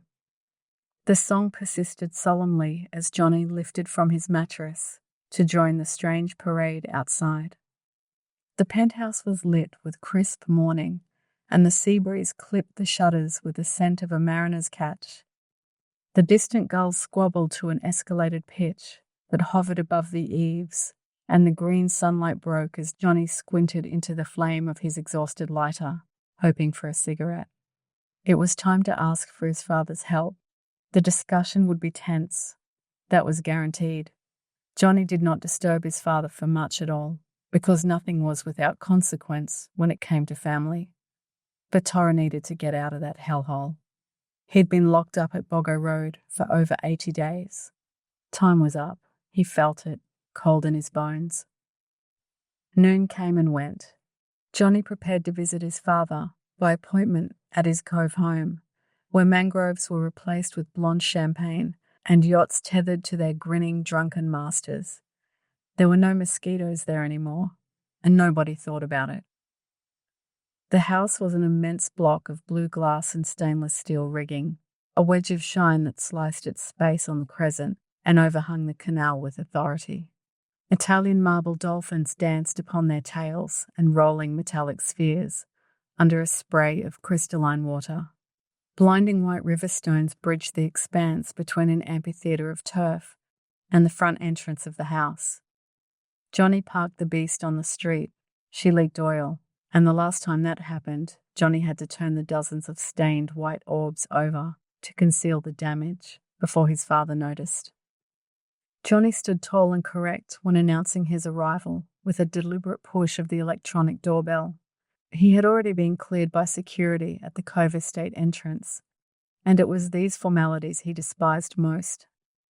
The security guards were clearly disgruntled by Johnny's car and his appearance within the freshly walled estate that housed the, by invitation only, country club and lodge. The interior of Mr. Sato's home begged immaculate behaviour from its guests, especially when serious business was at hand, and especially when it was family. Johnny had always complied. A force against his will allowed him to sail through interactions with his father, although never attaining the perfection wished upon him. The doors opened, and he removed his boots. I probably should have left them at the front gate with the car and be done with it. Johnny knew how he was read under this roof. Boots quickly say too much about a man, and in Mr. Sato's house, boots such as these were a sign of the wrong kind of work. Johnny reframed his thoughts, reminding himself he was here for Tora, and to Mr. Sato, Tora was a man of honour. Johnny found this more amusing than alarming, and recalled that his father had never seen Tora in shoes at all.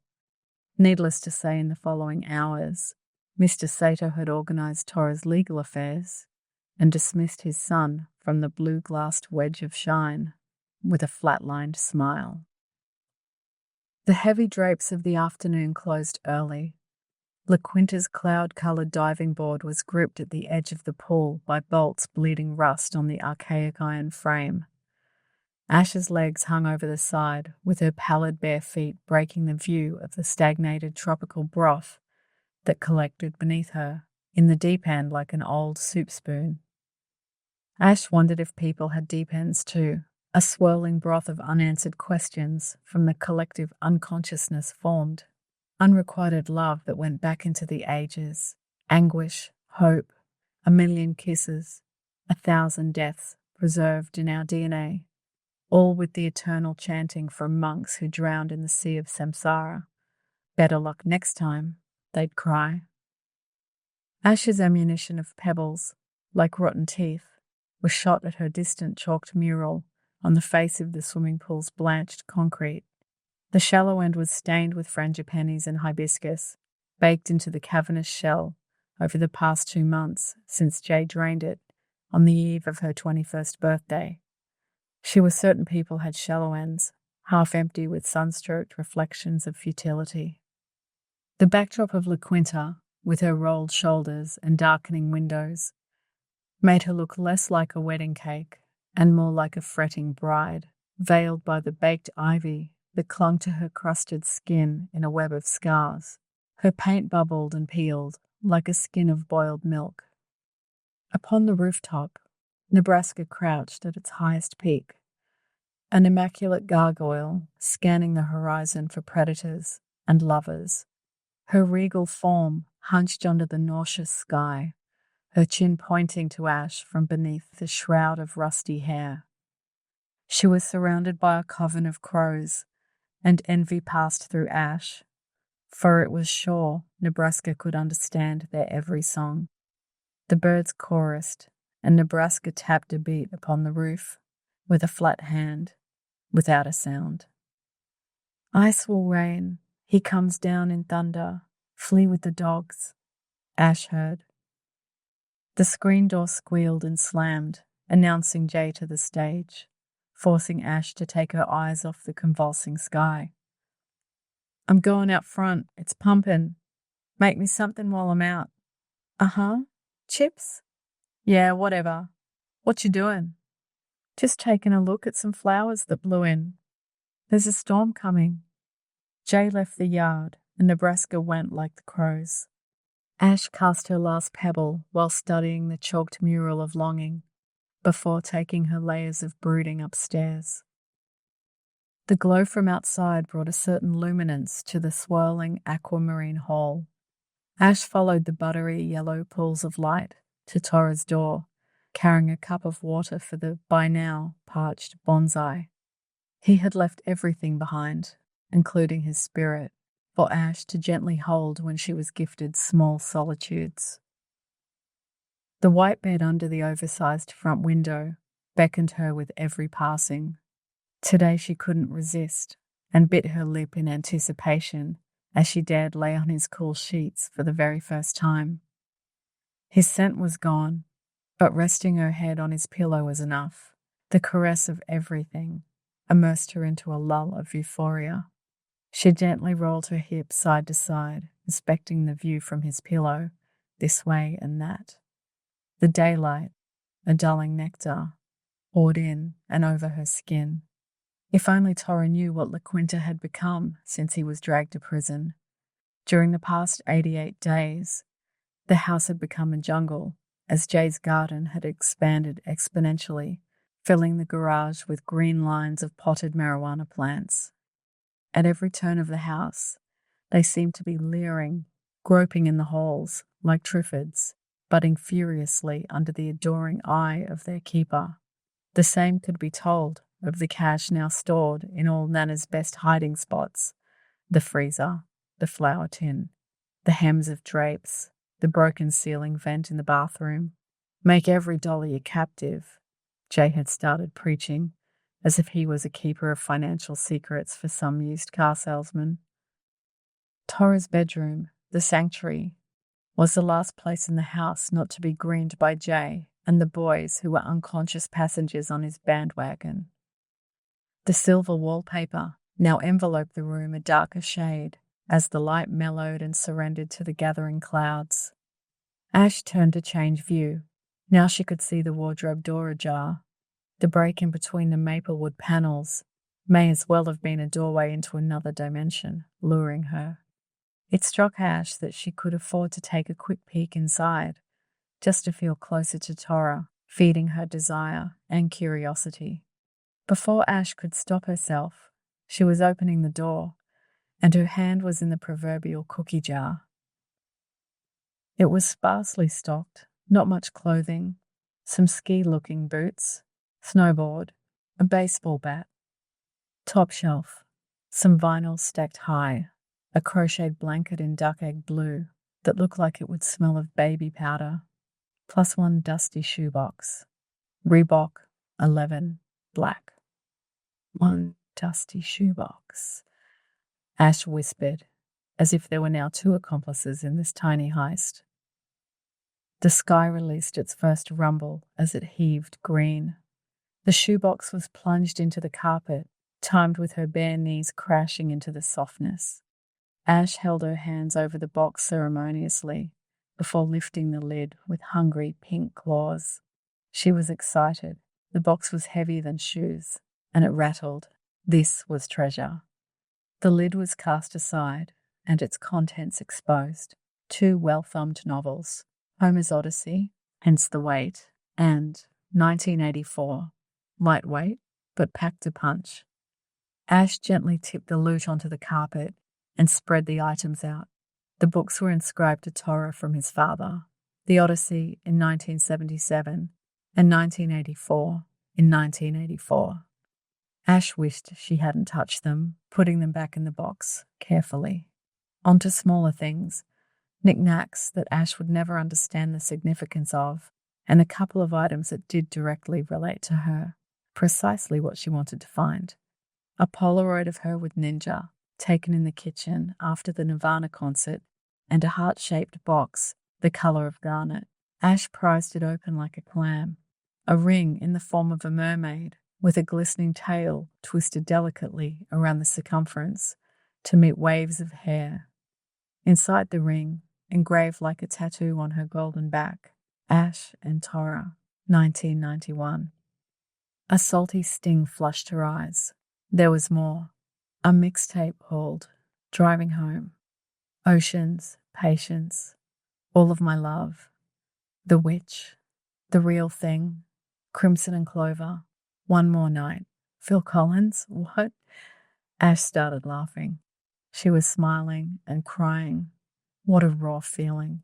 With that, Ash claimed the ring, sliding it on her finger, giving a jolt of energy from the gods. The sky roared with a yearning that she felt in her heart, a yearning for immediate change, decisive action.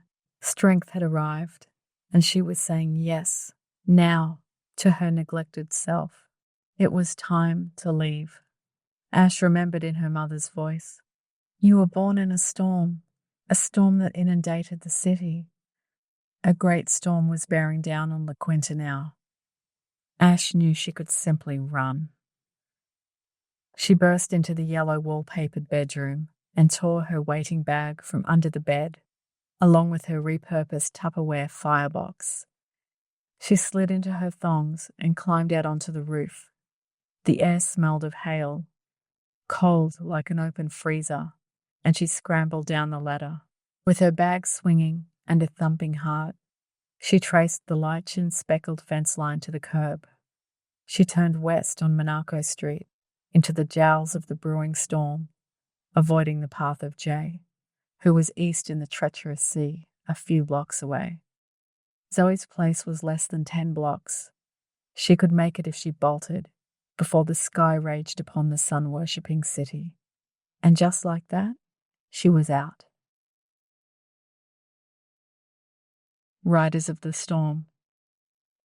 A shrill ruptured the sky, and with the strike of its mistress, the coast was silenced and cowered to the sea. Monaco Street was an eerie shade of both light and dark, and the cars parked like army worms, huddled for their execution. La Quinta quivered as the boys crowded her trembling foyer, wet dogs on thin shanks. They'd made it home, but Ollie had lost his board to the jaws of the sea. That never happened. It was an exceptional afternoon. They scampered to their rooms, leaving wet footprints to seep into the dim halls, with Moose in hurried pursuit of his next hiding spot. "Ash, where's my food? I'm starving." Jay paced the aquamarine pile ominously, his dripping wetsuit pulled low and swinging, like drooling serpents from his surf-bruised hips. "Ash, where are ya?" His eyes searched for shadows and imprints of her. Nothing but thunder answered. Jay stopped at Tora's threshold, the room aglow with a murky atmosphere, an iron lung with brooding pewter walls. The only sign of life was the all-knowing bonsai. The mysteries, the truths, the afterlife, eternal dreaming, Valhalla, Shambhala, Merkaba, heaven, hell, all that was before and all that will be, lay dormant in its quenched roots, a sleeping mystic. Beside it, a near-empty beer bottle, and water pooled lucid at its feet. Jay's nostrils flared, eyes pink from sea lashings. He took a white-knuckled grip and ripped the tree from its antique pot. Soiled water bled into the sandy carpet as he held the tiny mammoth by its trunk. He kicked open his bedroom door wide enough to reveal its vacancy. The wind swirled, the drapes snapped taut and bleak as they tacked headlong into the storm. Ash was gone. He cried her name over and over into the deafness, punching the ribbed wallpaper until it bled dust. Thunder and lightning arced, with tremors and stabs of virgin white, filling the yards of canal dollhouses in shuddering intermissions. Then all could hear galloping upon them, thunderously, boldly, and violently, without avoidance. In shards, golf balls, cricket balls, blocks of ice like old freezers shaken empty, shotguns and wild horses, a stampede of hail stormed the house. Then, the most terrific crash of all. The bedroom was open like a yoke. An enormous widowmaker limb had prized itself through the ceiling with a wash of rainwater onto the crooked, single bed. A deluge rushed into the house with small branches gently stabbing Jay's bare torso, inverted with fear. Jay watched as his room filled with a cocktail of leaves, limbs, insects, water, and ice. He backed against the broken wall, astonished by this force larger than he. Drunken with power, nature had taken all its fury and expressed it with proper conviction. Jay understood perfectly. He left the room, stepping over broken glass that had sheeted the aquamarine hall, swirling with milky water and ripped leaves. The rain blew in, and the hail passed. Sirens were calling in tandem on the distant littered streets, whilst block after block was ripped off the grid with callous rage. The plastic sheeting of the front window that Jay had thrown the chair through had broken free and wrapped around a buckling palm, flowing like a faded gymnast ribbon in the bluster. Downstairs seemed intact. The power was out, and tremors of thunder rattled the windows. Ollie, Racer, Skinny, and Jay stood dumbfounded in the lounge room like defeated superheroes. Another crash. The boys bounded upstairs to see what was to come. Jay's bedroom ceiling had caved in. Ash's cage was crushed. The bedroom was gone, except Jay's nursery, which sat in the wardrobe unscathed and happy for the rain. LaQuinta was finished. A violent death had been bestowed upon her. To Jay, she had been stabbed in the heart with one fatal blow, just as he. Ash had fled the storm like a fearful dog. Jay had already justified her actions. Tomorrow he'd bring her home, and they'd start over, his way. Another crash. Again, the boys raced to see what was to come. They were met at the staircase by two men in balaclavas, each clasping a glistening weapon with a belly full of bullets.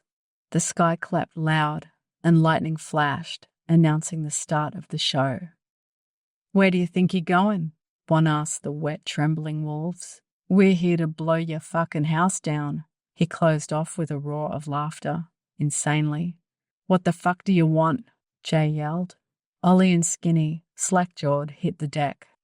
Racer didn't move a muscle. He couldn't have spoken if he tried. The boys had never seen a real gun before. Jay had, when James took him to a friend's place down at Crystal Creek to pick something up for a mate. "Shut the fuck up, JJ.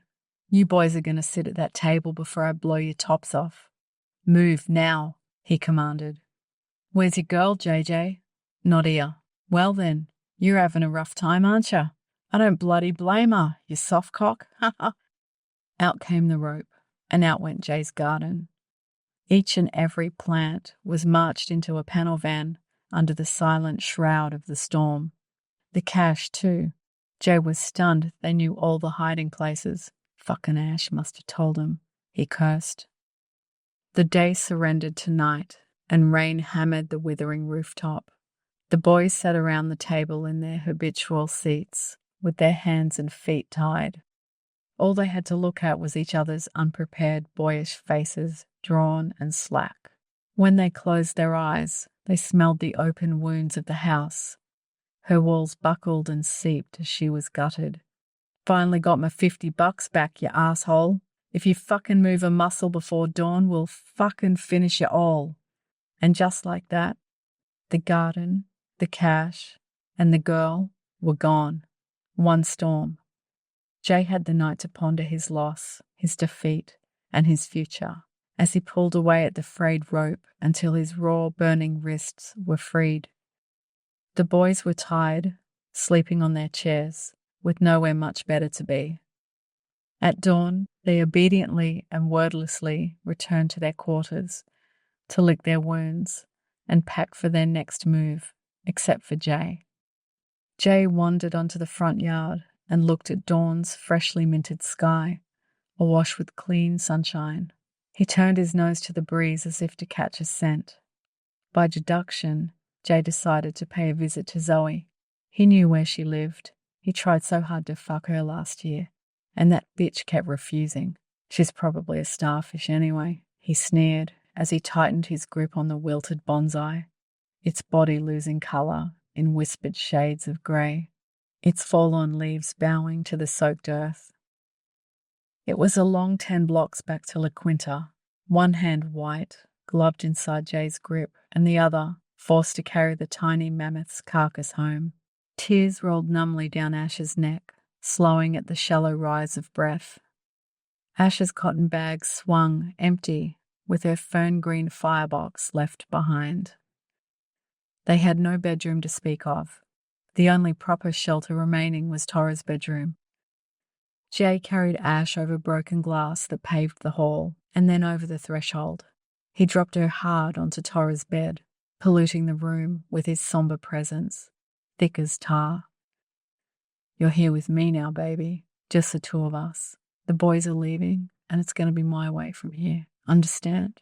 He clasped her chin, then squeezed harder. "Yes?"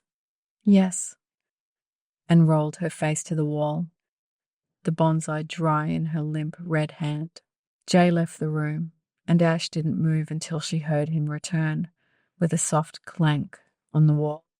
He held a black metal bar, raised it high, and then dropped a sharp end onto the damp carpet with clout. She didn't flinch. She felt the circumference of that ring grip her finger, and she didn't flinch. She'd been outside now. She'd felt her thumping heart fill her chest as she ran. The invigoration, the fear lifting her high above her center. She'd tasted freedom, all the way to the edges. "You might want to find the cat. I haven't seen her since the storm," he said, low. Jay dragged the bar across the floor as he approached, grabbed her hair, and kissed her forehead with strange intensity. He left the room again and didn't return for the longest time. She grew hungry, and the light escaped without remedy. Curled on limp sheets, Ash waited like an animal for her keeper in the blue dark. She watched the silver wallpaper turn its shades with a picture show of reflections and shadows that melted and evolved until they became swirling memories in her jilted sleep. It felt like midnight When Jay lay beside her with a tight embrace, her frozen limbs gave nothing back to his pressing hips. He breathed warmly into her knotted locks, promising he would never let her go, never, ever. Blow by blow, the night was long, the longest she had lived since that first Monday of July, and her skin took on the shades of the wallpaper that embraced the room. Metallic and still, she rode the hours. Dawn came back, and the birds sang as they always had. They didn't know what had happened inside. They weren't to blame. Ash tread the aquamarine hall to go to the bathroom, to find some food, and find Ninja. The boys' voices were echoing in the hollowed house, now mostly dust and bones. "Tora's getting out any day now," Racer announced. "Yeah, as if. Who told you?" Jay asked. "Johnny was out front." "Too bad we're evicted, eh? We got 2 days." Ollie spoke up. "I guess we're no good here without a roof. Tora's going to be spewing. Me, Racer and Skinny are leaving today. I'm going to go back to DYA. Fuck this place." "Ash and I are leaving tomorrow." "Yeah, Tora's going to come back to zero. Fucking nothing." "Where you going?" "More south. Best waves, eh?" "How far?" "Far enough. It's no good for Ash up here near surfers." Ash sat on the top step of the stairs that twisted and turned like the inside of a dead snail shell. She was weakened by everything, by the light, by needing to breathe, by having to see. Her senses hurt. Her eyes burned. She could feel bruises pulsing on her face from the omnipresent night. The skin of her body felt crisp as rice paper that would tear at the slightest tension, and that she filled it unwillingly to its brim. Translucent and pulsing with pain over a web of bones, she pulled fingers of hair forward, covering her silver jaw, panda eye, and swollen cherry mouth. Ash's face fell to her knees in surrender. "He'll never love you like he does me," Nebraska whispered, as if others may hear, and leaned with levity over the balustrade, eye on her translucent toes. "Never ever," she chanted, before her decadent smile faded in naked ripples, and her dull eyes fell. Ash saw Solstice in the Revenant's face now. The wintry storm had torn at her, wantonly and unforgiving, and La Quinta, Nebraska's catafalque, battered and poised for abandonment. Soon, she feared, she'd be alone.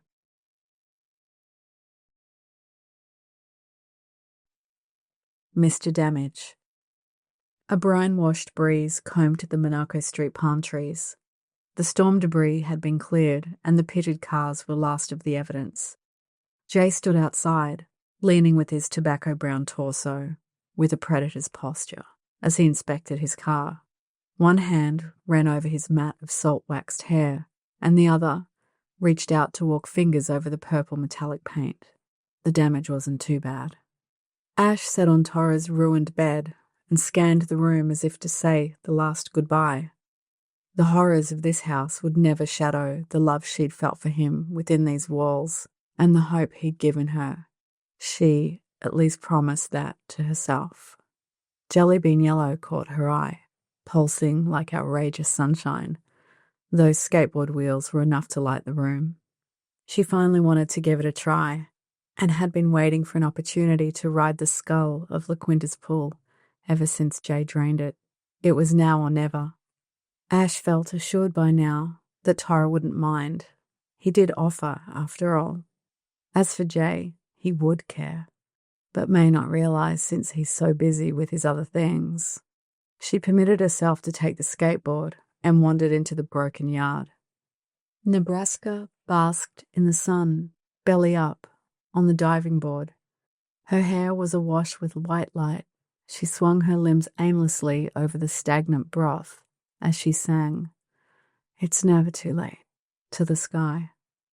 Ash sealed her red eyes and meditatively took a deep breath, all the way to the bottom of her lungs, thinking of Edie on exhale. She positioned the skateboard on the swimming pool rim and dropped into the steep grey curve. Ash was exhilarated as she pushed into the air, untouchable. The skateboard slowed, skimming the deep end that was black as a cauldron, peppered with blossoms, faded and bewildered. The yellow wheels halted with a march of pebbles underfoot.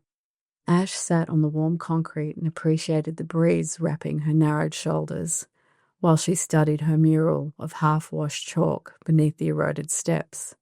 Built with childlike swirls of rainbow flake dust, it now had missing letters. Ash knew that no matter how many times she clicked her cracked bare heels, there'd be no way home. She had lost her mind, courage, and heart. When she rose, the skateboard rolled to the lip of the dark broth, its wheels dusted with broken rainbows. She abandoned the skateboard and left the pool behind. It had been a hell of a ride. Jay was ready for the getaway. Ash stood in the long grass and mauvish weeds, holding Ninja tight to her breast, protective as a nursing mother. Her cotton bag hung listlessly over her shoulder, weightless, for she had nothing left. At a distance, a fresh sound pulsed the ground and vibrated to the curb, through to her bare feet. The noise grew familiar as it drew near, that rumbling, that growling engine. Ash felt the blood drain from her face, her legs suddenly no stronger than wilted reeds. From behind, the beast pulled up with all 8 cylinders breathing down the neck of Jay's car.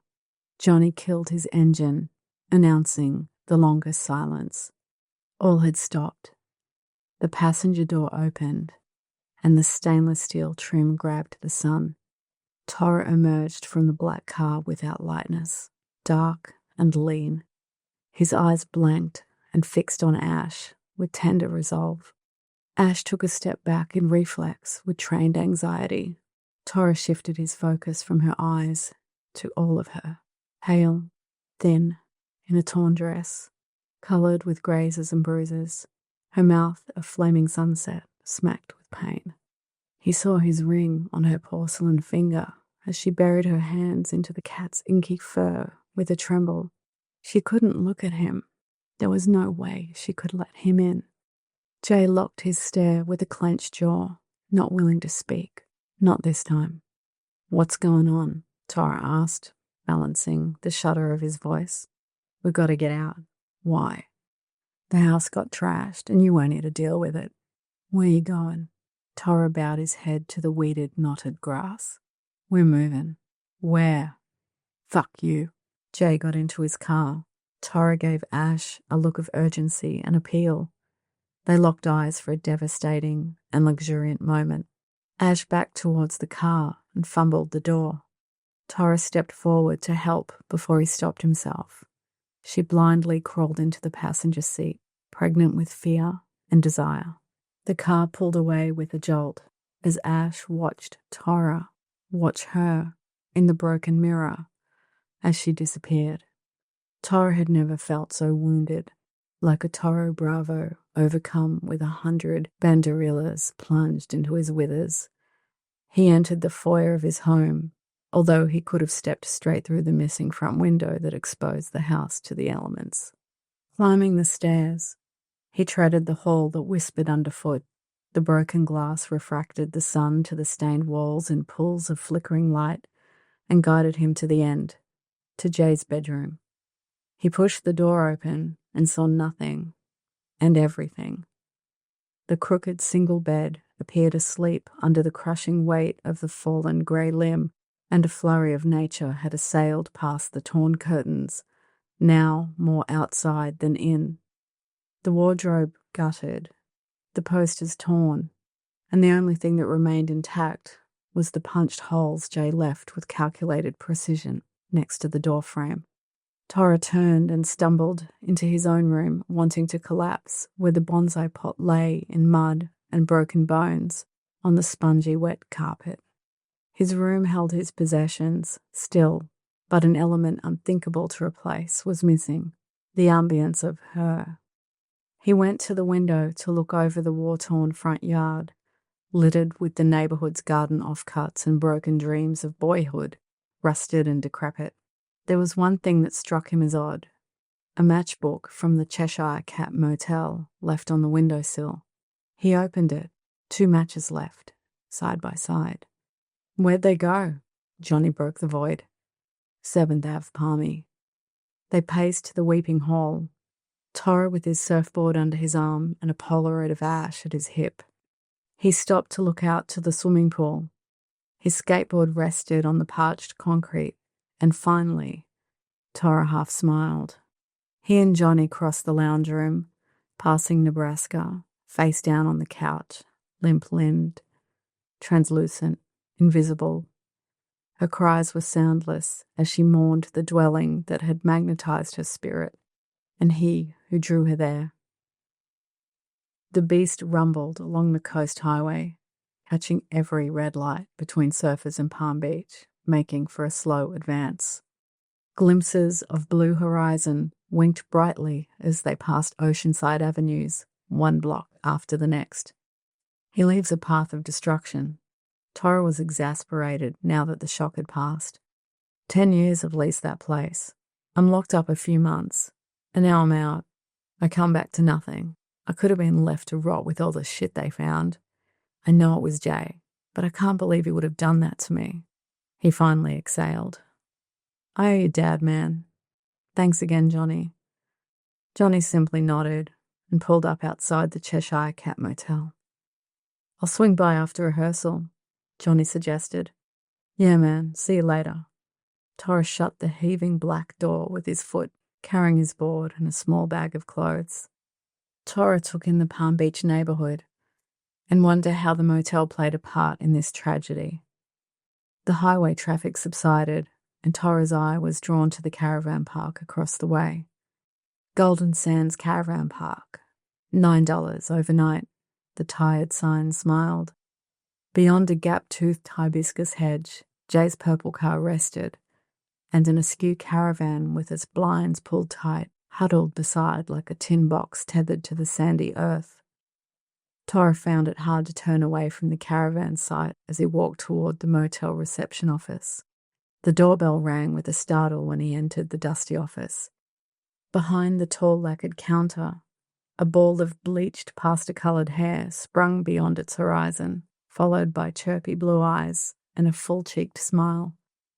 The receptionist perched behind her Olivetti typewriter, a few telephones, and the backdrop, a proud rack of room keys. She eventually peered high over the partition to greet Torra. "Hello, doll." "G'day. I'd like a room for tonight. Facing the street if you can." "Okay. Let's see. Yes. Room 2 will be perfect for you.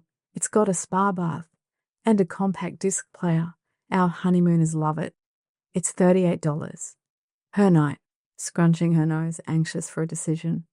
"I don't think I'll get time to use the spa, but that room sounds great. Thanks." He smiled. Torra observed the office while waiting for the receptionist to do her thing. Forever. Looking through the smudged door, he saw Jay leaning against the car outside the old caravan, smoking the last of a cigarette before flicking the butt to the sand and going inside. Room 2 was airless and had a broad, windowed front that faced the west. It sent crushing heat through the metallic Venetian blinds that weaved golden light into the long, locked room of lovers. Under the window was a table for 2, with a centerpiece of dusty plastic roses that embraced in a dry vase. An elaborate glass ashtray sat beside, longing for fire. The chairs, lime vinyl with 90-degree efficiency, seemed to be spared from the reception office downstairs. Torra sat rigidly, reaching his full span to open the window wide, letting in the sea air and perfect view of Jay's caravan, which crouched in the sand, tight as a clam. Torra waited to see a glimpse of her alone. The hum of traffic penetrated the caravan's paper-thin walls, and the heat punched through the cracked open windows.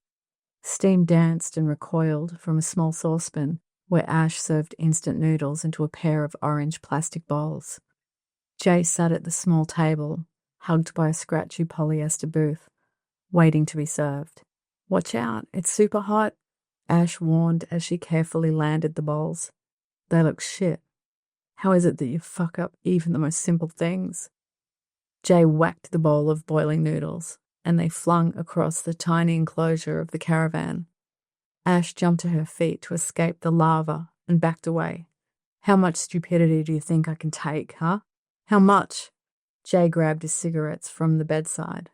Ninja was resting on the bed, curled up on top of Ash's bag. Jay lit a cigarette and took a deep drag. He stared at its glowing end, then at Ash, and exhaled his dark cloud. Paralyzed with fear, Ash glanced at the locked caravan door and wondered if bolting was worth a shot.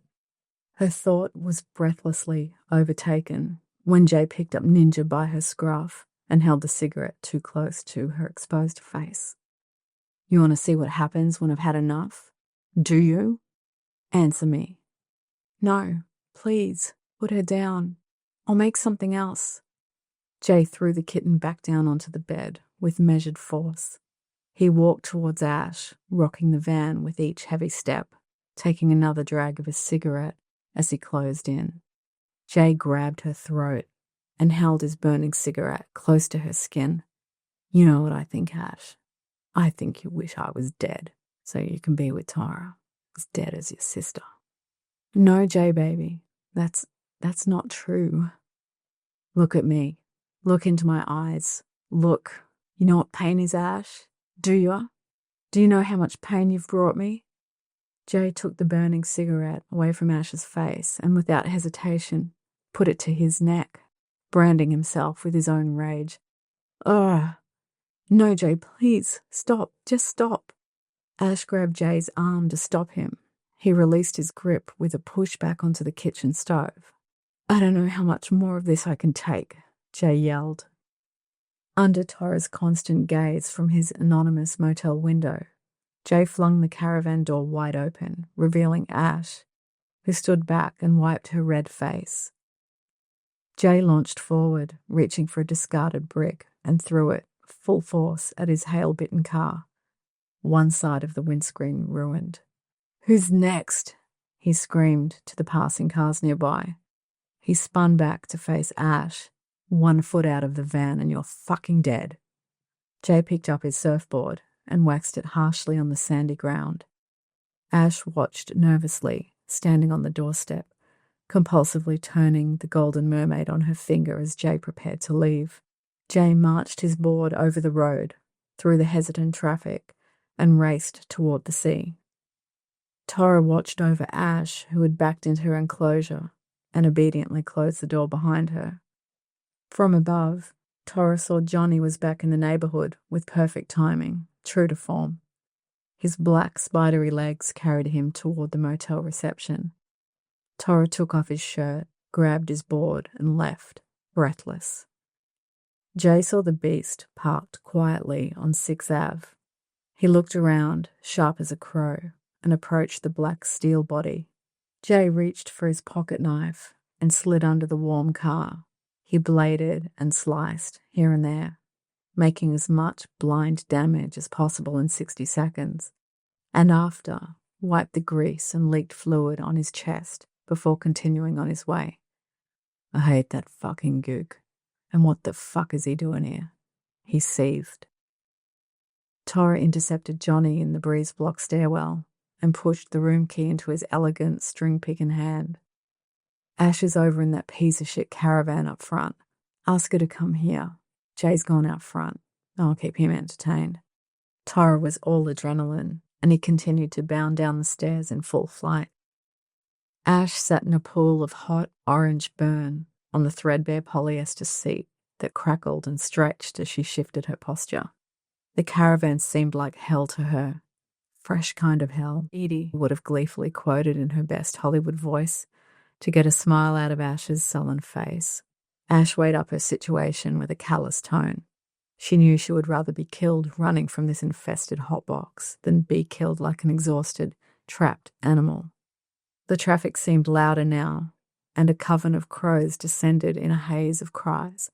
Tap, tap, tap, coming from the roof, silent to all but Ash. She stood with resigned breath, palms pressed flat on the filthy chipboard table as the dreadful daylight fell all around. Ash missed her mother. She wanted to go home. She harbored the urge to run all the way home. Ninja was scooped up by Ash and delicately kissed goodbye. It was time to set her free. There stood Johnny at the open caravan door, statuesque and grinning in the brightness of the afternoon. Hi, briefly distracted by her necklace.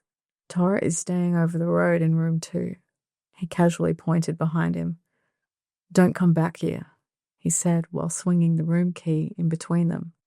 Ash handed Ninja to Johnny in exchange for the motel key and cautiously stepped out. Johnny stood in the caravan and peered out of the murky kitchen window where noodles clung to the fly screen like maggots. He snarled with humour, then squinted as he lit a cigarette on the gas cooker's blue flame. Johnny observed Ninja as she trotted past the caravan before he looked around to survey its contents. He stepped out of the caravan and casually walked away with a surge of satisfaction rising in his chest. 3, 2, 1, he breathed in a whoosh. Within moments, the caravan was a ball of flames, licked viciously from the inside by red heat and yellow talons of fire. Johnny never looked back. Tora arrived at the shoreline as a man going into battle. He studied the waves and pounced the curling water, feline. With absolute prowess, he paddled out swiftly and waited. He tailed Jay as he paddled for a wave and then squarely dropped in on him. Tora and Jay were side by side out front of 7th Ave, encircled by a pack of locals. Why are you doing this? Tora was calm. We're doing great. We? Yeah, me and Ash. She's not, and you know it. Fuck you, Tora. You always think you know shit. I know you. Jay launched at Tora, grabbed his board, and punched him. Tora made little effort to avoid the swing. Jay's punch was answered with Tora tipping Jay off his surfboard like a child. Jay, furious, scrambled back onto his board and pulled out his knife. Don't be scared to walk alone, my little brother, Tora cooed. Fuck you. You're nothing to me. Burn in hell, Tora. Let her go, he demanded. Jay raised his knife, and Tora responded by swiftly knocking it into the sea. It sank into the blue, just as Jay wished he could. He had nothing left out in the water. He was defenseless and left the darkening sea. A billow of smoke hovered darkly above the reddening west and the horizon of flat-roofed motels. From the rim of the restless highway and creeping headlights, Jay saw his caravan ablaze. Ash was gone. Again. He torpedoed his grease-printed surfboard to the ground and pushed his pointed face to the sky, yelling in vain to the muffled concrete landscape. Room 2 was dim. The blinds were pinched close with a second layer of drapes. Fluorescent light bled in from the top, but not enough to take away from the bedside lamp, red with desire as it looked to the disused bed and the girl sitting barely on its edge in a shock of emotion. Ash had nothing left but was grateful to have everything. This too would pass, and she would survive. The door opened slowly to Tora's wet figure. He moved towards Ash, ever so tentatively, knelt down, and collected her face with his eyes, taking in all he could. He saw the world in her eyes and wiped a tear from her blue cheek and kissed it. Their hands tightly clutched, rested on her thighs, and he fixed his gaze low. The golden ring was luminous in a slither of light that pushed in from the motel sign outside. I can't feel much anymore, she whispered. It's over now. I'll get you out of here. I created all of this. I waited so long, too long. I thought you'd just walk in one day and then I was trapped. The more I struggled, the harder it got. I thought we'd be together. I'm sorry.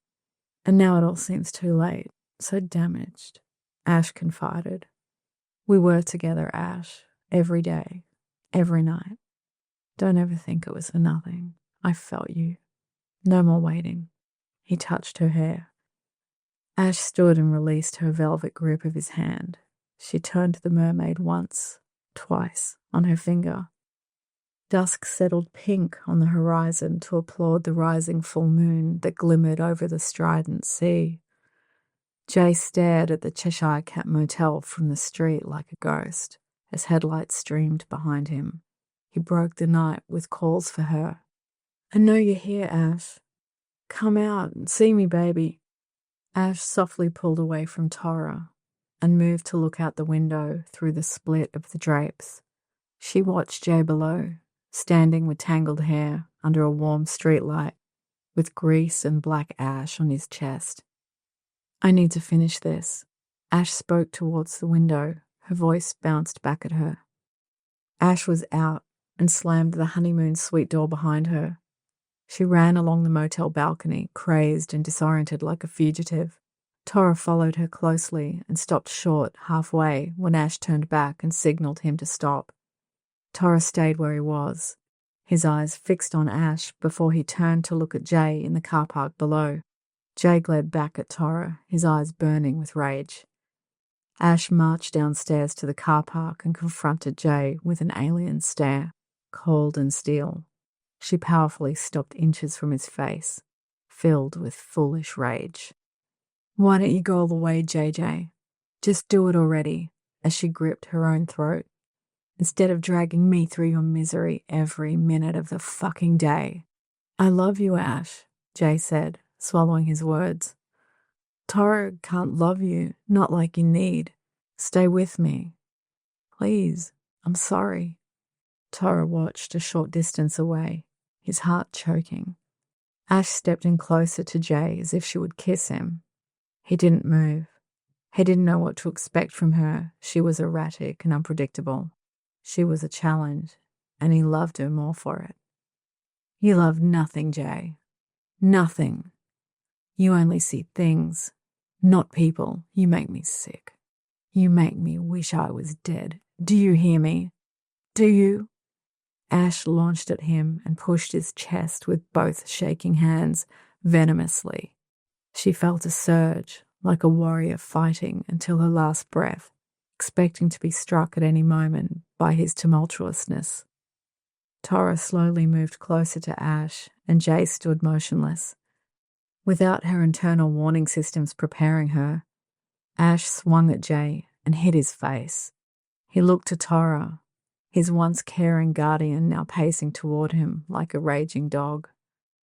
Jay raised a hand to strike Ash, hesitated, and took a few steps back. He turned and walked away, back to the charred carcass of his new home. Ash wasn't done. Come on, JJ. Come on, baby, she cried with a vengeance through her tears.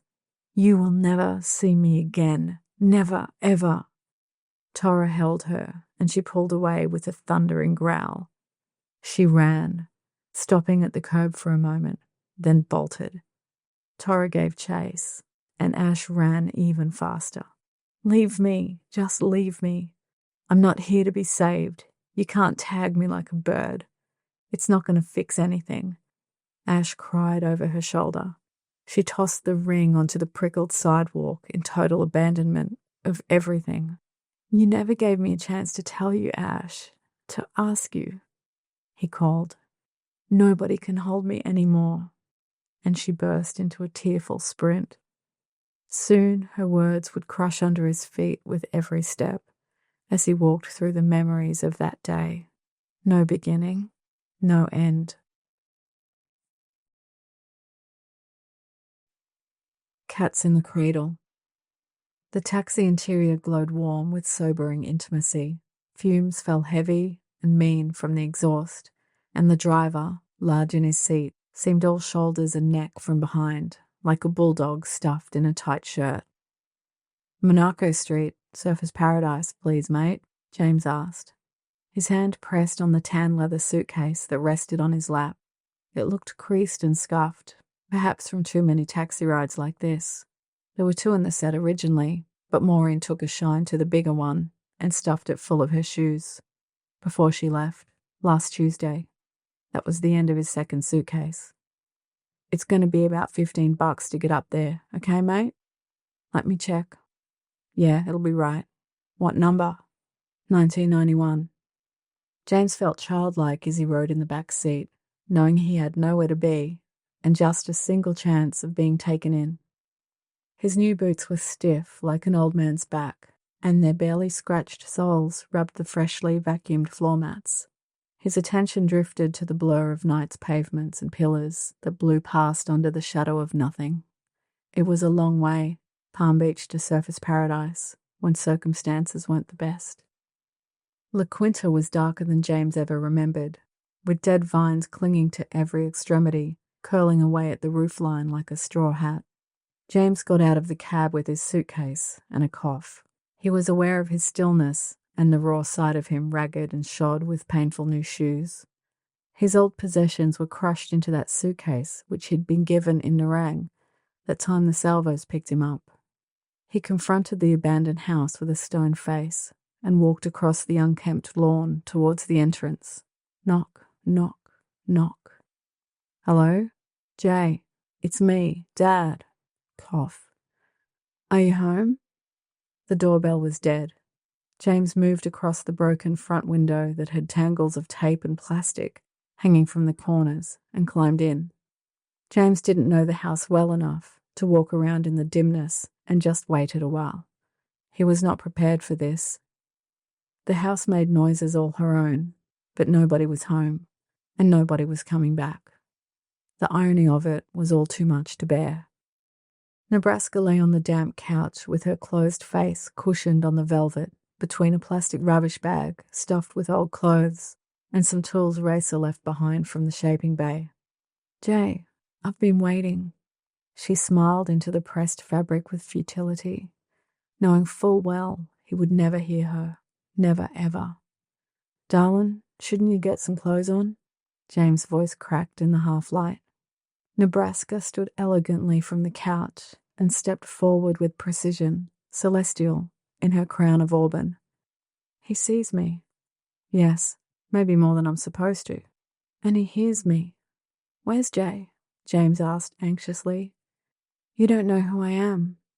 No, sorry, darlin'. Wish I did, though. He laughed and trailed off as he immediately felt inappropriate. He never took me to meet his father. That always hurt. I guess I said no the first time, but he could have tried again. Why are guys like that? Jay, I'm the other one. We were to be married.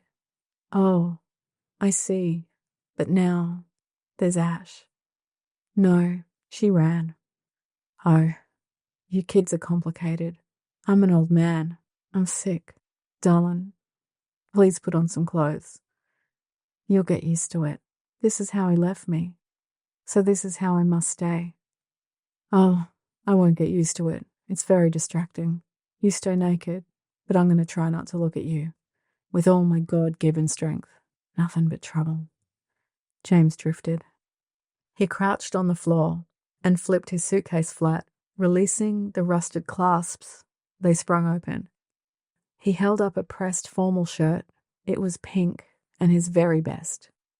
Here, this'll fit. You will take me to him, she said wistfully. A man's feet are responsible for him.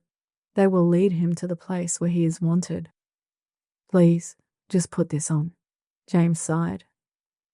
Nebraska reached out and showed that her hand went straight through the shirt like candlelight. James gaped at the sight and sat low on the floor. He put his hand to his face and sobbed with shuddering resonance. Nebraska looked forlorn. She missed having the feeling of tears cool on her face.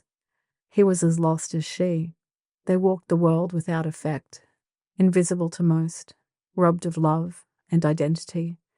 She knew it in his age-soaked face. He was accustomed to invisibility, and as a result, seemed less shocked by her presence. James gathered himself, refolded his pink shirt tight and square, and closed his suitcase. He stepped outside upon his blistered heels, using La Quinta's grand old front door, and didn't turn to see if Nebraska was following. It didn't matter. Once across the dark mauve yard, he paused at the curb and finally chose to head east, back towards the sea. She would have answers, he decided. The walk under the streetlights was lonely. He could feel his fever rising. James traipsed along the crooked spine of pavement as cars sped by, bobbing their yellow lights, leaving clouds of fumes that he coughed back to the street, time and time again, until he reached the park, exhausted. James surrendered his shoes to the park's curious birds and walked the narrowing path barefoot, dodging the spiked acorns like grenades. Nebraska walked beside him, almost 2 hands taller, now that he didn't have shoes on.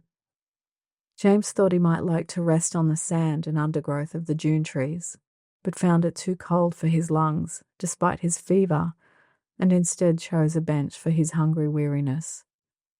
Nebraska was a creature of comfort and settled on the grey sand with a tiara of bronzed pine needles. Puffs of seagulls dozed at her breast as the moon climbed a ladder of stars.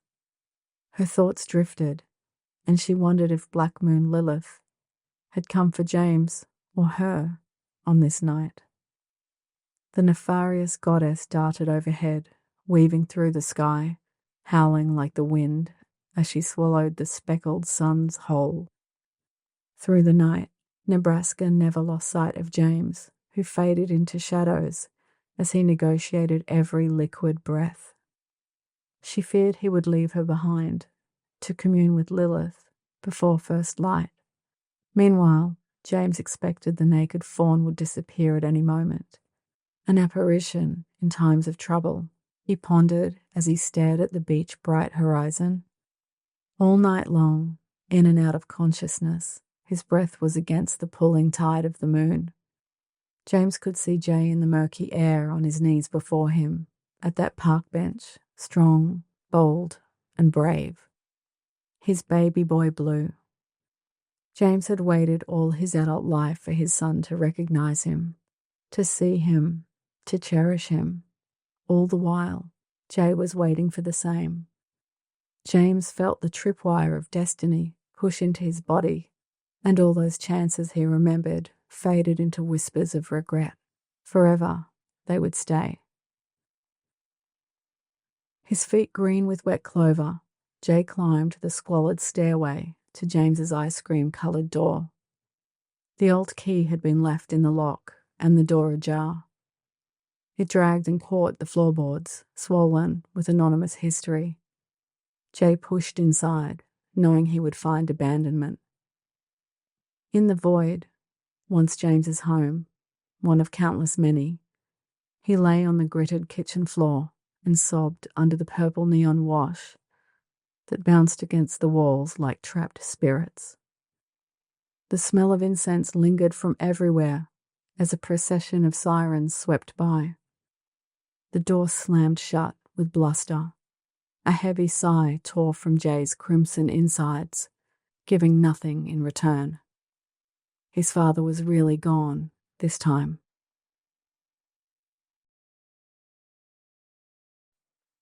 All of my love. Magic Mountain hunched over the hibiscus lantern shopping arcade, which pushed back under the girth of the cliff in a skirt of warm lights. The tall palms crowned with green tufts danced in the breeze like cheerleader pom-poms. The derelict amusement park haunted the headland, day and night. With only its ghost lights on, it was dressed for demolition. Collective memory was soon to be lost. Magic Mountain, where bright-sunned children and handsome salt and pepper dads would whiz down hot metal slides like unfurled tongues on hessian sacks with fairy floss fingers, their only grip. The phone booth on Chairlift Ave resonated with nothing except the sound of Ash's hardened breath. She leaned against the interior glass, the receiver in her lowered hand beeped an expired dial tone. Her freedom felt cold to the touch as she took time to reset her bruises on the night-cooled surfaces that lined the booth. Ash pressed the receiver down to reset her path. 013. Ring. Ring. Operator, how can I assist? Reverse charge call, please. Ash stalled. Black Ridge, 707-2650. A series of beeps and crackles in a wobble of noise rushed down the line. The vitals of a phone connection pushed Ash's heart to her throat. Then a distant ring that sounded like a faraway place, in another time. Hello? Mum, it's Ash's voice broke in two. Ash, where are you? Where have you been, honey? Henry, it's Ash. The operator interrupted. Do you accept this as a reverse charge call from the Gold Coast? Yes. Thank you, operator. Joan Smith had to sit down. Mama, can I come home? I'm sorry. I thought I could be on my own and find a life without Edie. That would make me happy, you know? Happiness for her, like she would have done for me. I'm on the Gold Coast. It didn't work, Mum. I got stuck. I just got stuck. I'm sorry. Is Dad okay? Can I? Slow down. Where are you exactly? We'll get you home tonight. Magic Mountain? Honey, I'm not sure if I know where that is. Are you okay? Fine. I just need to get home. Chairlift Ave, Nobby Beach, on the Gold Coast, in Queensland. This is exactly where I am. I'm on the street. I don't have anywhere to go. I want to leave now, Mama. Henry, get the credit card, Joan Smith whispered to her eager husband. The taxi interior glowed warm with sobering intimacy. Fumes fell heavy and mean from the exhaust, and the driver, large in his seat, seemed all shoulders and neck from behind, like a bulldog stuffed in a tight shirt. The bus terminal, Surfers Paradise, please. I think it's on Cavill Ave, Ash said. Yeah, love, I know. It's all been fixed up, don't you worry, he mumbled. Her hands pressed together into her shallow lap. She had nothing left except herself, and of that she only felt half. The Gold Coast had stripped her bare in every way, from every corner of herself. First, her body was a novelty, and she thought she wanted to be desired. Then, a prisoner, and she thought she wanted to be protected. And now, a fugitive. She knew she needed to be free, and desired, and protected. Loved. Ash felt childlike as she rode in the back seat, knowing she had somewhere to be, and was grateful to be going to her dearly missed family home. Barefoot, in a bikini and sundress, her skin was a palette of bruises and bites, tiny scars of small burrs, with fine barbed awns, bindi eyes on the pads of her weathered feet. They burned with all the venom that had passed underfoot, and she ran from it all, leaving unrealized love in her wake. She was soothed as her soles rubbed on the freshly vacuumed floor mats. Her attention drifted to the blur of night's pavements and pillars that blew past under the shadows of nothing. It was a long way, Nobby Beach to Surfers Paradise, when circumstances weren't the best. She touched every spotlit headrest, left then right, as she paced the narrow aisle of the Greyhound, finally choosing a window seat at the rear, on the left, so she could see the sunrise. Ash was sentimental like that, sometimes.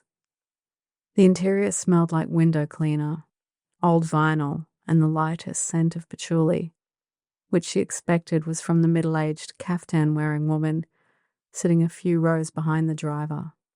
The lady sat tall and elegant, with lion-tamer hoops in her ears, looking like a gypsy with ancient pools for eyes, too large for her face, and wickedly thick black hair.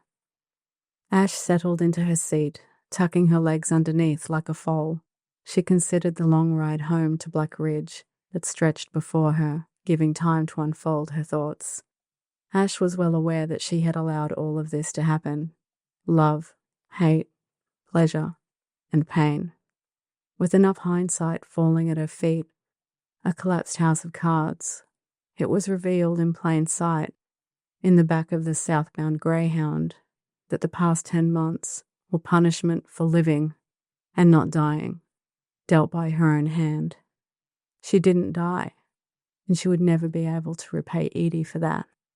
Healing lucidity had rained upon Ash as the bus merged onto the highway that carved through the grey evening scrub for 1,000 miles more. Running from the promise of love may have been foolish, but if there was anything LaQuinta had taught her, it was this. You can't grow a flower in sand. Her heart was broken. She broke it. And when it didn't hurt enough, she broke it more, until she was sand to her core. Her soul craved cathartic pain and suffering, punishment for living, and indeed, it had delivered. Ash wasn't sure if she was done. Where would the hurt end? How much damage would it take? How much love would she have to ignore? And how much neglect would she have to endure? It was time to trust that the answers would present themselves. She had to trust Edie's wisdom that the universe always delivered. Tora stood at the wide motel window, looking west onto the midnight street, which had finally eased to the soft sway of the moon and lull of the restless tide. Nobody passed by. The burned ribs of Jay's caravan across the road lay invisible under the char-black sky. Tora had expected to see Ash any moment for every minute and hour that had passed since she slipped away. He was unable to wait any longer in that lover's room alone, sitting parched like those plastic flowers in the dry vase, thirsty and hopeless. The day had seen him shift from one cell to another, with a constant yearning that never left him. Not since the very first day, the first time he ever saw her face. Tora left the motel and headed out onto the vacant streets to find Ash. At first he wasn't sure where to start. Then he realized he should simply start at the beginning. Island Dreams was closing. The club was drained of most patrons, and the house lights were up, revealing a gaping, bruised room with tipped bar stools on a black concrete floor. A flock of mirrorballs hovered over the sleepless Glassy, who was sweeping up smashed plastic from puddles of beer and cider in the mosh pit, grateful that the glass had been outlawed the summer before, for obvious reasons. Gina, the door bitch, was slumped at the bar, smoking a pink menthol cigarette, sipping vodka and soda lethargically through a too long straw. Zoe was at her side, in a golden bikini with a blue beauty pageant sash stained and twisted across her shoulder. She twirled her ponytail with her manicured fingers as she caught her own reflection beyond the crowd of spirits that stood shelved behind the bar. When the girls saw Tora approach, they sat to attention, sucking in their washboard tummies. Gina tousled her perm and licked her lips. It had become an involuntary action on her part and had been going on for years. Tora Jones, her hoarse voice purred. Hey, baby. Just in time for a drink with me at my place. My husband won't mind, Gina teased, and then turned to face her drink. The bar's closed. Sorry, babes. Huh, it's okay, Gigi. He kissed her cheek. I'm actually here to see Zoe. Hey, Zoe, how you doing?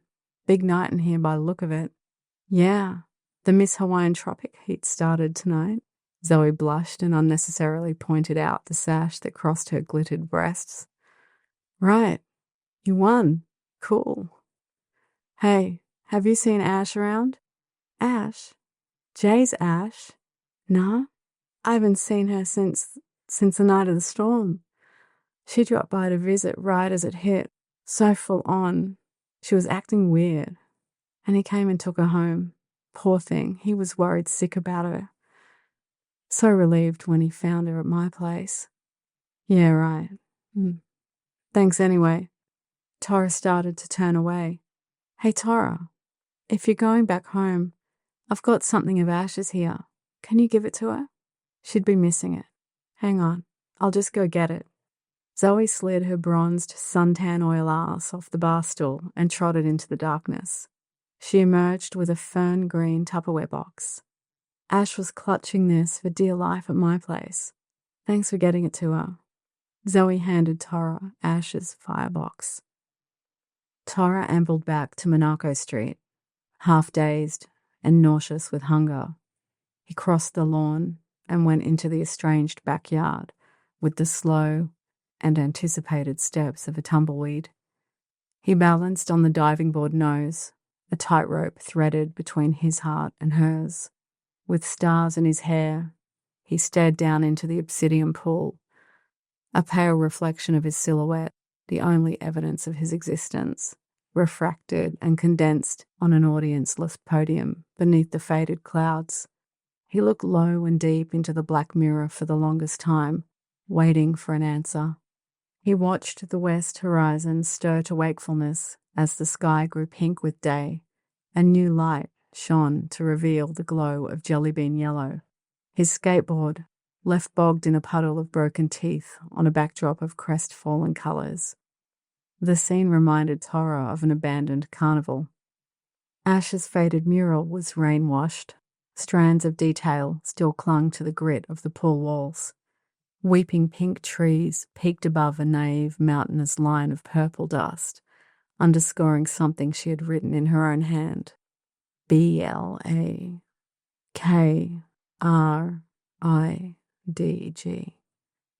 He jumped to his feet. Ring, ring, ring, ring. Uh-huh. I need your car. I think she's gone home. What? I left it on 6th Ave. You know where the keys are? Oh yeah, thanks, man. I'll call you when I get there. Bye. Hey, Tora. I gotta go away a while. Tokyo? Well, not Black Ridge. How'd you know? You're a fucking mystery, dude. Good luck. Go get her. Bye. The morning air hung humid and still as a freshly sealed jam jar. Misty-eyed on the avenue, the beast sat heavily with its nose pointed to the sea, a steed ready for pursuit into the unknown. On the bonnet, like a pirate's cat, Ninja scratched into the windscreen void, hoping to snare a moth. A powdered brown and hysterical breakfast. Tora swept up the hungry cat and greeted her with a tickle behind the ear before putting her into the back seat, along with his bag, skateboard, and Ash's firebox.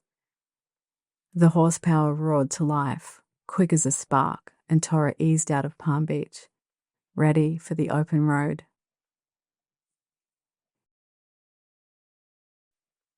Crimson and clover. Jay's car windows were hazed with salted air when he was woken by crazed gulls. They swooped a nearby rubbish bin, scavenging old chips and berating each other with enraged fishwife cries.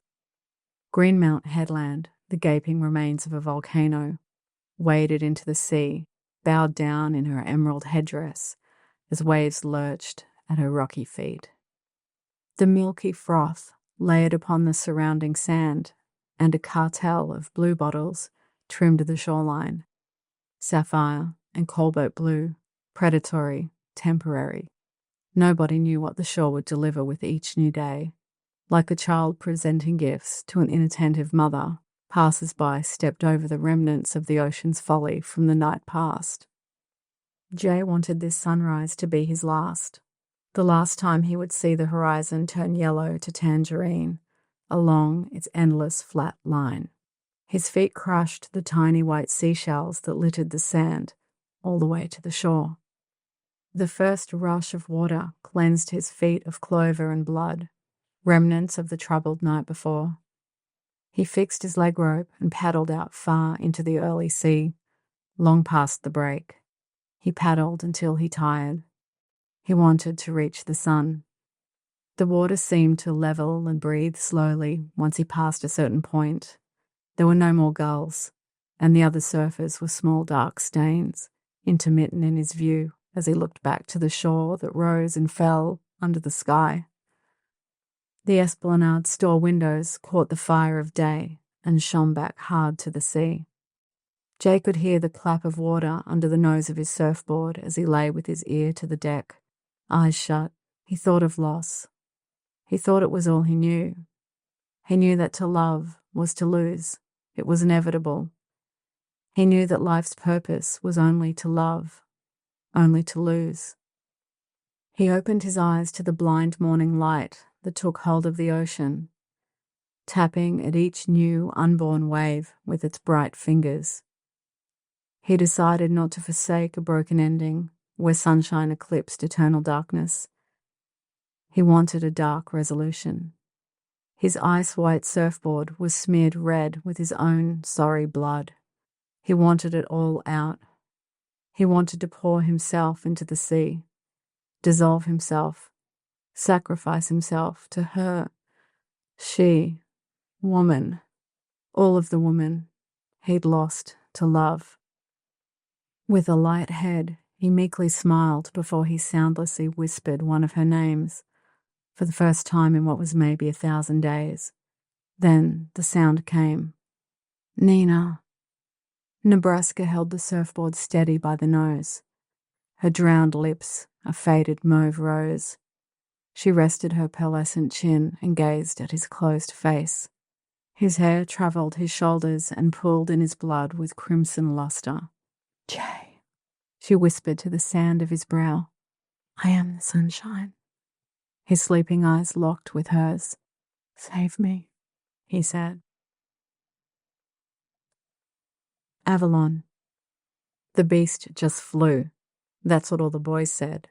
If you wanted to get somewhere fast, the beast was the best car for the journey. Tora accelerated on the straight. 100, 120, 140 kilometers an hour. The engine growled and murmured the sound of speed, with a pulse that snapped the otherwise silent air along the narrow country highway. Tora was excited. He had never been more sure about anything in his life. Today was the day. He found himself grinning at the thought of her, a slow dance unfolding in his heart. The way she twisted her hair on her index finger when she sat alone by the pool, and the way she would sip her tea in the early light, stolen moments, so delicate, as she tamed the steam of her cup into perfect weather. He'd marry that girl someday. He grinned wider and tuned the flailing radio signal once again. Avalon. Tora sang out of tune, wondering how he even knew the words. He felt free and happy like it was the very first time, lifted and in love. He would show her. Words weren't enough, not anymore. A sign blurred across the passenger window. Black Ridge, 380 kilometers. In the rearview mirror, Tora saw the glint of Ash's mixtape on the bag. The back seat was a far stretch. Ninja, also on top of the bag, was half buried in Tora's clothes, sound asleep in the sun. Lucky cat. Tora reached for the cassette tape, and after a few extended attempts, managed to retrieve it with the tips of his fingers while he kept the steering wheel aligned with the road, somewhat. He turned back to face the wheel, momentarily under control, until he saw a dark animal in his path, a roo. Tora touched on the brakes. Nothing. He pressed again, and again harder. Nothing. The greyhound had rocked and lulled Ash to sleep, somewhere after Ballina, but before Yamba. She was trying to stay awake for Yamba. She loved that place and had fond memories of being allowed to sleep on the beach, under the night sky, for the very first time as a child. Dreams weaved through her, detailed and intricate as a needlepoint, fixing her to the speeding stars above.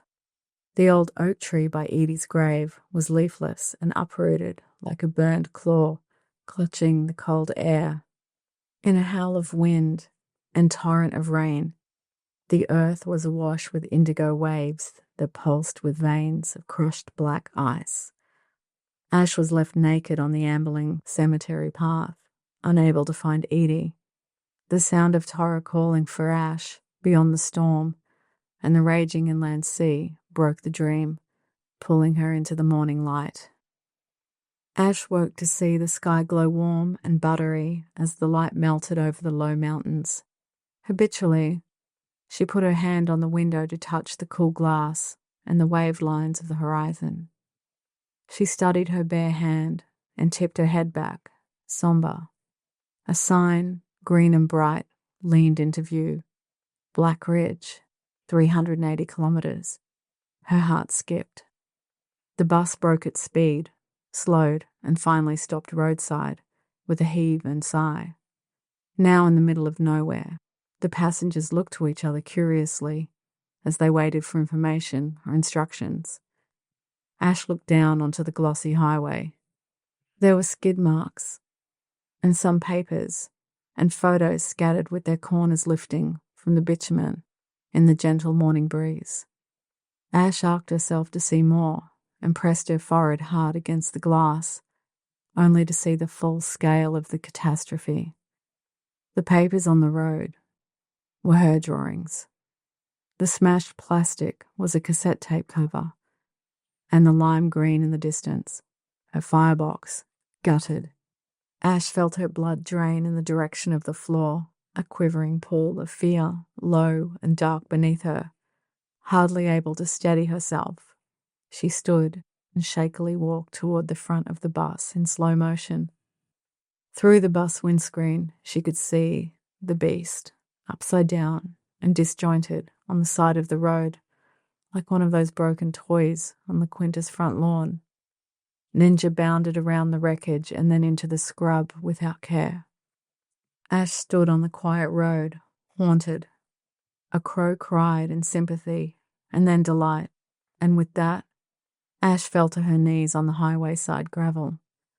The bus driver came to Ash's aid, helping her to her feet. Time painfully slowed as she crossed the lanes toward the overturned car. Hardly touching the earth, she seemed to lose time with every step as reality slipped away.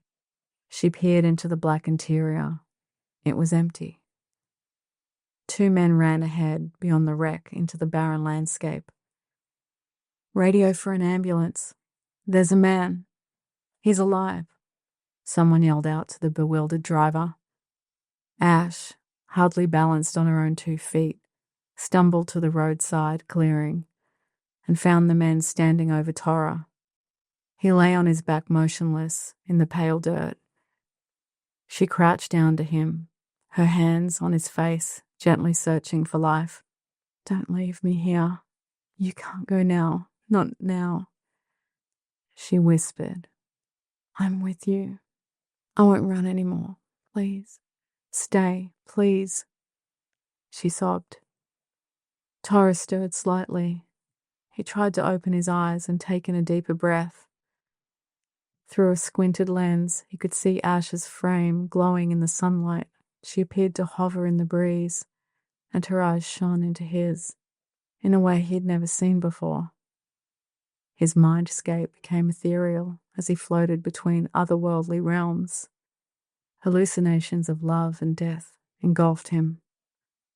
With a fire in the head and fire in his heart, he let his imagination take hold, attuned to what his body was feeling.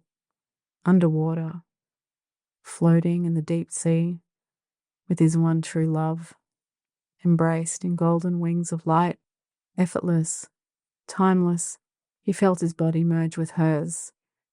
Then he heard himself speak. "I'm going to take you home. We're going to be okay. I'm okay." Ash kissed his ear, light as a feather. "I love you." She took hold of Tora's hand, strong and warm, her fingers entwined with his like the roots of that old oak tree. The mermaid ring on his pinky winked, gilt with sun. He coughed painfully through broken ribs, and she touched his torso, soft as a kitten. Ash settled beside him and decided to never let him go. Never, ever. The end.